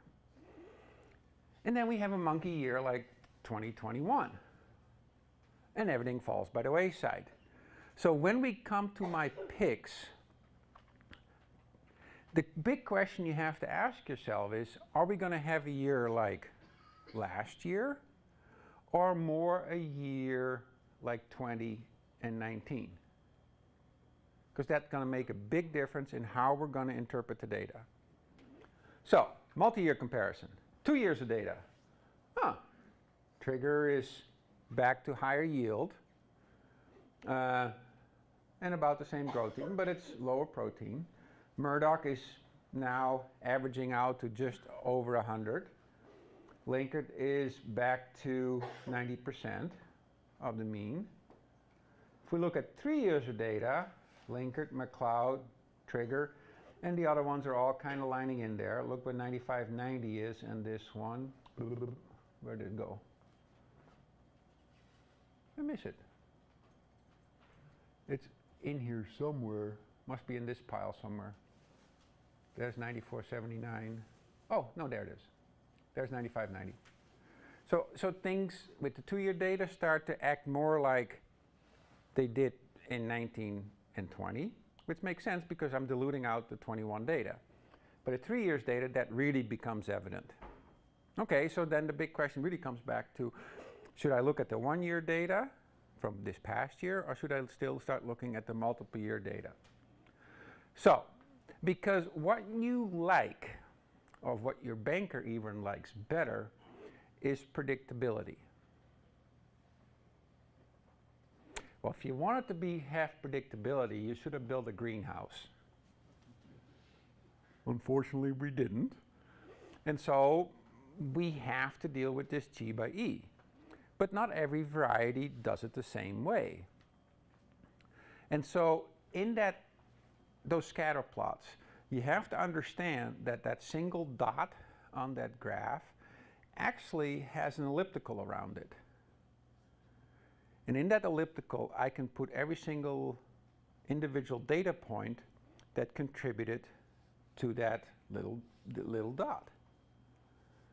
Well, so let's explore that elliptical. What's the shape of that elliptical? Is it the really small one, or is it the ginormous stain?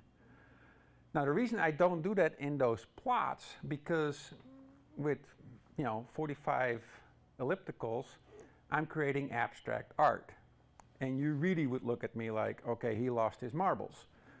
So I came up with this other thing that I've shared with you for years. Rank stability. Simply put, in an individual location, a variety can be first, it can be last, and anything in between. If I have 8 locations, I have 8 rank numbers, and those 8 rank numbers compared to the average rank give me an idea of how variable those ranks were. That's called, the estimate of that is called the rank variance. So, Murdoch, 2020 data. Murdoch, 3rd average rank. A little bit more variable, but it's still the 3rd. Valdez, 4th or 5th or somewhere. Prosper, 9590. Trigger and Buster, by far the highest yielding. And Linkert, by far the lowest yielding. But well below, very consistent. And that's the big point. This blue line divides basically the varieties that, compared to what you would expect, vary more or less. In the middle, I would expect varieties, and this is some math that I'm not going to bore you with, I would expect more rank changes. The extremes, I would expect less rank changes. So that's why this line is not straight, but has this curve to it. For a rank variance of in the 200s for CP 3055 meant that in some locations it absolutely kicked butt. Was on top of the trial, and on some locations it absolutely tanked. That's a variety that is not stable.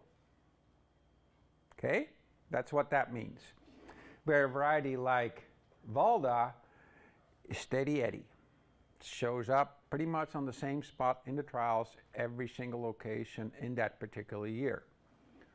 Okay, now look at 21. Look at the arrow. Murdoch. Holy crap. Talk about genotype by environment interaction. It took it in the chin. Hard. If you talk to John Davies, who was the breeder, he went, I don't know. Never seen it. And I never seen it either. That's why breeders go gray, bald, and grumpy. And you guys call me and go like, you said. Well, yeah, but I didn't know it was going to be this dry. And so every single variety trial should come with a disclaimer like they do for financial products. Performances in the past shall not be any indication of future returns, because I can't predict the weather. So this is 2021. Again, when I start looking at multiple year data, things start to make sense. Now you have this as a handout, and this is your homework assignment, because I only have 4 minutes left now, or 3.5, and I got a whole bunch more slides to go. So this is your homework. Look at these and decide for yourself what kind of year it's going to be next year. This is the 3-year data. Things really start to make sense again. So lodging, there wasn't any last year, so any of the first year's entries have no rating to them, because it's kind of hard to rate when your crop is not much past your calf. Bacterial leaf streak, likewise, it was too dry. If you were a plant pathologist, you were the most bored person last summer. There was nothing. FHB, we never assign a rating until we have 2 years of data. Luckily for FHB, we use inoculated nurseries, so we have actually decent data this past season. Not great, but decent scab ratings.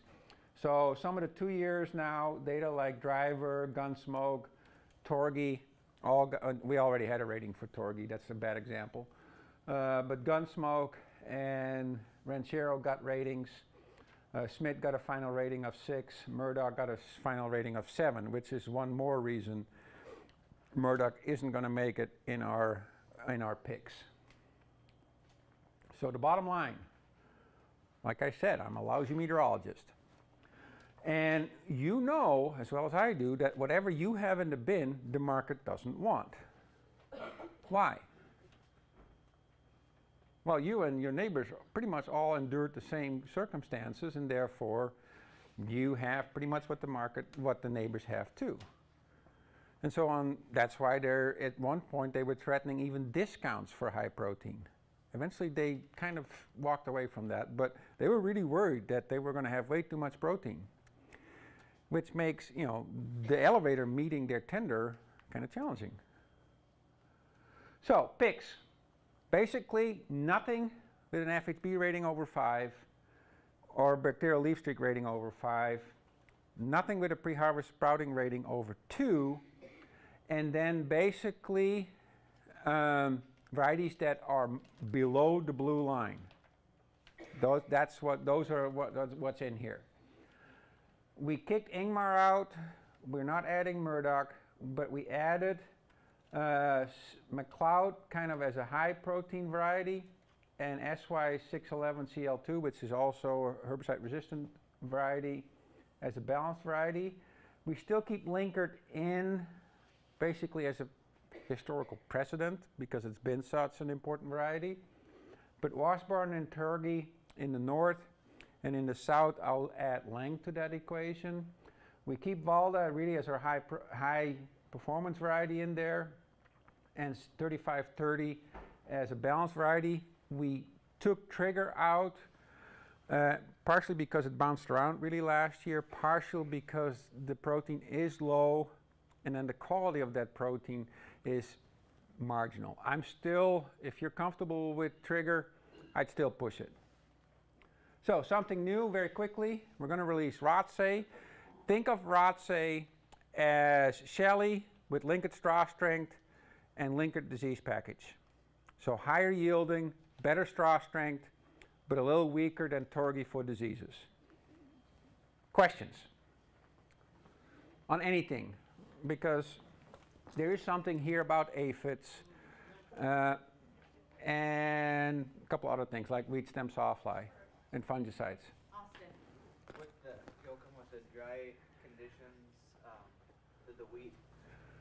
In our soil sampling, we saw excess nitrogen left and other Yeah. nutrients, but the wheat just didn't use it this year? Or? Yeah, you know, first of all, you have to understand, a crop cannot take up any nitrates if there isn't any water. So you know, whatever nitrate it found and used, it was because there was still water there. And since our profiles, in some cases, the first 6 inches, 12 inches, were dry very, very quickly, all that nitrate is still there. Now, some of it is going to move down a little bit because we had rains when it was still in the nitrate form and we weren't frozen yet. And if we have ponding water next spring, we have a chance of losing some of that, the denitrification. But yeah, the soil test in some cases came back higher, and that's because the crop just couldn't use it. How did we get such high protein then on wheat? By producing even less starch. You know, that's the 48. And if you had 15 bushel, I know of guys that had 22% protein.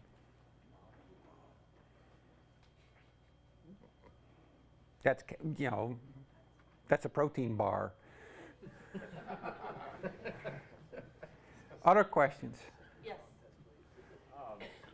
9590 wasn't in your picks. Is that because of scab resistance? Yep. Or scab susceptibility? Scab susceptibility. For the rest, it's really interesting genetics because it does a whole bunch of things right. But like I said, nothing over a 5. Now, why am I so risk adverse? Okay. Well, I work for the University of Minnesota. I don't farm. That's part of the. Maybe that's why I work at the University of Minnesota. But there is an underlying philosophy behind this. If you're the only one that's growing 95-90, and we have a moderate to somewhat disease year for Fusarium head blight, not a low year, but a moderate disease pressure, you use the fungicide, you hauling in a crop that's going to be maybe 3 to 4 parts per million, depending on when the infection started and whether or not you blew those tombstones over the back of the combine or kept them in the tank. 3 to 4 parts per million, here and there a load is going to get blended away and nobody's going to be the wiser. Okay? If we, however, have a bad year for scab, and again, I'm a really lousy meteorologist, and you're delivering 7 to 8 parts per million, which isn't, basically think of 4, but that basically is 8 kernels with really high DON content in a pound of grain.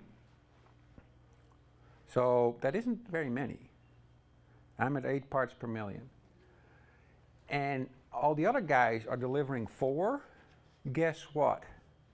They ain't going to take yours because they have trouble enough to get that 4 down to 2 parts per million, and they might actually have to buy some wheat along the railroad track west to make tender by the time it gets to Portland. That's the concern that I have. Now, are we in a dry cycle? Are we in a wet cycle, weather-wise? I don't know. Ask Daryl. Daryl thinks it's going to, because I can't ask Leon anymore. I don't know. But that's why it isn't there. Does that make sense? Yep. For the rest of it, it has some really cool attributes.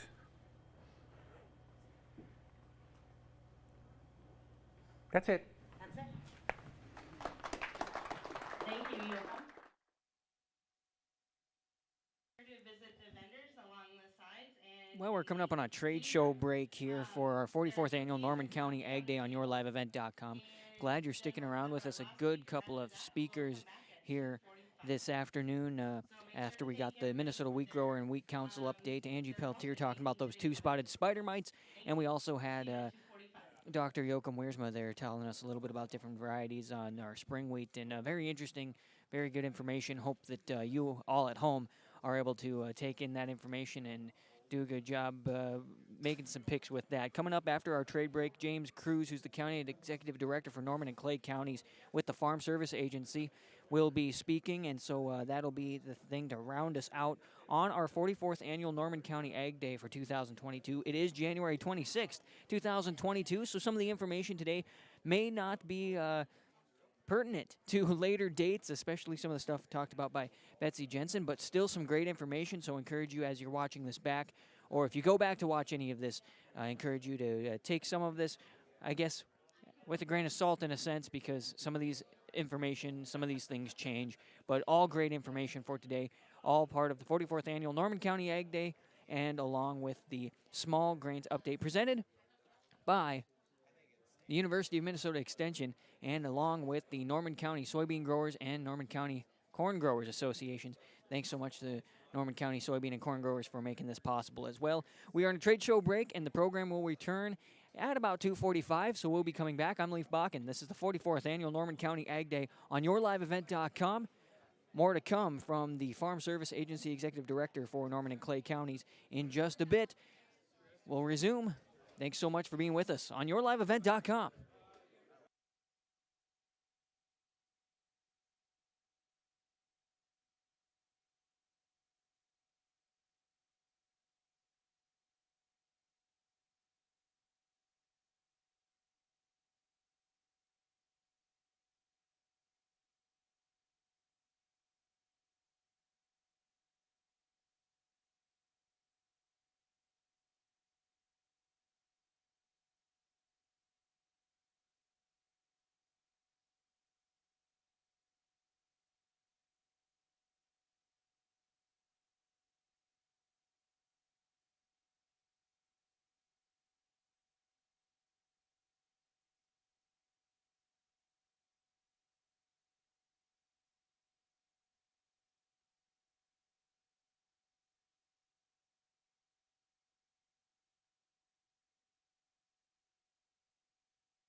Thank you all for being tuned in to YourLiveEvent.com. I'm Leaf Bach, and 44th Annual Norman County Ag Day continues in about 15 minutes.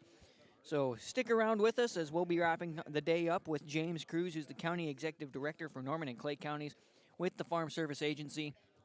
And he'll be wrapping our day up for Norman County Ag Day from the Ada Event Center and the Small Grains Update in conjunction, doing it together. Small Grains Update moves to Crookston this Wednesday afternoon, the 26th of January, 2022. Keep that in mind as this is played back. Some of the information may be pertinent to today or the next few days, but keep in mind some of the information may need to be changed as markets change and so on. So thanks again for being tuned into YourLiveEvent.com. This will be available for playback afterwards and on our Your Live Event YouTube page. And we appreciate everybody, and I want to say thank you to all the sponsors you see flashing on the screen. And if you see any of them, please tell them thank you for making the 44th Annual Norman County Ag Day possible for stream on YourLiveEvent.com. And thank them as well for the other things they've made available throughout the day for folks who attended in person.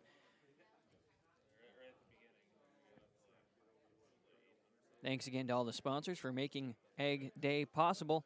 And this is the 44th Norman County Ag Day presented by the University of Minnesota and Norman County Corn and Soybean Growers. We'll be coming back after our trade show break with James Cruz, Farm Service Agency Director for Norman and Clay Counties, just in a bit.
All right. So last but not least, so thank you everybody for a great day. We've had some great speakers, but next on our agenda here we have James Cruz. He's the County Executive Director for Farm Service Agency, just appointed into Norman County through a retirement. So he's taking on Norman and Clay County. So he's going to give us an update on what's going on in Norman County at the Farm Service Agency office. So welcome, James.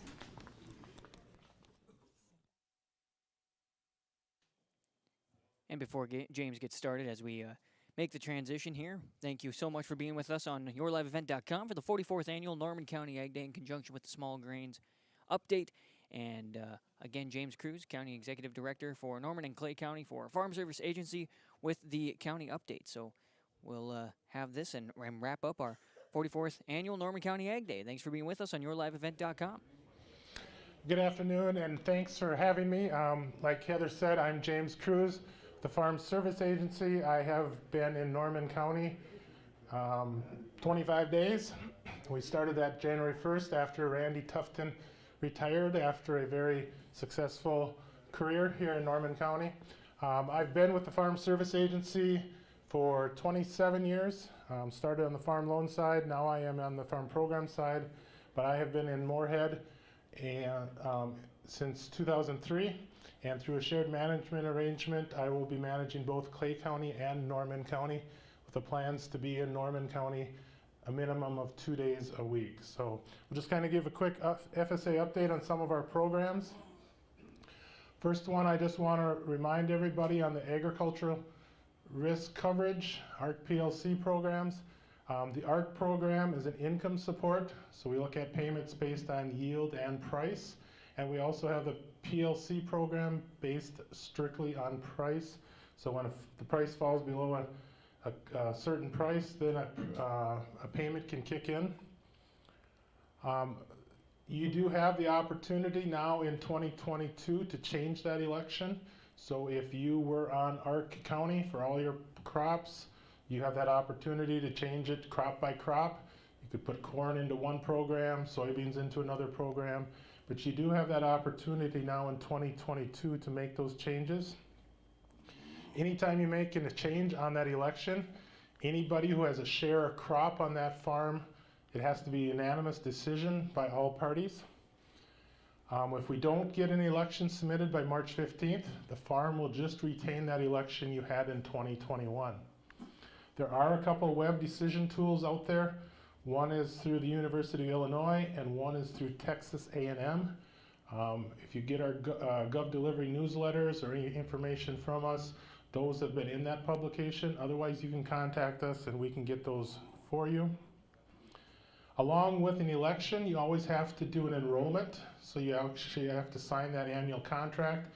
The only time you would not have to do that is if you signed up originally with a multi-year contract and you have made no changes to that contract through the life since 2019. Those are optional for elections, but you do have to sign a contract, and that deadline is March 15th. So we're coming up here in about 6 weeks where we have to have all the ARC PLC program information completed. One thing that's actually going on as we speak, the University of Minnesota and FSA is putting on a ARC PLC webinar, and that webinar will be recorded and will be available at the University of Minnesota Extension website. We'll be promoting that, so you'll be able to go in and watch that at your own leisure. You can watch through the different parts that affect you. Next one I want to talk about that's got a deadline coming up on Monday is our Livestock Forage Disaster Program, or LFP. So any producers who have been affected by some grazing losses in 2021, so if you've had cattle or livestock out on pasture, you have that opportunity for a payment. You do need to complete an application by Monday, along with making sure that all your pasture acres are certified with FSA. Along with that, we have two programs under the ELAP program. One is for water hauling and one is for feed hauling. So if you're a livestock producer that had to haul water to your pasture and you normally don't because it's got a water source out there, there's a payment possibility for you under that program. And also, if you have been hauling feed transporting feed of some kind because of the drought, you would be eligible for a payment on that. And again, those deadlines to apply for those two programs is Monday, January 31st. With some of the cold weather we've been having, just a reminder, we have the livestock indemnity program. So if you have any livestock losses in excess of normal mortality due to some natural disaster, blizzards, extreme cold weather, you want to make sure that you are keeping good documentation on that, contacting the FSA office to file a notice of loss. So, and you have that to do that within 30 days of when the loss is apparent. Like I mentioned, documentation of those death losses is very important. So you want to have pictures, you want to have any third-party documentation you can. And like I mentioned, photographs will be good and those will assist with that application. Another program that came out through the pandemic assistance programs is there's an organic certification cost share program and an organic and transitional education and certification program. So if you're a certified organic operation, you can apply to receive 25% of your certification expenses. If you're a crop and livestock operation that's transitioning to organic, any of those expenses that you have, you can get cost share assistance up to 75%. And then certified and transitional can get up to 75%, up to $200 for any education or conference fees that you've attended, and then up to $100 for any soil testing. The deadline to apply for that is February 4th, so if you're an organic operation and have not signed up for that, I'd highly encourage you to contact your FSA office. Another quick program, we have a non-insured disaster assistance program. Basically, if you're not able to get crop insurance, typically a vegetable operation, there are some pastures. If you can't get crop insurance assistance on that, contact the FSA office because we do have a program that may assist with that. Marketing assistance loans, we have those loans, call them commodity loans, that we can provide a 9-month loan. And with that 9-month loan, it's a good option for interim financing. So either at harvest time, or if maybe you've got grain contracted out for maybe it's June and you want some money for the spring's crop, we can provide assistance through that. It's a 9-month loan and currently at 1.25%. Small grains, you have to apply by March 31st and May 31st for row crops. And you can see there, $202 for corn, $591 for soybeans, and $360 for wheat would be the money that we would advance on those loans. I mentioned on continuous CRP, we are currently taking applications for continuous CRP targeting environmentally sensitive land. It's got to meet specific eligibility requirement that NRCS will review.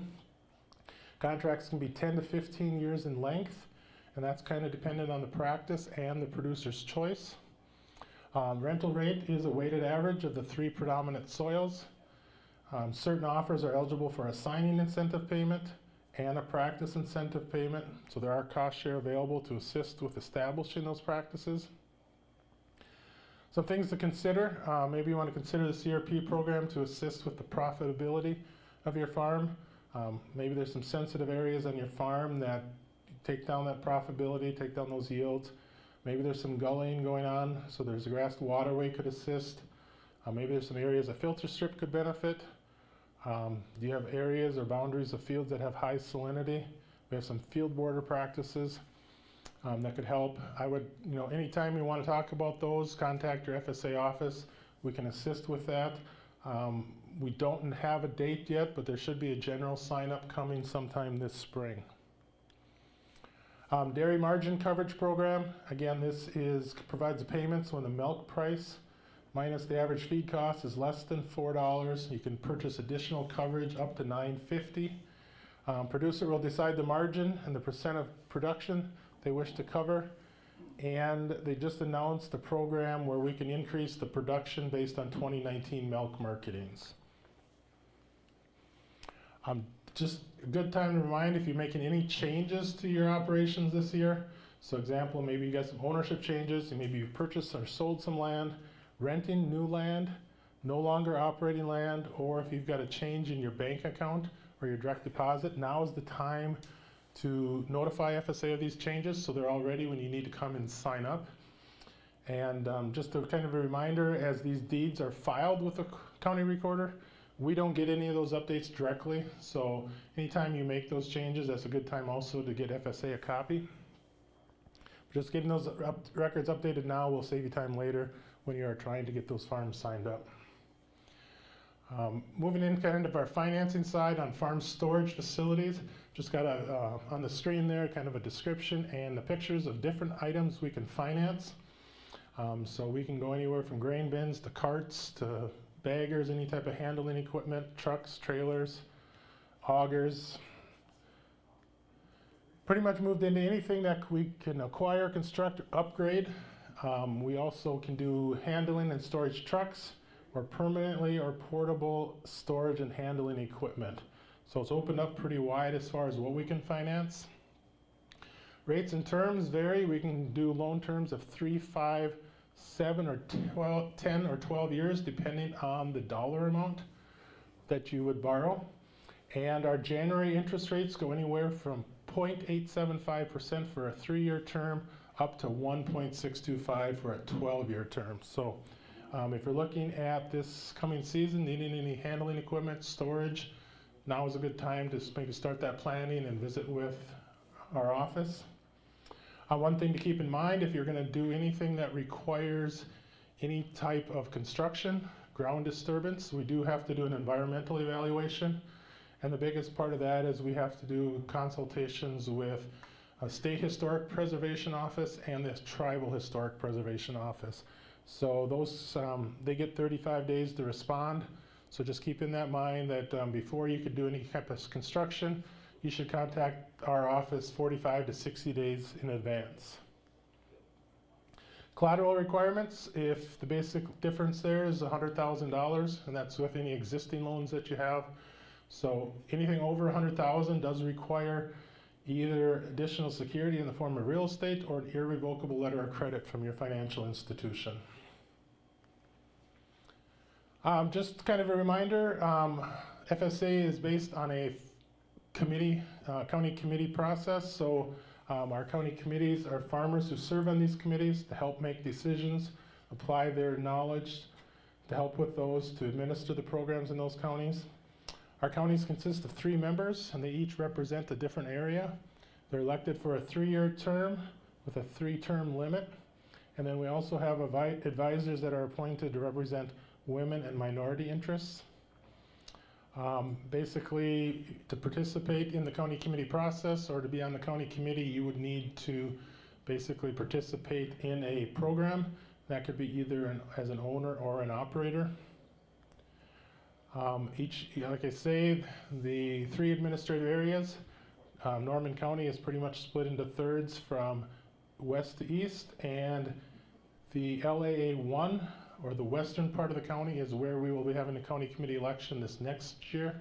So if you're in that area and you're at all interested, contact us. June and July is usually when nominations get accepted.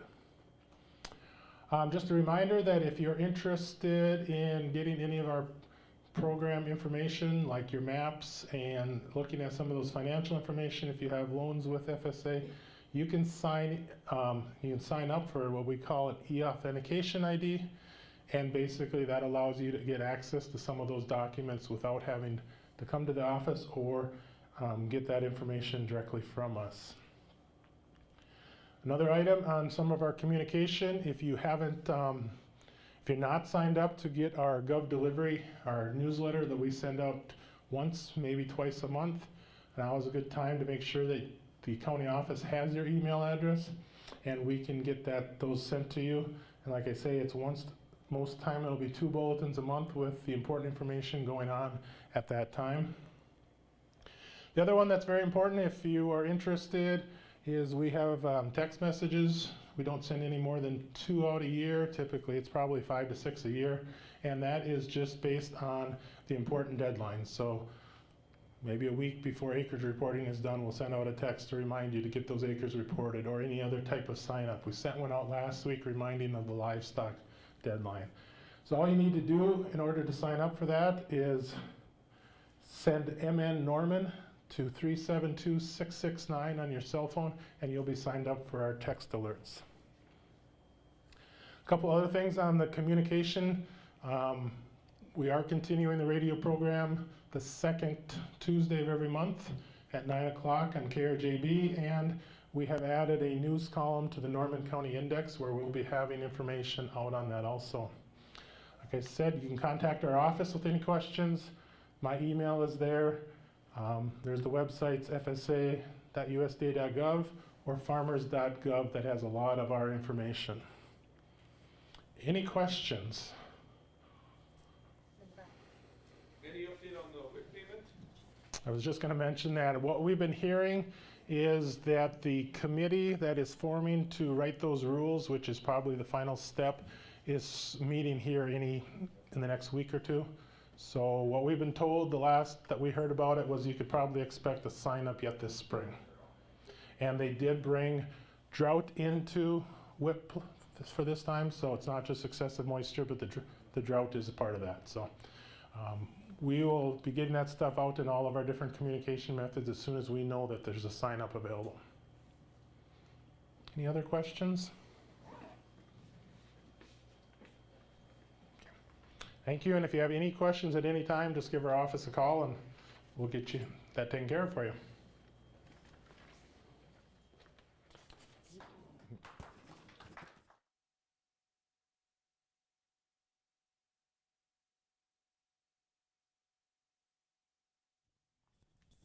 All right, so thank you, James, and for being able to come out and visit with us. I know the last one he did, he had to do on Zoom, so it's good to be in person again.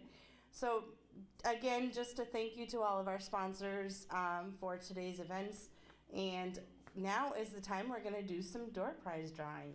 So I drew before they left. They had to get. Well, we appreciate everybody for joining us today on YourLiveEvent.com. I'm Leif Bakken as we wrap up the 44th Annual Norman County Ag Day here on YourLiveEvent.com from the Ada Event Center in Ada, Minnesota. Thanks so much to the sponsors you see flashing across the board, and you've seen that throughout the day. We appreciate their support of Norman County Ag Day and the Small Grains Update.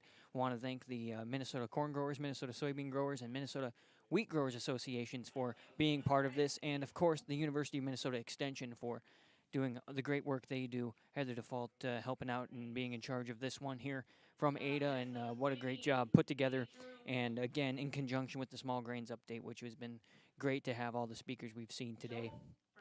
So thanks so much for tuning in here on YourLiveEvent.com. Again, this will be available for playback. This is January 26, 2022. It's a Wednesday, so some of the information may be pertinent to what's going on today, but you know, a lot of great information that's available for you know, future use. And yeah, we're just glad that everybody was able to join us, and we're looking forward to more ag activity here on YourLiveEvent.com. Of course, you can tune in here for games and meetings, and we hope to provide that for you. Again, thanks so much to the University of Minnesota Extension and Norman County Corn and Soybean Growers for their support of this program today from the Ada Event Center, the 44th Annual Norman County Ag Day. I'm Leif Bakken, and once again, this is YourLiveEvent.com, powered by Halstead Telephone Company and R&J Broadcasting Incorporated. I'm Leif Bakken saying thanks for tuning in today, and we'll see you down the road. Thanks once again, and hope to see you next time. Have a great day, everybody.